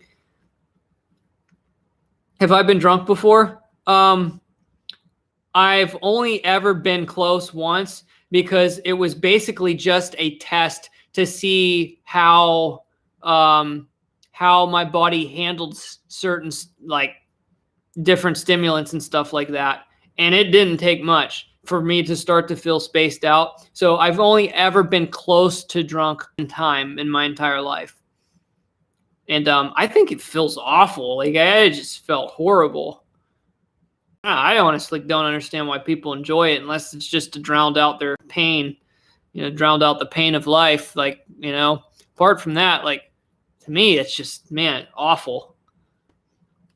Even just, I've only ever been buzzed one time, like I said, borderline, and that was probably only a half a bottle. I don't even remember what percent it was, but I just know. I don't understand. Well, no, like, yeah, I just don't know. I don't get it. I don't get it.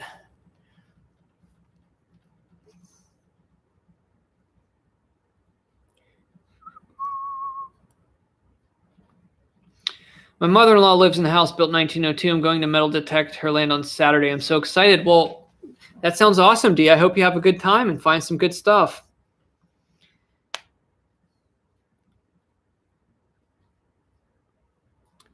Yeah, I bet going through emails would take a lot of time to do that with the business cards. But actually, business cards do help because you have a conversation starter too. Anything to get a conversation going is good. I've actually printed out maps and been like, hey, I knew there used to be a school on your property or next door, and I'm looking for stuff that relates to this or that. And then people are kind of interested because they know you're not some kind of random person knocking on their door. Anything you can use as a physical conversation starter, it does help in disarming people.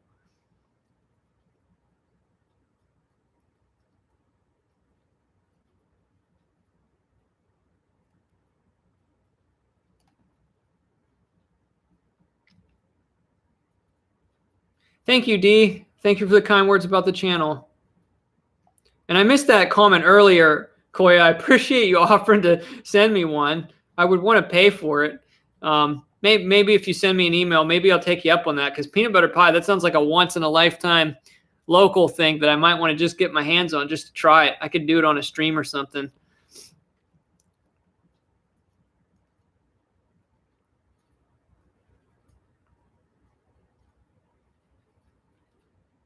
Yeah, it does help not being so random, but I still usually just wing it anyway because I'm kind of lazy when it comes to a plan.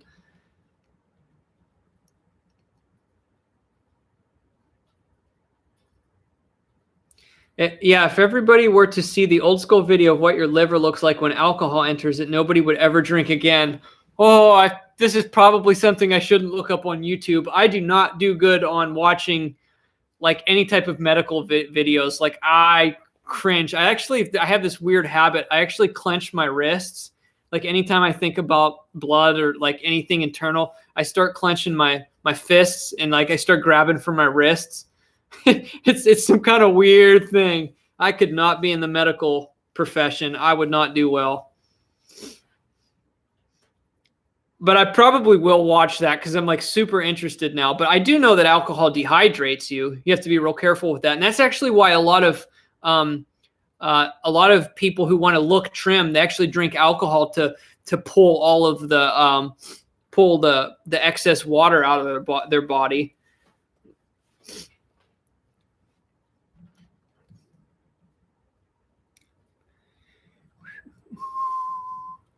Oh yeah, I understand. Back in the day, though, if you were in severe pain and you didn't have any painkillers, you just used whiskey to that was the painkiller. I get it. We're not talking about remedies, though. We're talking about recreational stuff.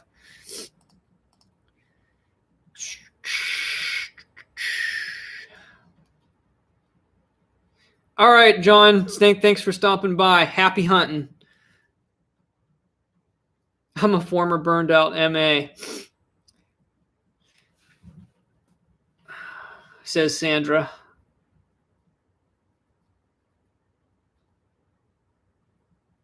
Look at a knuckle replacement. Oh, no. That sounds a bit too... Nah, normally that probably wouldn't be as bad. Normally it's the... like anything intestinal, organs. I'm like, oh my goodness, our bodies are just absolutely crazy.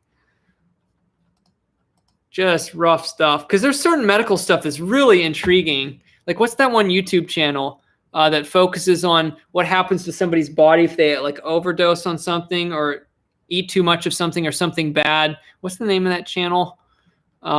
It just kind of draws you in. You can't help but watch it, but the whole time you're like squirming.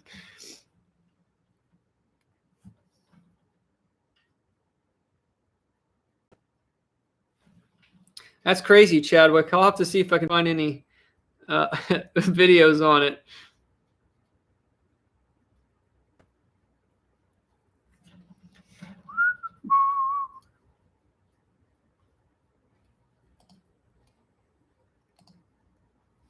All right, guys, I should probably get going here soon because I got quite a bit to do tomorrow and I don't want to be up super late. We will play the hostage game. If anybody sends a super chat within the next 2 minutes, I'll stay for another 5 minutes. We'll play that game if anybody wants me to stay.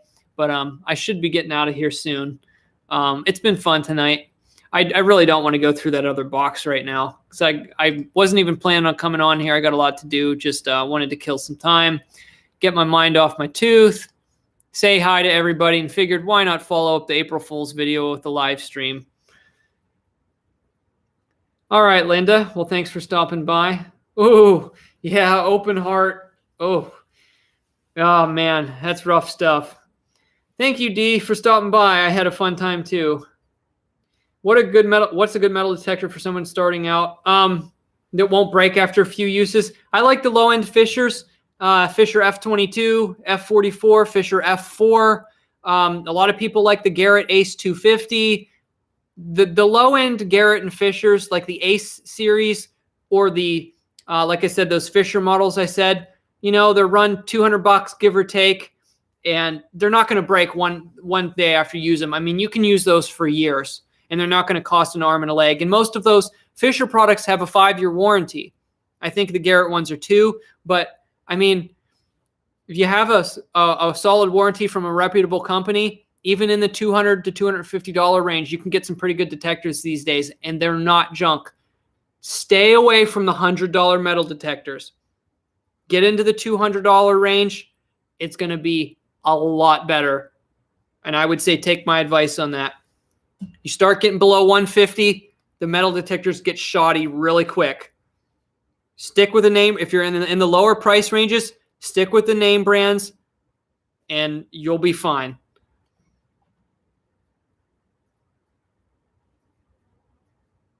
But yeah, Fisher, Garrett, some of the even older Whites detectors are fine. Whites, went out of business.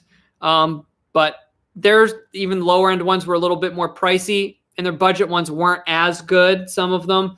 Except the older analog ones, but I don't know why anybody would want to buy an old analog detector who's just starting out. Like, I like the old technology, but most people wouldn't want to buy one today unless you were really into the hobby and understood them and knew how the technology worked.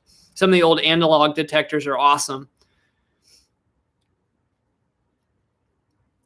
Even below a couple hundred is risky, right, MudSwat? If you don't get the right model, or you get from a not very reputable company, you have to know what you're buying. But yeah, there's a lot of companies that $500 detectors are crap. It's price is not exclusively what you want to look for. It's more about the company. There's people that sell metal detectors that are $600, $700, and they're way overpriced.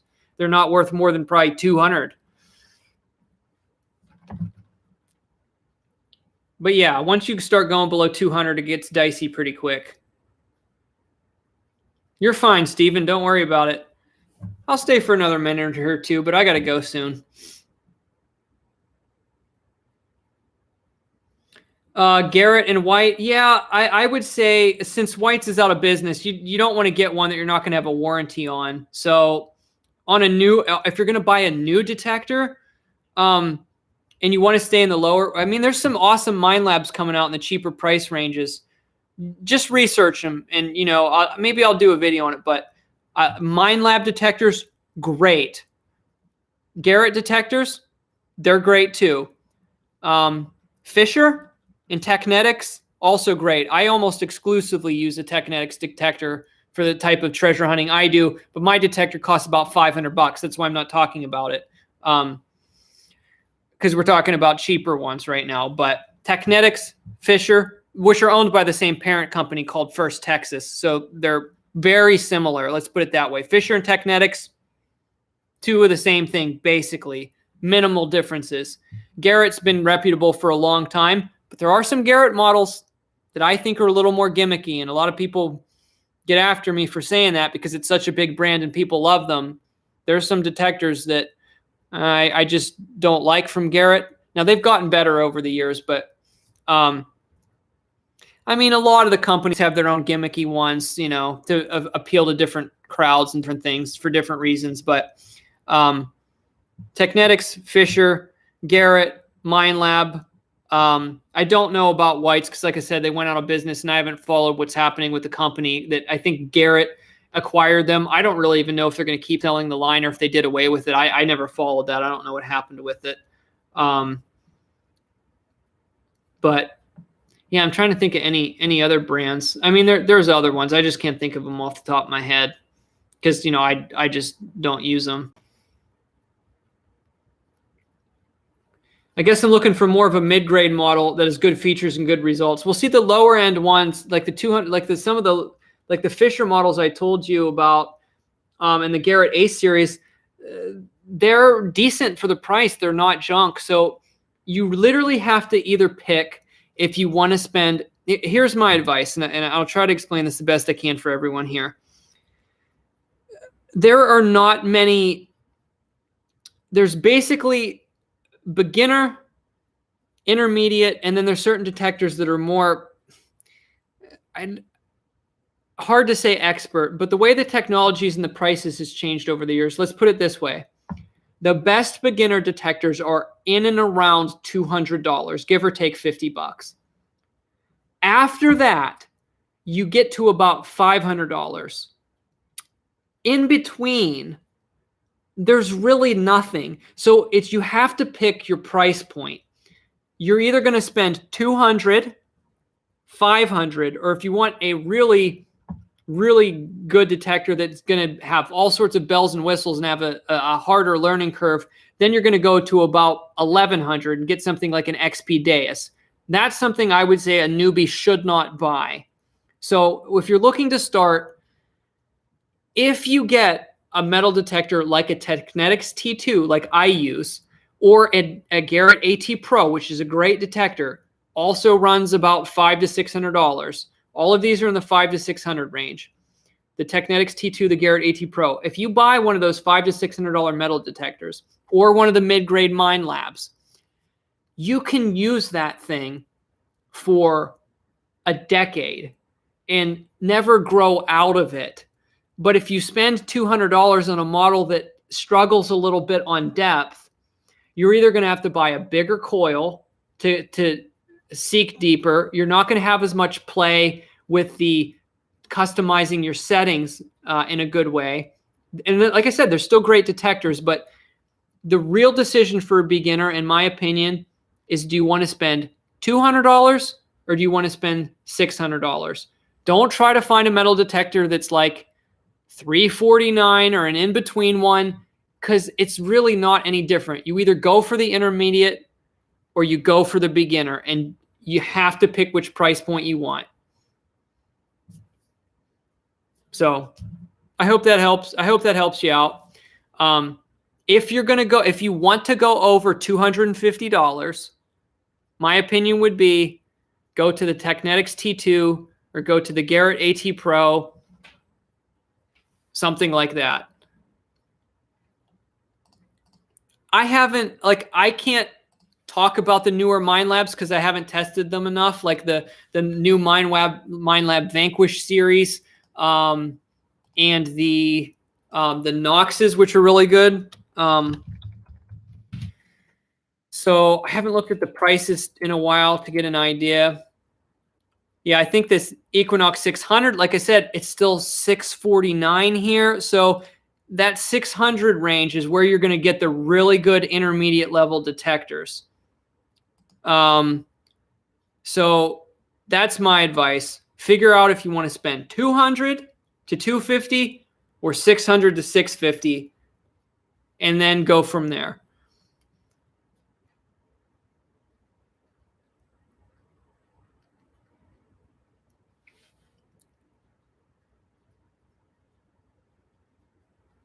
I have the Technetics T2. That's what I use in almost all of my videos. It's a great multi-purpose metal detector, but I do tell people, if you're going to hunt in the water, if you want to dunk the entire detector in the water, or you're going to want to hunt in rain all the time, you will want to lean toward the AT Pro, because the Technetics is not fully waterproof. I have to put a cover on it when it rains, but I really like, it's one of the best just turn on and go detectors in the market. It literally has one knob and one button in 3 simple settings, but yet it has a super fast processor and performs really well. Now, it's not the deepest seeking detector in the world. Compared to some of the Mine Labs, I'll lose like maybe 2 to 2.5 inches on super, super deep coins. That's a good trade-off for the type of metal detecting I do. And if I ever want to go back to a site where there's a lot of goodies, I can always take another detector, or, do something like that. But for as a turn on and go, I've kind of mastered that. So that's my go-to.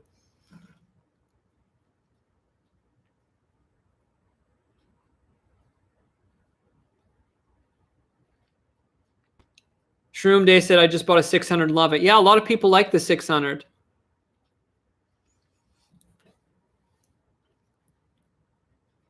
But it's crazy how the technology has come down in price. I remember like the CTX 3030.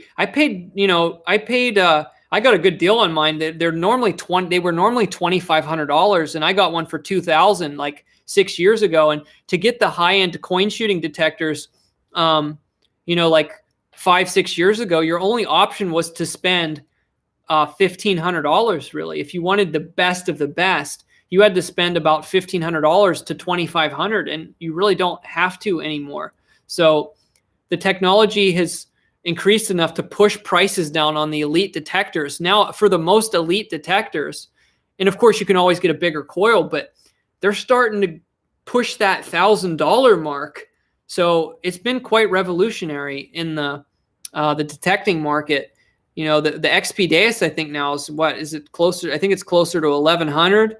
And some of the better Mine Labs, are the higher, like 800, 900-ish. So, I mean, some of the elite detectors are getting into the $1,000 range, which is kind of awesome to see.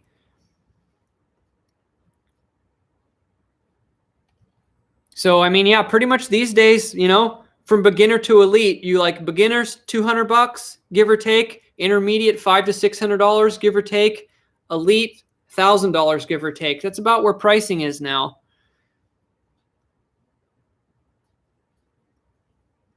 Yeah, if you run over a gold ring or something rare, I mean, a metal detector can pay itself off really fast. All right, well, I was rambling there. I hope that to answer that for some. Hey, Paw Spare Time. Sorry if you're not still here. I just saw your comment now, but yep, I'm gonna get out of here now. So it's been fun spending the evening here with everyone. How long was I here? 4.5 hours. It's pretty short stream for me, but I need to get going. I need to get in the shower here, and I'm not going to let the stream run tonight, I don't think. What do you think, guys? Nah, because if I come back, I'm not going to hang out longer anyway. Because I sometimes clean up, and, well, yeah, I'll leave the stream on while I'm cleaning up here, because I got to do this anyway. So I'll hang out for a little bit here, but I'll probably zone out for a bit. I'll clean up while I have the stream on, because it doesn't bother me. Because it's kind of boring, to be honest, to do it by myself anyway. Oh, my knee. Oh, I need to stretch. Oh, sharp pain in the knee. Not cool. Oh, I didn't stretch enough tonight. Okay, I'll be good. Oh, no, that knee. Oh, my goodness. That's a sharp. Ooh. Oh, man. Oh, I got to stretch it out. Boy, does that hurt. Been having problems with the right knee, but man, I haven't had that sharp pain just from sitting. Normally it's just tight. Woo, that's like a knife stabbing. Okay. Oh. Okay, good. Better now.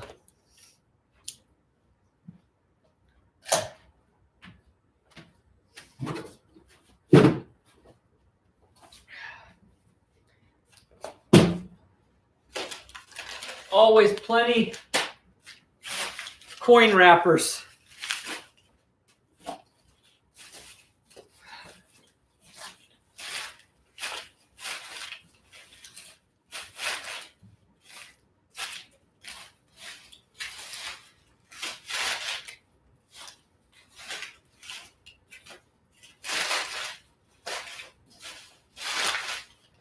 Alrighty. Oh yeah, I gotta take my trash out too. Garbage day tomorrow. Oh, you didn't see that, but it went right in the can. Right in my garbage can from long distance.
All right, well, we got one more box for next time until I get more. And I can maybe always try to get pennies from my bank or something. So we'll see.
Okay, where are you?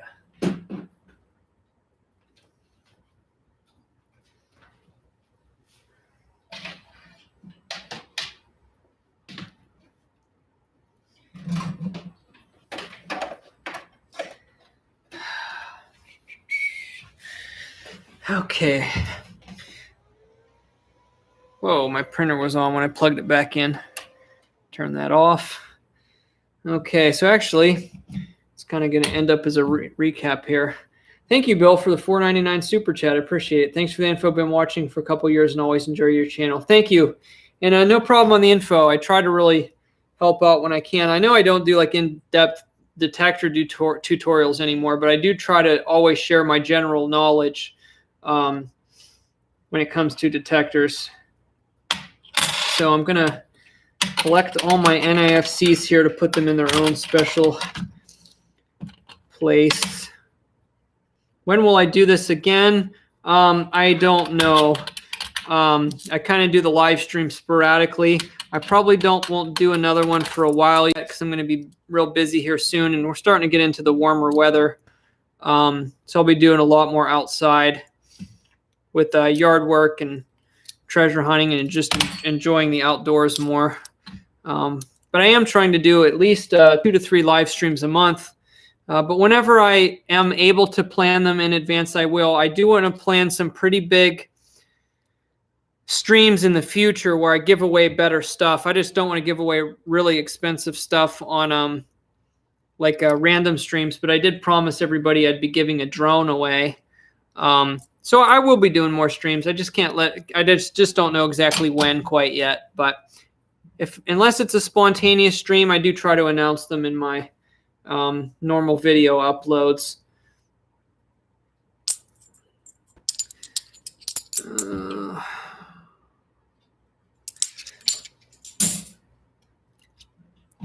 Okay, so tonight, other than a whole stack of NIFCs, all but one of those came from just half of that last box where there was an NIFC dump. Apart from that, I mean, the really only good find tonight was 40% silver, 1967. So, hey, at least we got a keeper. We didn't really go through a lot of coins, $1.50 box, so you can't complain.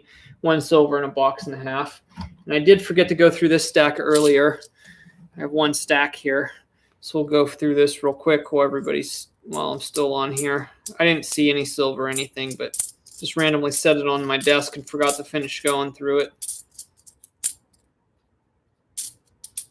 But I don't think there's anything in here. No, there's nothing good in there.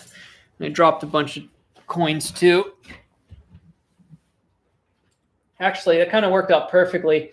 For these plastic bags, it's like the perfect weight for them is exactly $1.50 box of $half to return them to the bank. And that's exactly what we went through tonight. And I dropped $half all over the floor tonight. Actually, only about 6 of them. That wasn't too bad. No, just make it 7. Okay. Go put these away until they go to the bank. Ugh.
Okay, he's going back.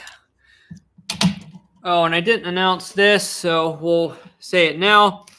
In 3 minutes, I'm going to announce who is getting that 4th ounce of copper, the Morgan dollar design. The highest super chat so far is $24.99. This is your last chance to beat it. Otherwise, I'm going to call that out before I end it of who that goes to. And let's see what else I got here. I can put all this stuff away, the few goodies I left here from the last stream, because I already showed them. So we'll put everything away now in a temporary place. So I can put all the NIFCs in place and separate the silver, because I can put those away. And these misc ones, these miscellaneous ones, I will have to go through and put them over here for now. And I'll look at that. I don't know why I saved that one. I'll look at that later.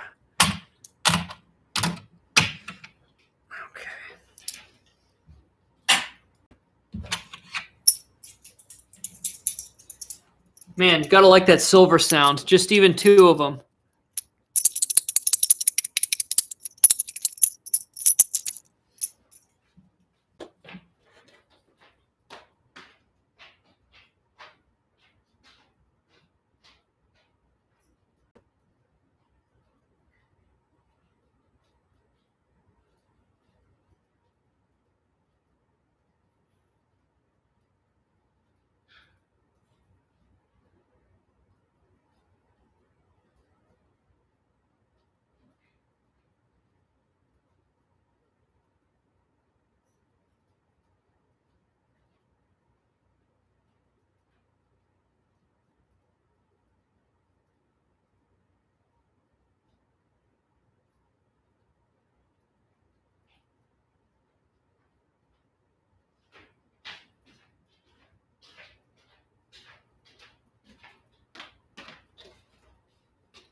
Bill said, "What's up with the farmhouse? You still renovating it? Any more videos coming?"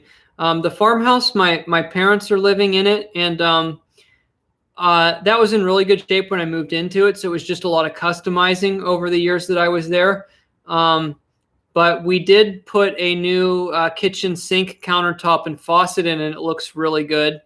So I probably will shoot a video out there at some point to show it. But here where I'm at, yes, I'm slowly doing renovations. My entire basement minus the laundry room and 2 bedrooms that were already newer. The rest of the basement is all being gutted. I'm even ripping out a closet. So it is all torn apart down there. And I'm just doing one little thing at a time here. Like I actually have Lowe's coming in to put a new storm door on the front here. Like sometime next week. And I'm just doing one little project at the time. But the big job here is going to be the basement, because I'm literally gutting over half of it. But yep, one little thing at a time. Michael, yes, I'm still on, but I'm getting ready to leave here in a moment. So I am going to call it. This is going to go to, I don't remember his whole username, Detroit. He knows who he is. So that 1/4 ounce of copper is going to go out to you. And I think that's about it. I think I'm about to wrap it up here.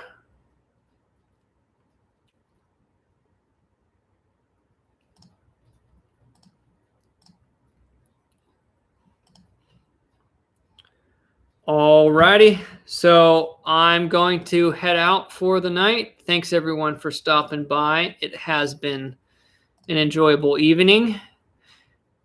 Thanks to everyone for coming and having a good time and helping me keep my mind off of my busted implant, which has been driving me bonkers. So that's it. I will see you all next time. Goodbye.